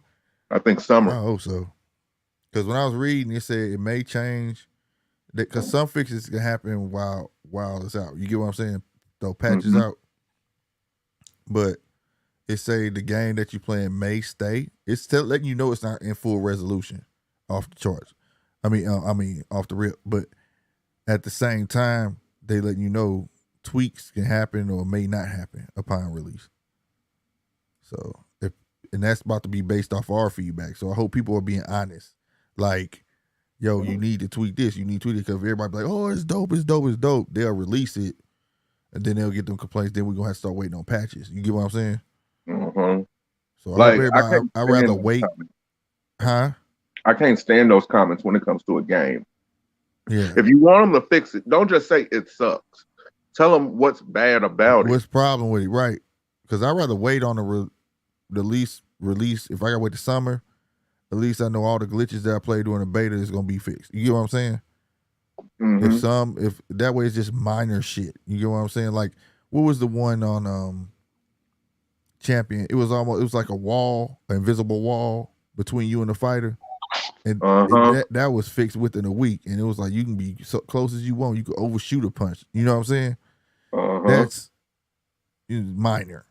But the big stuff, that's what betas are for. And I hope people are like, oh man, this is so dope. This is like, so I hope it's a lot of people who like boxing that are playing. You know what I'm saying? If y'all like boxing, bro, like really love boxing and you willing to play a great boxing game, go to Steam, all right, .com. If you don't know what it is, if you got Steam already, go hit the beta button and play it. And because if you're a true boxing fan, you're gonna give your give your honest opinion on it and tell what's wrong with it. You know what I'm saying? What I hope does not happen with this is because I hope this doesn't happen. Fight Night has announced that they're doing a new game. Yeah, bro. They try to be slick about it. So I hope that people don't get on here and try to review bomb since they have that information. Yeah. Cause they try to be slick about it when they saw and heard someone. Oh, we never said we weren't gonna make another. Like, dog, we knew y'all wasn't gonna come out with no one for 5 years. Like, you know what I'm saying? Mm-hmm. But like, dog, y'all didn't keep up none of your promises. They were supposed to get more boxes to download. You know what I'm saying, for Champion. You know, because it was supposed to be 5 years. That came out, and then 5 years later, another one was supposed to come out. But they ain't do that. And then he come out with no real down, no DLC like that. You know what I'm saying? Mm-hmm. That shit that pissed me off. I was like, dog. And then they That's just what got made stuck me on stop UFC. playing it. Huh? Because UFC that's what made me stop playing it, because I know for a fact with UFC, every time there's a data download, it's something important for quality of life. Whether that's updating fighter stats and all that different types of stuff, because when a game comes out, their stats are what they are until they have a fight, like their next fight or whatever. So you could be a 91 week. After you fight in real life and an update, you could be an 85. Yeah, that's pretty dope. I like the real life, because I remember they first put that on 2K. Remember? Mm-hmm. If that player was injured in real life, he was injured on the game. He was injured on a game.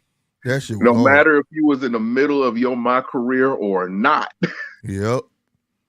That shit was tough, bro. I liked that shit. But they introduced that in boxing, that'd be dope as fuck too. I ain't gonna lie. But I I hope everybody get honest opinions on this game. I'm gonna be honest. Because I know the only reason why 2K didn't slow down on NBA basketball, like their basketball games, is because there's no real competition, right? Imagine if the NFL opened that contract back up, because I don't know how many people remember NFL 2K5 or 6. Hell yeah. That now, game, Madden almost got NFL, almost let Madden go. And I don't know if there's many people who remember that there was a baseball game, MLB Live, but 2K shut that division down. Yeah. Now give 2K access to boxing. I think that'd be dope as fuck. I think it would be too.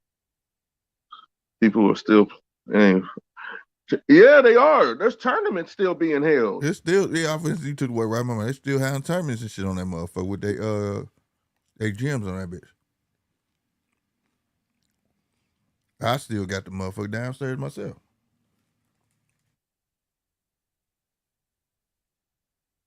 We got him walking down. Gilberto coming out.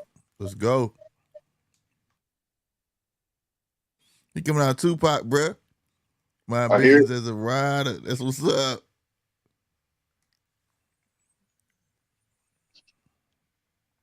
Yeah, I liked it. That was hard.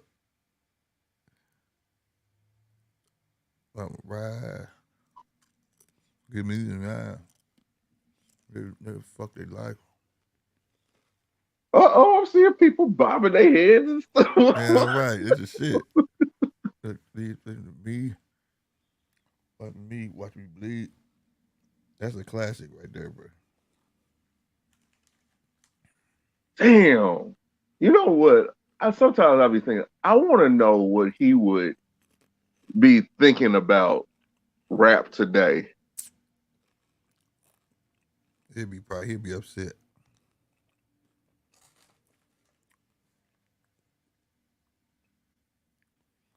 I think he would be upset. I also think Big would be upset too. Because a lot of these guys, it would be competition out here.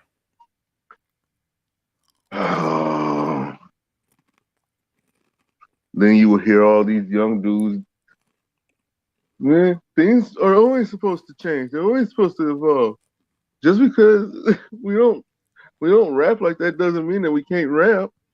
Nah, that's not evolving. Y'all degraded rap.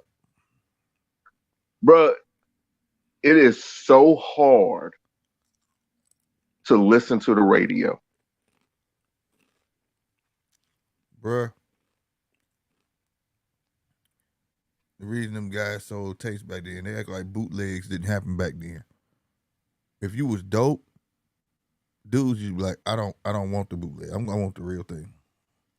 Because you want that quality of sound. You know what I'm saying? Mm-hmm.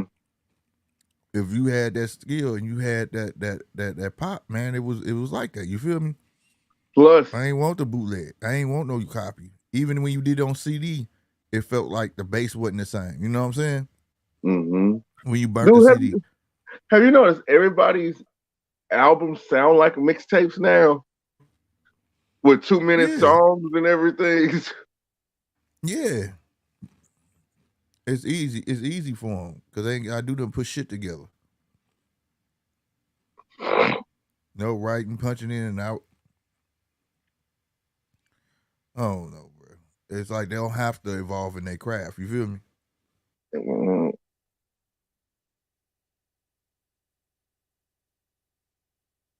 Damn.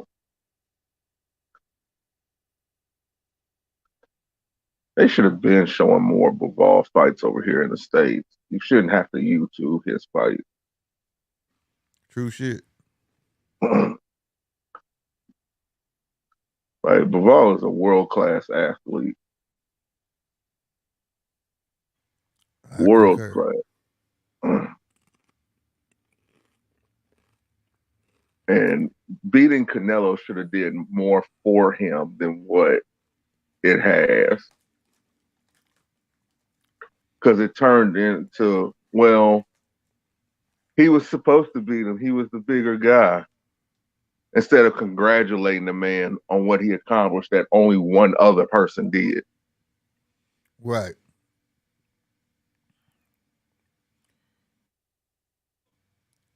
B, Drake cool. You know what I'm saying? He just sound like a goddamn Lil Wayne and Kanye mixed to me. But other than that, when he rap, he all right. I mean, he didn't captivate it for the young kids, man. He started all this shit. He hasn't had a good album in years. These niggas, baby. All these dudes is kids. He started singing and rapping, they was on it. Oh, we could do that, get away with it? All you have to do is, bro, you ain't even got to put together 16 no more and be good at putting together 16. Just you your words together, sing it. You could put together a 3-minute clip with you freestyling. Don't even really sound good. You got a deal. Yeah, 21 cool. You know what I'm saying? But a lot of these cats will be even better if they quit let people rap their style. Yeah. And a lot of these people don't show no growth in their music. There should be no reason that, honest to God, there should be no reason Drake is still talking about the same shit in his latest album that he was talking about in his first album. Right. No, there's no reason for that. And I don't like it. No, I feel you on that, bro. I mean, that Ghost Rider gone. Like, even with, because they are vets now. Look at J. Cole, his first album compared to his second album, compared to his third album. It's growth. A lot of growth. He's not the same artist on Cold World as he is on Forest Hill Drive, which is his greatest album ever. Yeah, Forest Hill Drive, true. You know, I don't know.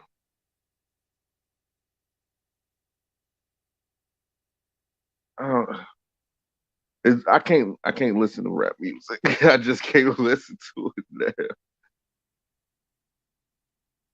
Hell, I can't even listen to R&B no more. You gotta listen to it in, I don't know, a variety. Like, rap has transitioned into what country is. You got rap, right? But it's all sorts of different rap. You know what I'm saying? Trap. I might not want to hear no trap today. I might want to hear conscious, or, you know what I'm saying? I might want to hear drill. I might want to hear. Don't sound good, B. You know. So, you know what I mean? But when it comes to the rappers that I vibe with, like, people say that it's unfair to compare like a J. Cole to a Drake. They're not the same rapper. They're not the same type of rapper.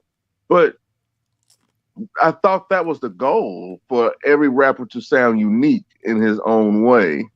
Right. Right. They ain't supposed to be the same. Well, like RC said, I know they say imitation. What do you say? Imitation is the greatest is form of flattery. Fuck that. Don't copy my style. You did that shit back in the day. Somebody was coming for you.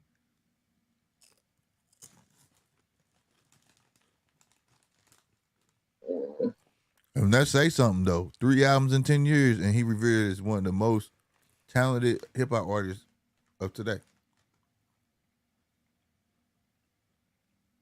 That says his music is timeless. Mm-hmm. Like there's just certain artists that are timeless. Like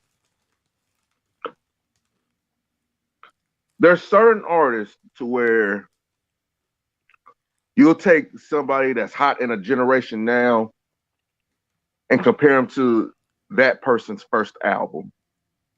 Doesn't even match up. And then the people who like the music now get offended because it be making them seem like they stupid. But I'm a firm believer in, hell, what you consume, you end up being a lot of times. Mm-hmm. A lot of times you can't. And a lot of music is garbage. And there's a lot of garbage ass people running around here.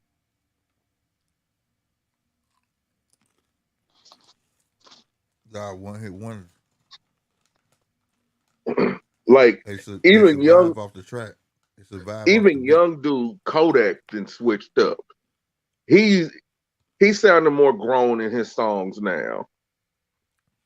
Well, at least trying to. It's like you see the transition in his music to where he's going, where he's trying to head to. Mm-hmm. That's the growth in the music. They had chanting Bivol like it wasn't shit. Mm-hmm.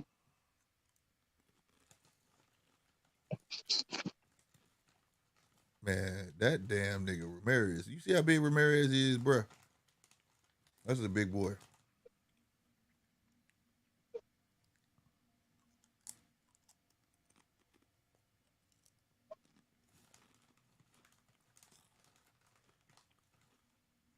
He should have been already up on a pound for pound list. Right. Ooh, that boy tall, bruh. You see how far you gotta have his legs that apart? Level itself out to Bivol height. Tripping is going to be a major issue with this.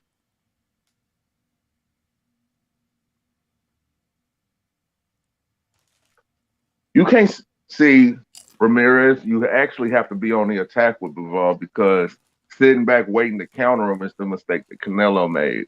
Right, bro. You would think he'd be. I thought he'd be pressured. He did his, but they just tell me he did his homework. That's what this tell me. He can't pressure. He can't pressure him like he do everybody else. You know what I'm saying? Mm-hmm. Because he know he a boxer. Because Ramirez, he pressure everybody. What is they doing? Oh, they talking about feet. Feet entangling.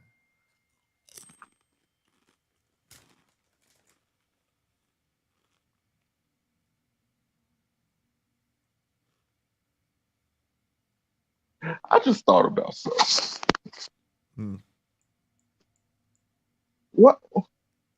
Why don't the media and stuff go after the Hebrew Israelite people?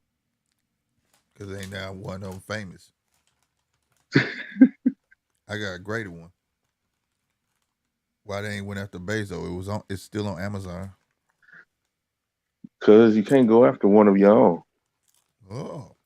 And he got it on Amazon. The video. I'm a Drake hater, but that's 1-2 by Bivol. That is a hell of a run.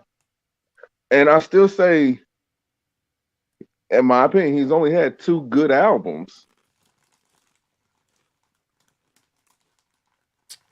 Nothing was the same, and fucking Take Care was his best albums. Take Care was his opus operandi, in my opinion. That was his crescendo.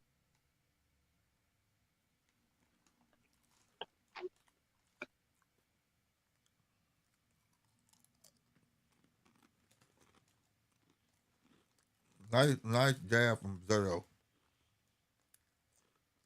Can I say something that's controversial? Meek Mill has never had a good album.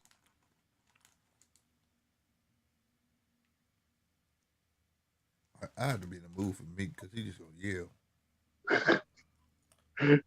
He's never had a good album, bro. He'll have one or two songs, if that. Probably one. Oh, he about to take. Damn. Oof. Hey, he gave Zurdo the business. It seemed like they let him carry on for a few seconds after the round. He gave Zurdo the business, bro.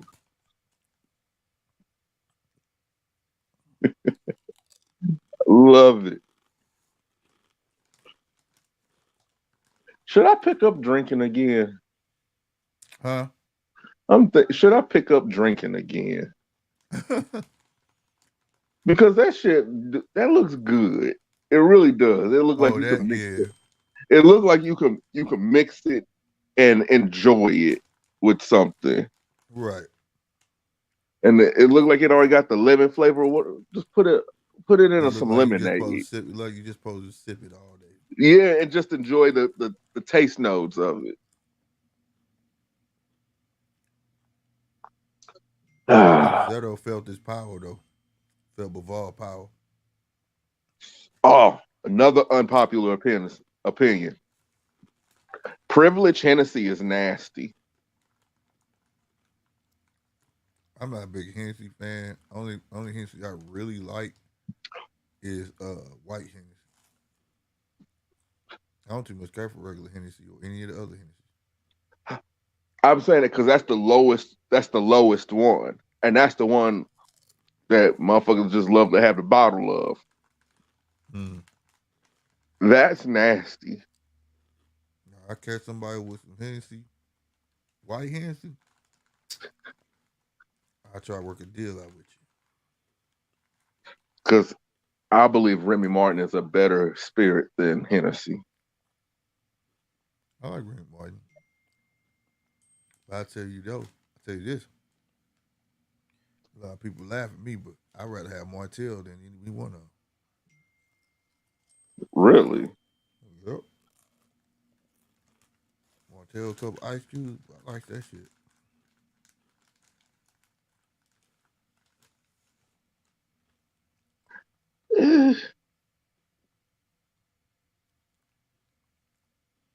I've always felt like Hennessy just overrated, bro.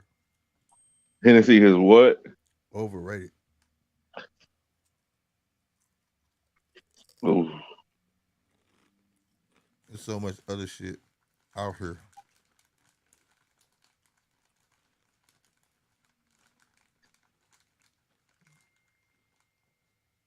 I wish they take me out this group chat shit. Like Bivol I thought Zurdo was gonna make this, shit. John Pascal made it a harder fight than this. Joe Smith made a harder fight than this. I didn't think Bivol was gonna be the pressure. Oh. Nobody shot. Oh, girl throwing her hat in, bro. Haley Bailey, chick was playing the Little Mermaid. Yeah. She's putting it out there subliminally. She wants to be Storm. Oh, okay. Now that, no. No. I don't think she's tall enough. That's where I was going. I don't think she's tall enough, and I don't think that she's. I don't think she's willing to cut her hair neither.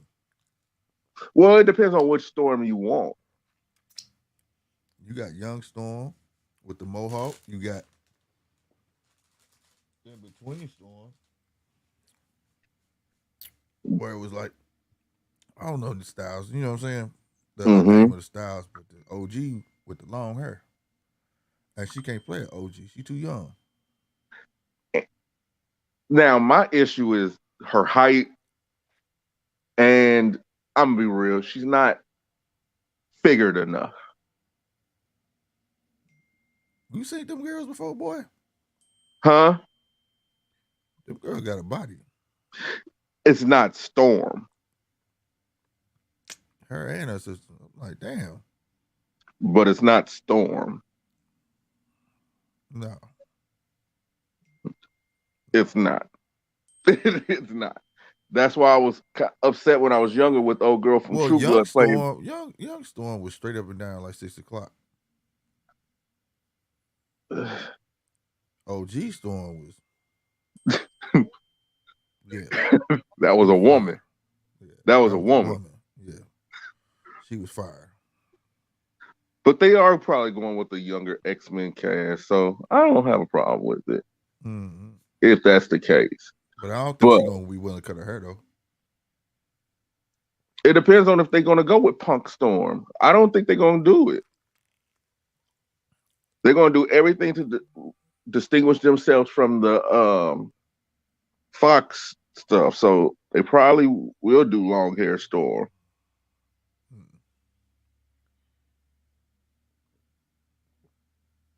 A young Storm Stan Lee version. Yeah.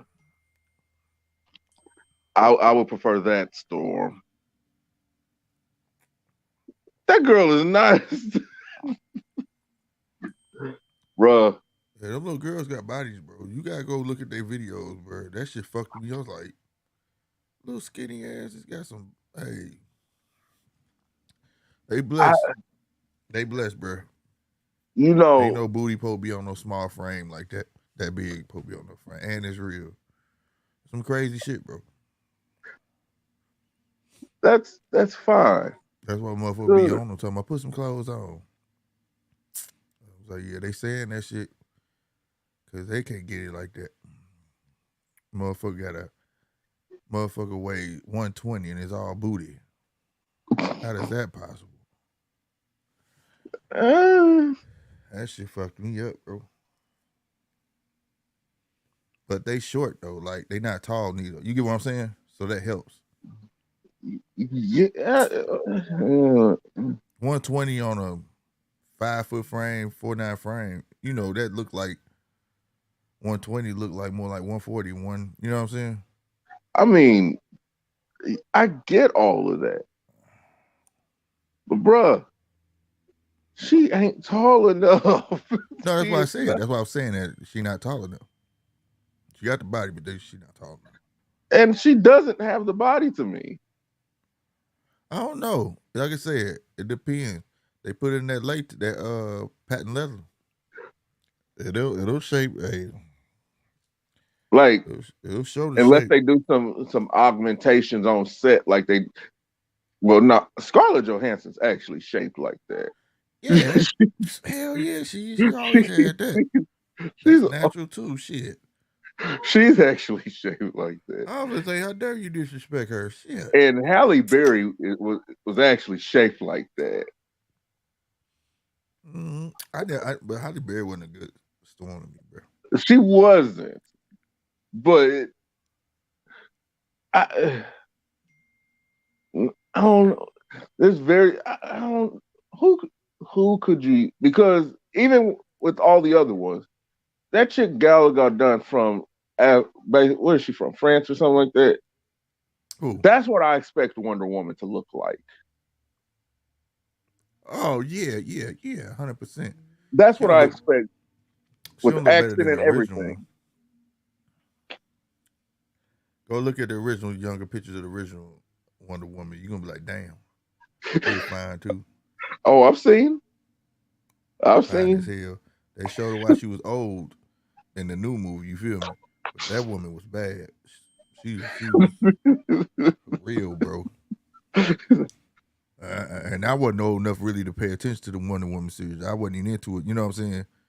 I went back and looked. I was like, God damn. Like, they said, okay. They said that women hated her because grown men was watching her show. Husbands. Well, they hated Eartha Kitt also. That was a whole nother thing. Right there. That was a whole nother thing, boy. But He was even driving the white recently, men crazy. You feel me? yeah. But He even was driving white recently, men crazy. That's why they old swapped her girl ass who out. played old girl who played Jean in the little X-Men First Class stuff like that, she don't look like Jean. She doesn't fit Jean. She's too pretty to be Jean. That's Poison Ivy, in my opinion. Well, That's Poison Ivy. That's not Jean. Man, he gonna get Gilberto out of there. Damn, I ain't Ramirez. never seen Gilberto back up like this. This dude too big. I think he giving Bivol a little too much respect, bro. Cause Bivol was just being basic with this cat. You know what I'm saying? Like I ain't even fronting. He's just being basic. I think Gilberto just giving him too much respect. Gilberto one of them fighters you probably should never let him watch a Bivol fight. You get what I'm saying? I'm gonna watch it and I'm gonna tell you what to do. You know what I'm saying? And Like he's not this good a in dude who film beat study. Canelo. You know what I'm saying? Damn. I've never seen this. Wow. It looks like he wants to throw that overhand right. He's very fidgety. You see it? Yeah, he's very fidgety. He's steady going to that body, but he's so scared of getting catch with something coming back. You know what I'm saying? And you see how Bivol walking this tall motherfucker down with just a left jab? Look at that. Pop, pop. There it is. That's straight right. Every time he throws it, Ramirez backs the fuck up. Damn.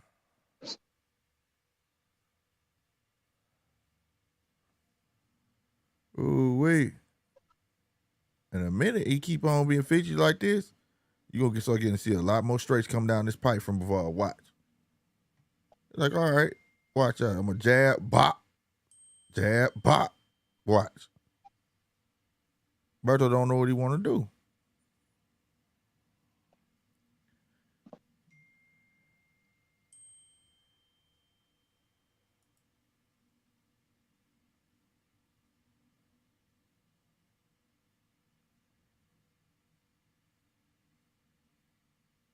No, nigga, I want a list. Come on now.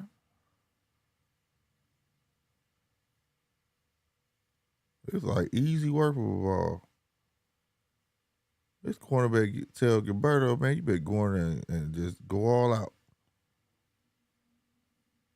For real.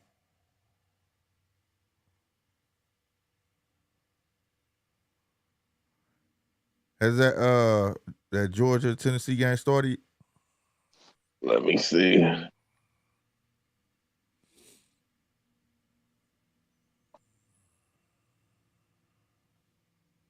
I think that's the night game. That's the nightcap.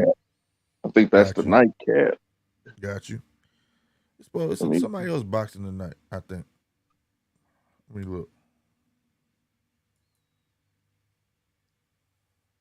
Morrell.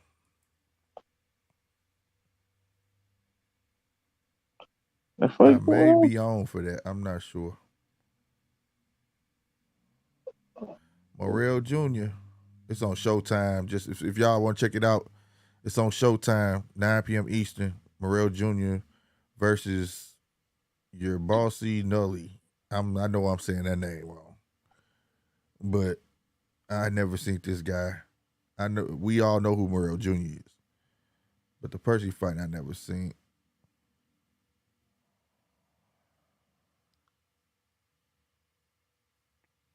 Oh, Yo Elvis fighting on that card though. I might watch it, nigga. You know who that is, Polo? Yo Elvis Gomez.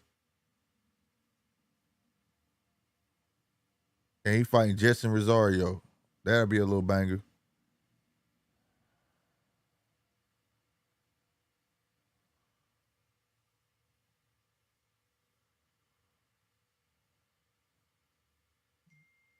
There you go, Gilberto. That's what I'm saying. Quit being fidgety and lead off that jab.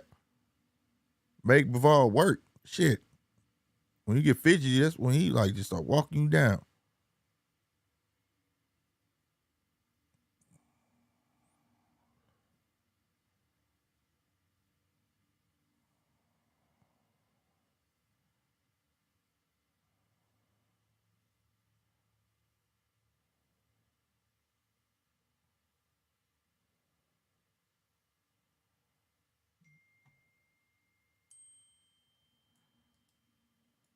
Woo!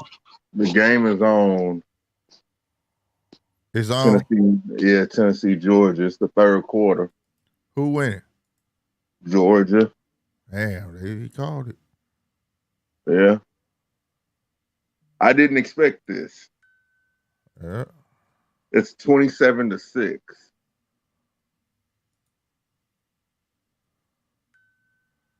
I might check this fight out just to see this Yo Elvis fight. He made me a fan. You remember Yo Elvis, right? Cuban fighter. Oh.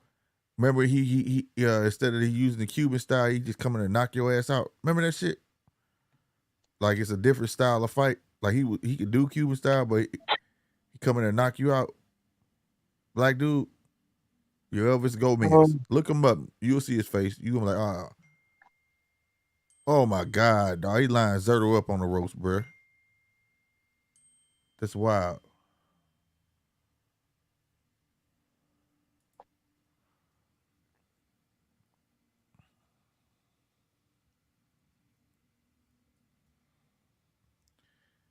Fuck no, Keke Palmer should not play Storm.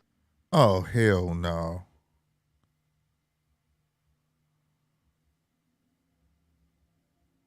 No, not that Elvis B. He said Elvis the real Ali, not that Elvis. I know he got the high top and everything. He be coming out the white black shorts. No, not that Elvis, bro. This Yo Elvis. Literally spelled Yo Elvis. You know what I'm saying? Time-wise. Timeline? No, the comment. He's right. Oh, I can't wait to go see that. Oh, time-wise. I see. Is it Wise or Weiss? I'm sorry, I be hung up on. I be so worried I'm be getting names wrong and shit.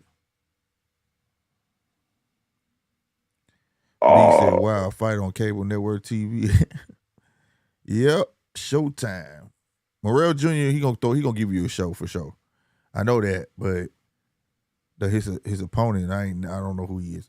But that Yo Elvis fight, I like the way he fight. He coming to bang bang. You know what I mean? Hey, I'm hearing that Black Panther is the truth, bro. They didn't have some early showings here. Like they had special passes and shit. Yeah. And motherfuckers like that motherfucker the shit. They say it's like the most serious motherfucking Marvel movie ever. Like it's like they was the people at my job saying like it's like a couple jokes. But like it's serious, like for real. You know, they didn't advertise it much, but there was people mad that Neymar was basically Latin American. Yeah, because they based it off the Mayan heritage. And it's not the Neymar we know. They changed this backstory because they didn't want him to be like because DC already came out with Aquaman. So they didn't want to have the Namor that we know and call it Atlantis. You get what I'm saying? Yeah. But they do acknowledge that he half blood. You know what I'm saying? But his underwater kingdom is called something else. You know what I'm saying? And they wear feathers and all this stuff is based off the Mayan culture. So I think that's cool though because like it is a different universe. Marvel is creating a different universe, and it show love to the Latinos. You know what I'm saying? I don't have a problem with it because they have a hero. I think that's pretty dope. You know what I'm saying? We'll tell you why I don't think that it's a issue. Because they've always said, even since the beginning of time, Wakanda and Atlantis were sister cities. Sister cities, and if you look at majority of the cities on the west coast of Africa, a lot of the same customs and cultures and things like that are shared with people along the western coast of South America. So it almost fits like it's two sister cities that were just separated over time of no fault of their own. Because Atlantis is supposed to be a advanced city just like Wakanda is. To where they can smell vibranium and things like that. So I think it fits. That works. and they showed the wings on his feet. That got me right there. I was like, yep. Now, that's something I thought that they were going to do. I thought they were going to get rid of that because that's OG Namor. You know, the current reiteration of him, A versus X and all that stuff, he doesn't have that. But that's OG Namor. That's where that comes from. And the green shorts is OG Namor. Have you seen any of the new series, the A versus X versus E? No, I haven't bought none of it. It's it's the Avengers versus the X-Men versus the Eternals. God damn. Because the Judge Celestials are coming. Huh. And you know the Eternals are just a beacon for them. Right. But so the humans, like always in the books, they blaming the X-Men. Always blaming them. They're blaming them for the judgment or whatever. Mm-hmm. And the Avengers is trying to stop all this stuff, but the Eternals aren't doing anything to try to stop it. Mm. If anything, they're trying to make sure that it happens. Yeah. So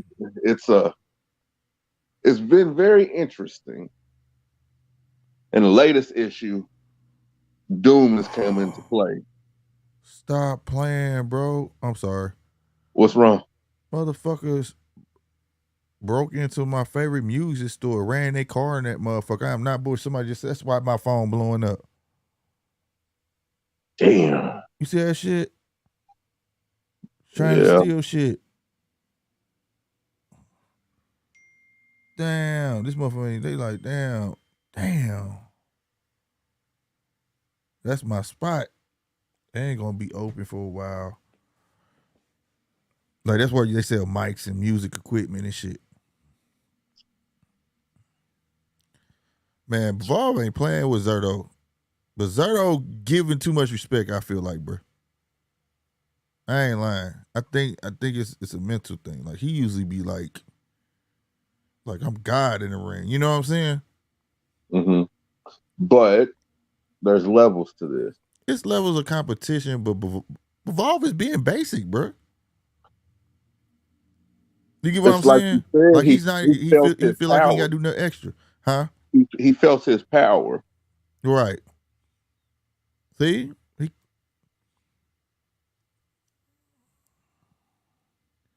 Like, Bivol, look at Bivol. You see how he's standing there? Look how his legs is. Just look at Bivol legs. This is how you know he too relaxed in that motherfucker. Look, but watch. When the shot go out and they both, and you see, watch how he stands still in front of him. Watch his legs. See that shit? Look. He rather lean back before he even try to move back. Look. See that? Mm-hmm. That's telling me like your shit ain't shit. You feel me? I'm not scared of you. Look at that. Look at him. Look at this shit. What the fuck? 1, 2, 3, 4. Oh, he could have landed the fourth one. You see what I'm saying? Look. This dude is leaning back, barely scooting back, and Zurdo ain't swinging. Bivol has no respect for him. He like, you just big. I'm telling you, in boxing, you got to read body language, bro. I done watched plenty of Bivol fights, and even with Canelo, this nigga was dashing backwards. You understand what I'm saying? Mm-hmm. He ain't never lean and then move. You know, he looking at Zurdo way bigger than fucking Canelo. You feel me? He's a dangerous man. That dude too comfortable. Planting his feet like that. I mean, getting real flat-footed in front of him. You hear me? Look. Look at him. Just flat-footed as shit. Zurdo shoot a jab. Look, just caught his head. Bop, bop. Woo, Bivol picking this man. Man, damn, Zurdo. I wonder how many people bet on you, because you look like Goliath in that motherfucker. About to go down. That's why. There's no pressure on Bivol. Bivol has no respect for this guy. None. When I saw that dude, Zurdo came forward, rushing forward, and the dude was planted so hard, and then he just leaned back. And then took a step back. Like, what you came here to do nothing. And then start then started to land a 4-piece like this replay they showing. Well, it was 3. He could have landed the 4th one if he would have swung it. Swung for it, rather. I'm sorry. Look at this shit. This big ass giant. You ain't do to make Bivol confidence go to the roof.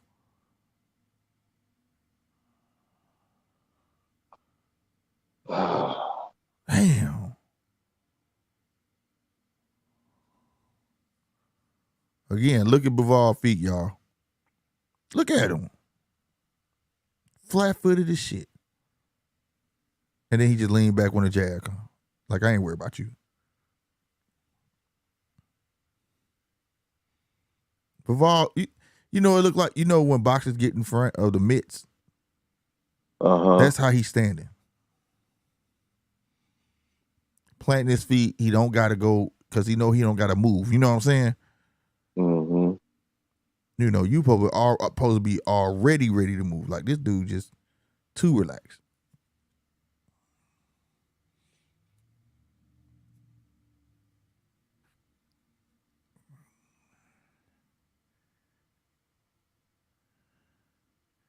Damn. And like to be what B say, a slip jab will help, right? Zurdo need to come from behind that jab, and with something too, because he just throwing it out there as a feint, but he really need, if he gonna mix it up, like say, throw a stiff one down the pipe. Especially by now, we in the 8th round. He done got used to you just throwing it as a feint for real. You know what I'm saying? Mix that shit up. There you go, body upstairs, body head. But I ain't seen a heavy body punch from Ramirez yet. I seen body shots, but I ain't seen nothing heavy. You get what I'm saying? Yeah.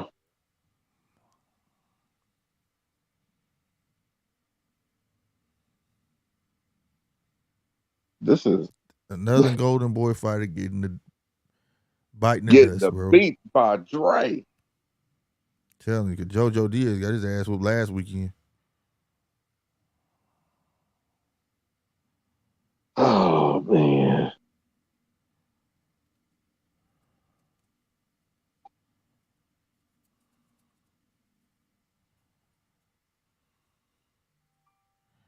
Look at this shit. And then still standing there. Come on, Berto, you too big for this shit. Man, this dude just went ham with about 8 shots. Zurdo done, bro. Not done overall, but he's not there, bro. Now look, Bivol laying on the ropes on purpose. Look at this shit. When do you ever see this? This big ass dude. And then he lay on the ropes and let him back off. Cause he couldn't land. That was finally a nice heavy shot into the ribs from him. That shit had some bass to it.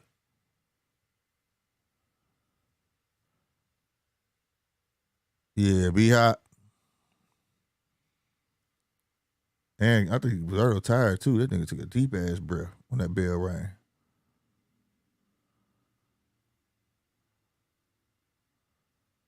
Damn.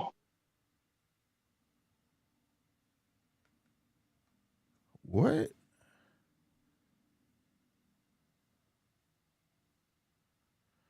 Man, boy, he be having some titles, man. What's the dude name? Barbershop Conversations, bro. It's popped up over here on my tab. It said Louis Farrakhan was the modern day first sellout for white people fame and Million Man. I said, boy, you know how to make some enemies, don't you? God damn. Damn. We need to keep that shit in-house, though. Like, you ain't got to shit on no other black man. You tripping.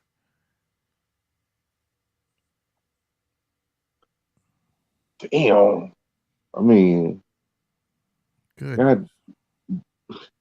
Is that it? Million Man March brought people together. I don't know how he's shitting on that, though. I'm going to see what he's saying. I got to see live what or saying something? that is. I don't know. It just popped up on my thing, and it said up 1 minute. No, that's something else. 10 minutes ago, No, I think he uploaded. It's just a video. But sometimes Fred will put a provocative title and then really don't even talk about it. You know what I'm saying? Mm-hmm. What's in the title? So I don't know. But yeah, that's some hard shit he said though.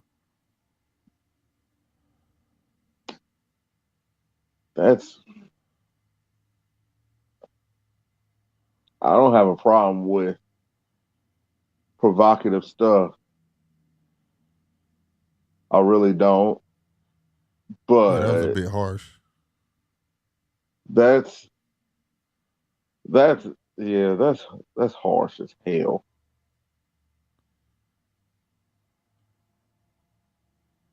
That was like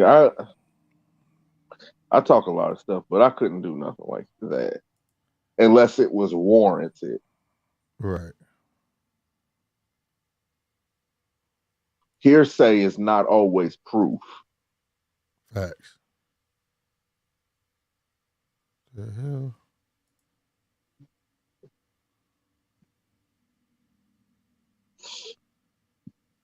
I ain't tripping. There you go. Shit. Quit putting your head down, man. Get to do the business. You too big to be bending all the way over like that. When you bend down like that, shit, it take you longer than him to bend over. He just turn you up. Yeah.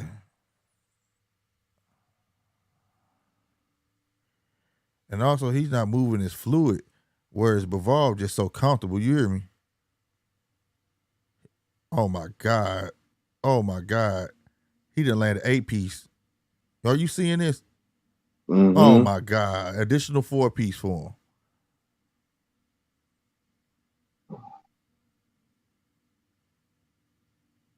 He needs a miracle. Yeah, he does.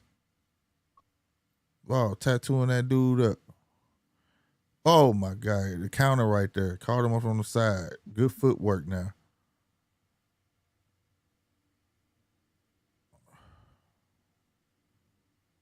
This is going to look bad, bro, because if he beat Gilberto, that was like they second under Canelo. You get what I'm saying? Like, dude, you know what I'm saying? In light heavyweight. And then if he fight, he'll probably fight Canelo again. And if he beat Canelo again, oh, man. That'll look bad. That'll look hella bad.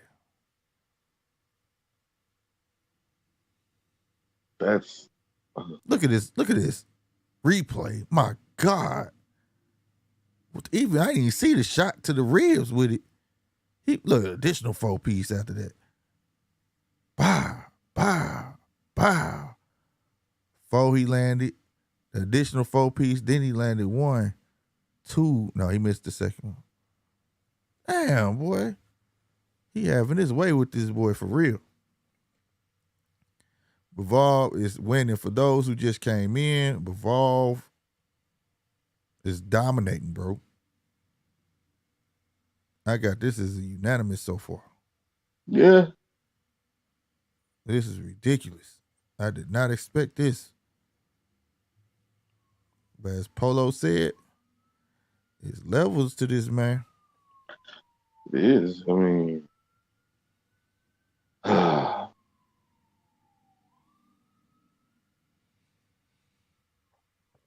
shit, I don't even know how they gave this dude 2 rounds. I haven't gave Ramirez not 1. No, he ain't fought Usyk. No, he ain't fought Usyk, bro. Not professional. Cause he went to heavyweight, bro. Usyk heavyweight. He left cruiserweight to heavyweight. This light heavyweight.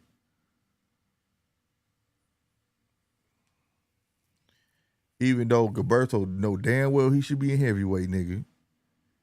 Big as his ass is. You see that shit? Yeah. This dude's huge. I'm for real. He made Bivol look so small. I'm talking muscular wise and stuff. You know what I'm saying? And he getting his ass whooped. Muscles don't win fights.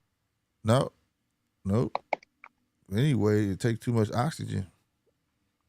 tire your ass out. You gotta be able to sustain all that shit, you know? Yep. Have you played the new Bayonetta? Oh, I ain't bought it. No, not yet. And I'm pissed because when I was looking for Bayonetta 1 and 2 on that damn Switch, I couldn't find it nowhere. That's the thing about their search engine on there. It's a hit or miss. There's a lot of buy that Mario for the girl. On there. I was typing in that Mario Kart 8. It would not pop up. It would not pop up, fam. I had to keep scrolling until I saw it. I'm just like, dog, y'all gotta get y'all shit together, bro.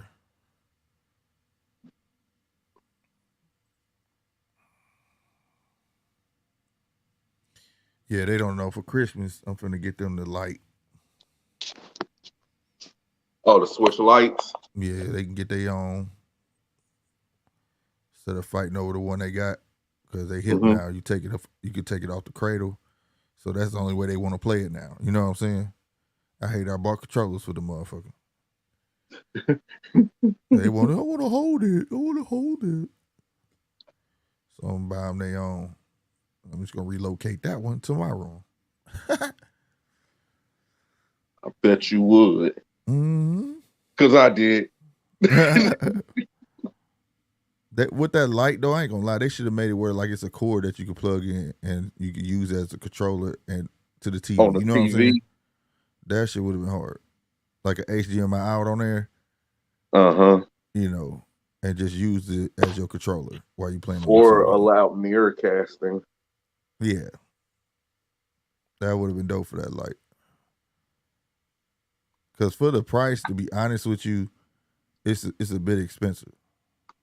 Smaller screen, processor wise, controllers don't come off. The chipset is damn near, not I want to say outdated, but it's older than the ones that's even in the regular Switch, from even further from the OLED, and it's still $200. When I can go get the regular Switch for $300. You get what I'm saying?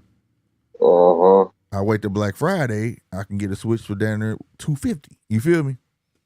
Probably less. Exactly. So I really feel like the Switch should be like $150 or something like that. $155. But I had thought about just buying 2 Switches, and I was like, nah, because I don't like the idea of them the controllers coming off and shit. You feel me? Oh, that's a perfect way for stuff to get lost or broken. Yeah, that's why I was like, nope. I don't want that for y'all. Y'all just can't play the little games where you need to wave the controllers. Y'all don't need that shit. You can use that. That's what the home one for. You feel me?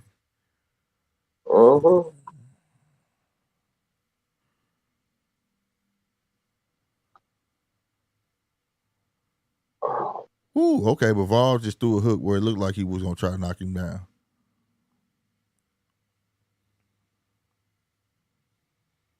Hey, I must say this, though. I'm starting to really enjoy the early fights. Like, it's 5:30, and I'm sitting here watching a really good fight. You get what I'm saying? I'm used to it being early and some fights on. It's like some people I'm getting to know, some new guys, or, you know, instead of have to wait till 10 o'clock at night for 11, 12 o'clock for the main event. You know what I mean? Yeah. I ain't gonna lie. I'm kind of getting, I'm really liking this shit, bro.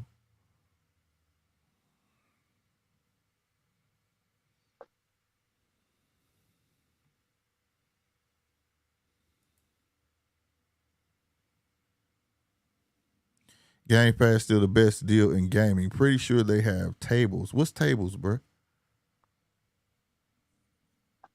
All different, like tier list, I guess. Oh no, shit! You pay Game Pass, you getting all the shit, and they ain't doing no but making it better now because they starting to put games sooner on there instead of like waiting for all old shit. They finna have like a life, like you know how Disney do. The Marvel movies be in the movie for 30 or 45 days, then they come to Disney Plus. That's how they finna start doing Game Pass, bro. They you gotta just Google it or YouTube it. Everybody talking about that shit, fam. That's the way they trying to go now. Because people not really buying video games like that no more. No. People are playing with Game Pass. And So they want to find a way to be able to bring new titles sooner to it.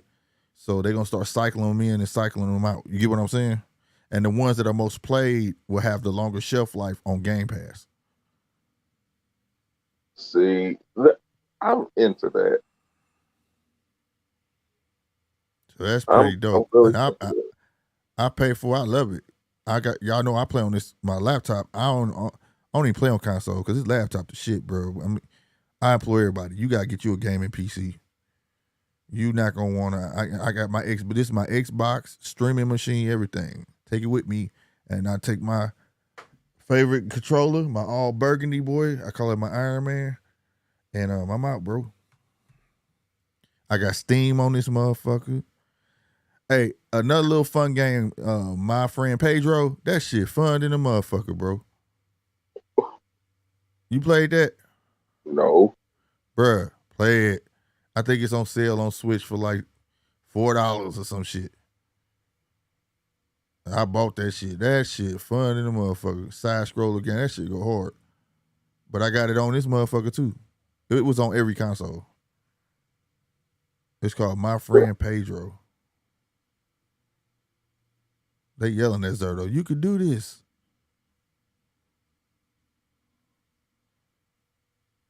I don't think he understands that immortality is through that guy. I think he sees ass whooping if I get near that guy.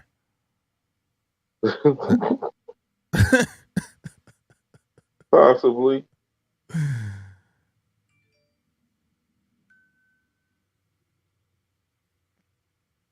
He said, we older, brother. He said, tired by 11. Right, that's what I'm saying. I'm enjoying these early fights, bro. I'm enjoying this shit. On a Saturday, too. Kids take a nap. You know what I'm saying? And I can watch this shit without nodding off. Shit. Thing. Getting a quality fight. You know what I'm saying? Like, I don't care what they say about the zone, bro. This right here, they would have put this PBC would have been pay-per-view. I'm getting a quality fight on the zone. You know what I'm saying? I'm not mad at that, bro. Not mad at that.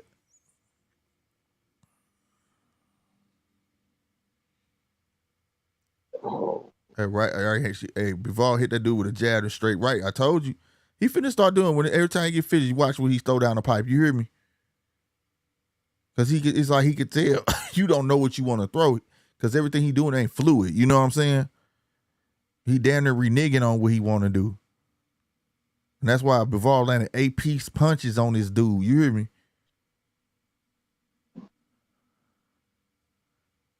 Sad. And Gilberto want to knock him out because Gilberto a body head nigga. You know what I'm saying? And all I've been seeing is a lot of head hunting, you know? Yeah.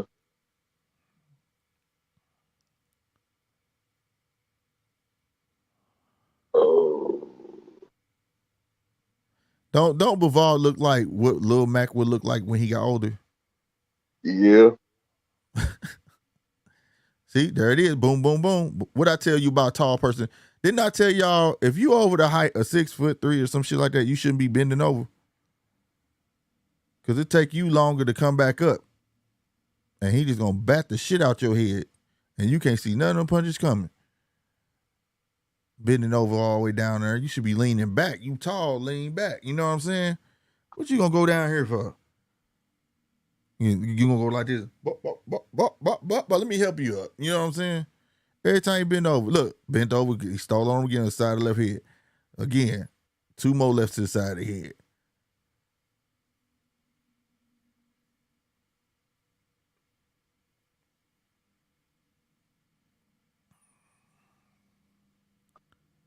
That was a fast ass jab of all through.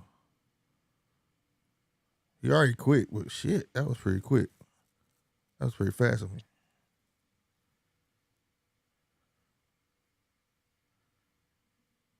Ew. Hey, shit to do. Ooh, that's what I'm talking about. This dude standing toe to toe with Gilberto. You hear me? Good shit. Good fight, man.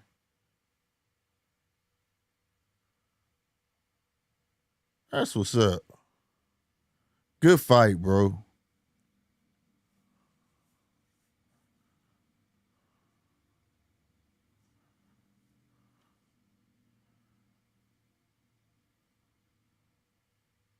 Yeah, Berto. I said Berto. Gilberto, I think that's damn, bro.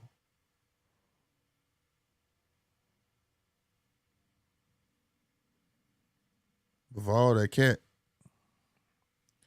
Gotta give it to him, huh, Polo? Yeah. Hell yeah, you got it. Like I'm more disappointed that he's not a bigger star than what he should be. Right.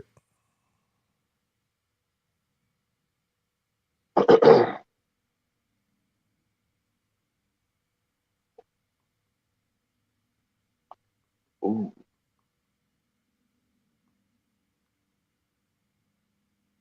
The hell was that?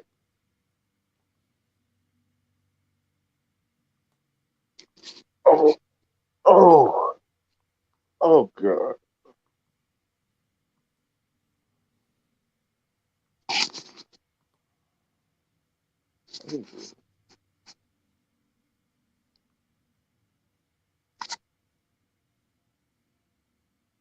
Man, I gotta fix that shit. Come on, say what y'all gonna say. We already know. I don't know why it's taking so long. This shit should be automatic.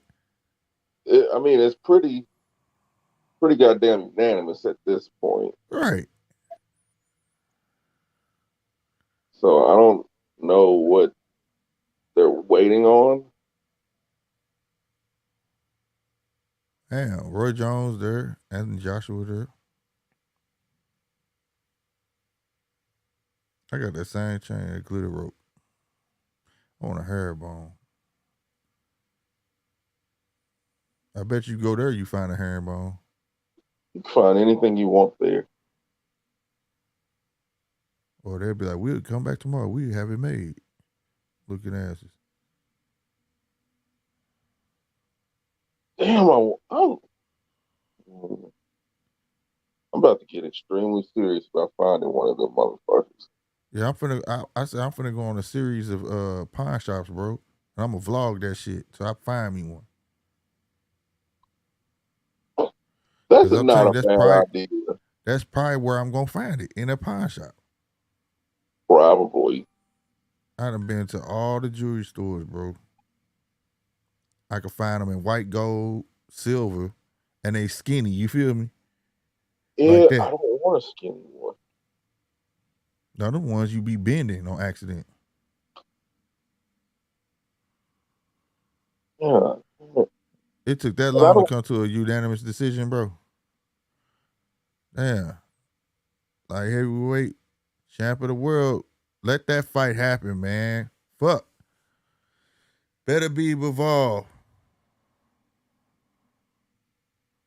Yeah. Man, that dude Gilberto big, bro. I'm sorry. I know y'all, I keep saying it. I knew he was taller, but for his size, I didn't think he was gonna be that much bigger than, you know what I'm saying?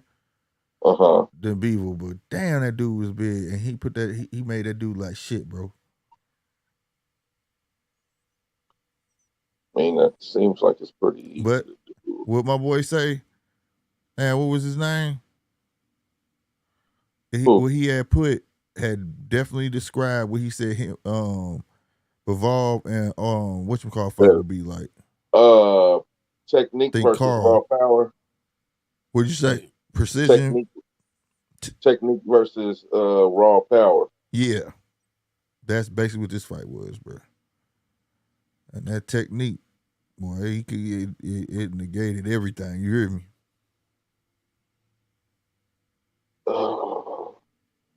That shit crazy, bro.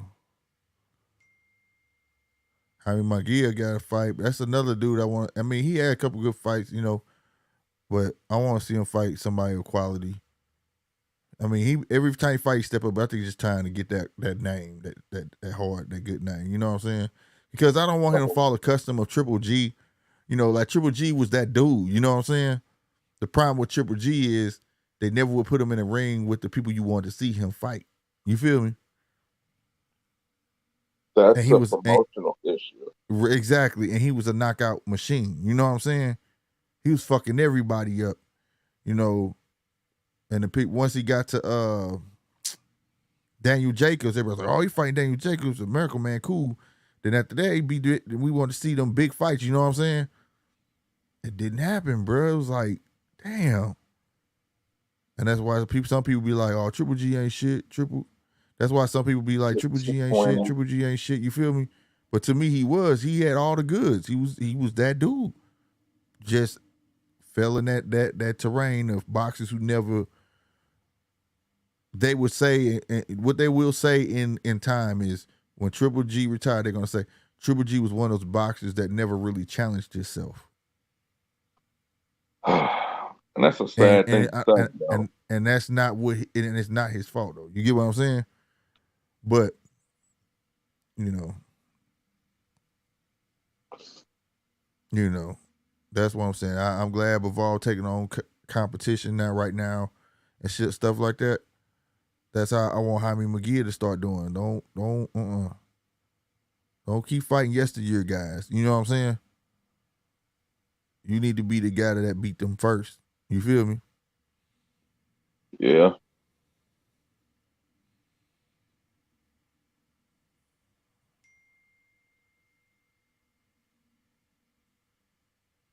He said it. He said, "Look at him. He way bigger than me." You heard him? Mm-hmm. He said, but it don't matter.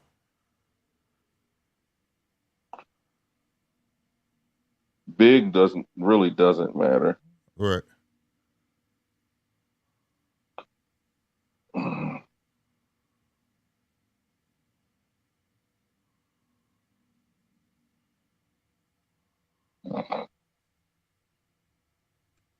Where is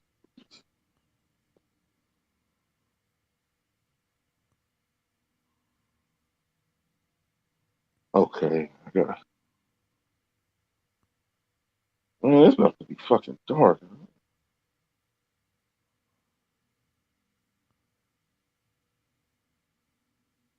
Damn.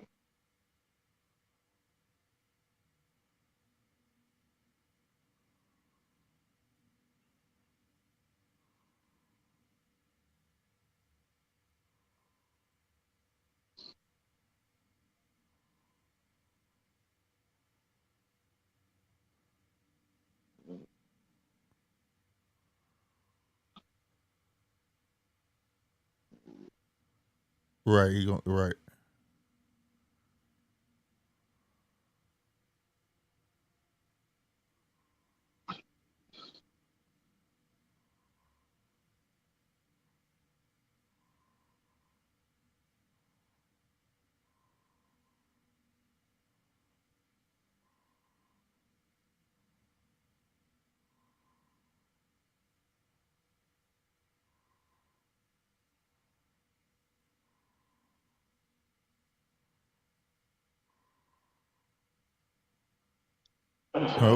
Nope.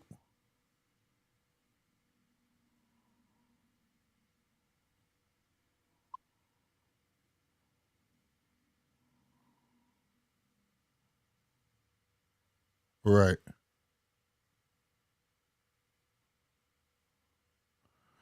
And you know what's crazy?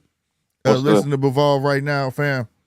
He speak like broken English, but he made sure everything that came out of his mouth was worth listening to.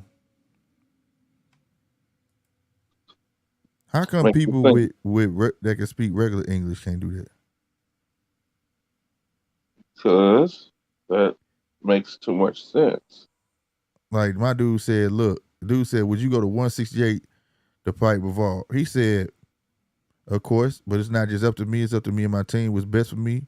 He said, because that's 4 belts. That'd be cool. He said, but remember though, I'm lightweight. Like, you know what I'm saying? Like, come on, bro. Like that's be all right, but it ain't likely type shit. Like that's facts. So don't paint that picture like, oh, I'm scared to go down. You know what I'm saying? Because that's one thing about Chris Maddox. Like you remember what Bivol said. He said, I'm champion. It's on my terms. I was treated like the B side and all that stuff. Rematch is on my terms. you come up. You get what I'm saying? And this is where we're gonna be. He said that last fight. And he also just said he would prefer to go for a belt, but it's not all on him. You know what that means? He talking about Bob and them. Like I want to be. He said my dream is to be undisputed, but he did say they said you gonna fight Canelo next if you don't get the better be fight. He said of course I'm gonna take another fight if I'm not gonna have a fight within 4 months. I feel like I like everything he said. Everything he said was straight to the point. Like you ain't finna put me in no trick bag. I do what I want. That was a good fight, bro. That was a hell of a fight. All right, though, y'all. We're going to shut it down. I may be back up tomorrow, but I need everybody in here, the 14 in here, do me a favor. Hit that like button on y'all way out. Also, hit that subscribe button. Shout out to the 22 new subscribers that we have gained. Like I said, I may be back, around 8 o'clock. So, until then, man, I see y'all. You got something to say, Polo? No. All right. Y'all know what it is. Y'all be easy. I hit the wrong button, goddamn me. About to mess everything up. Where the blue at? Deuces.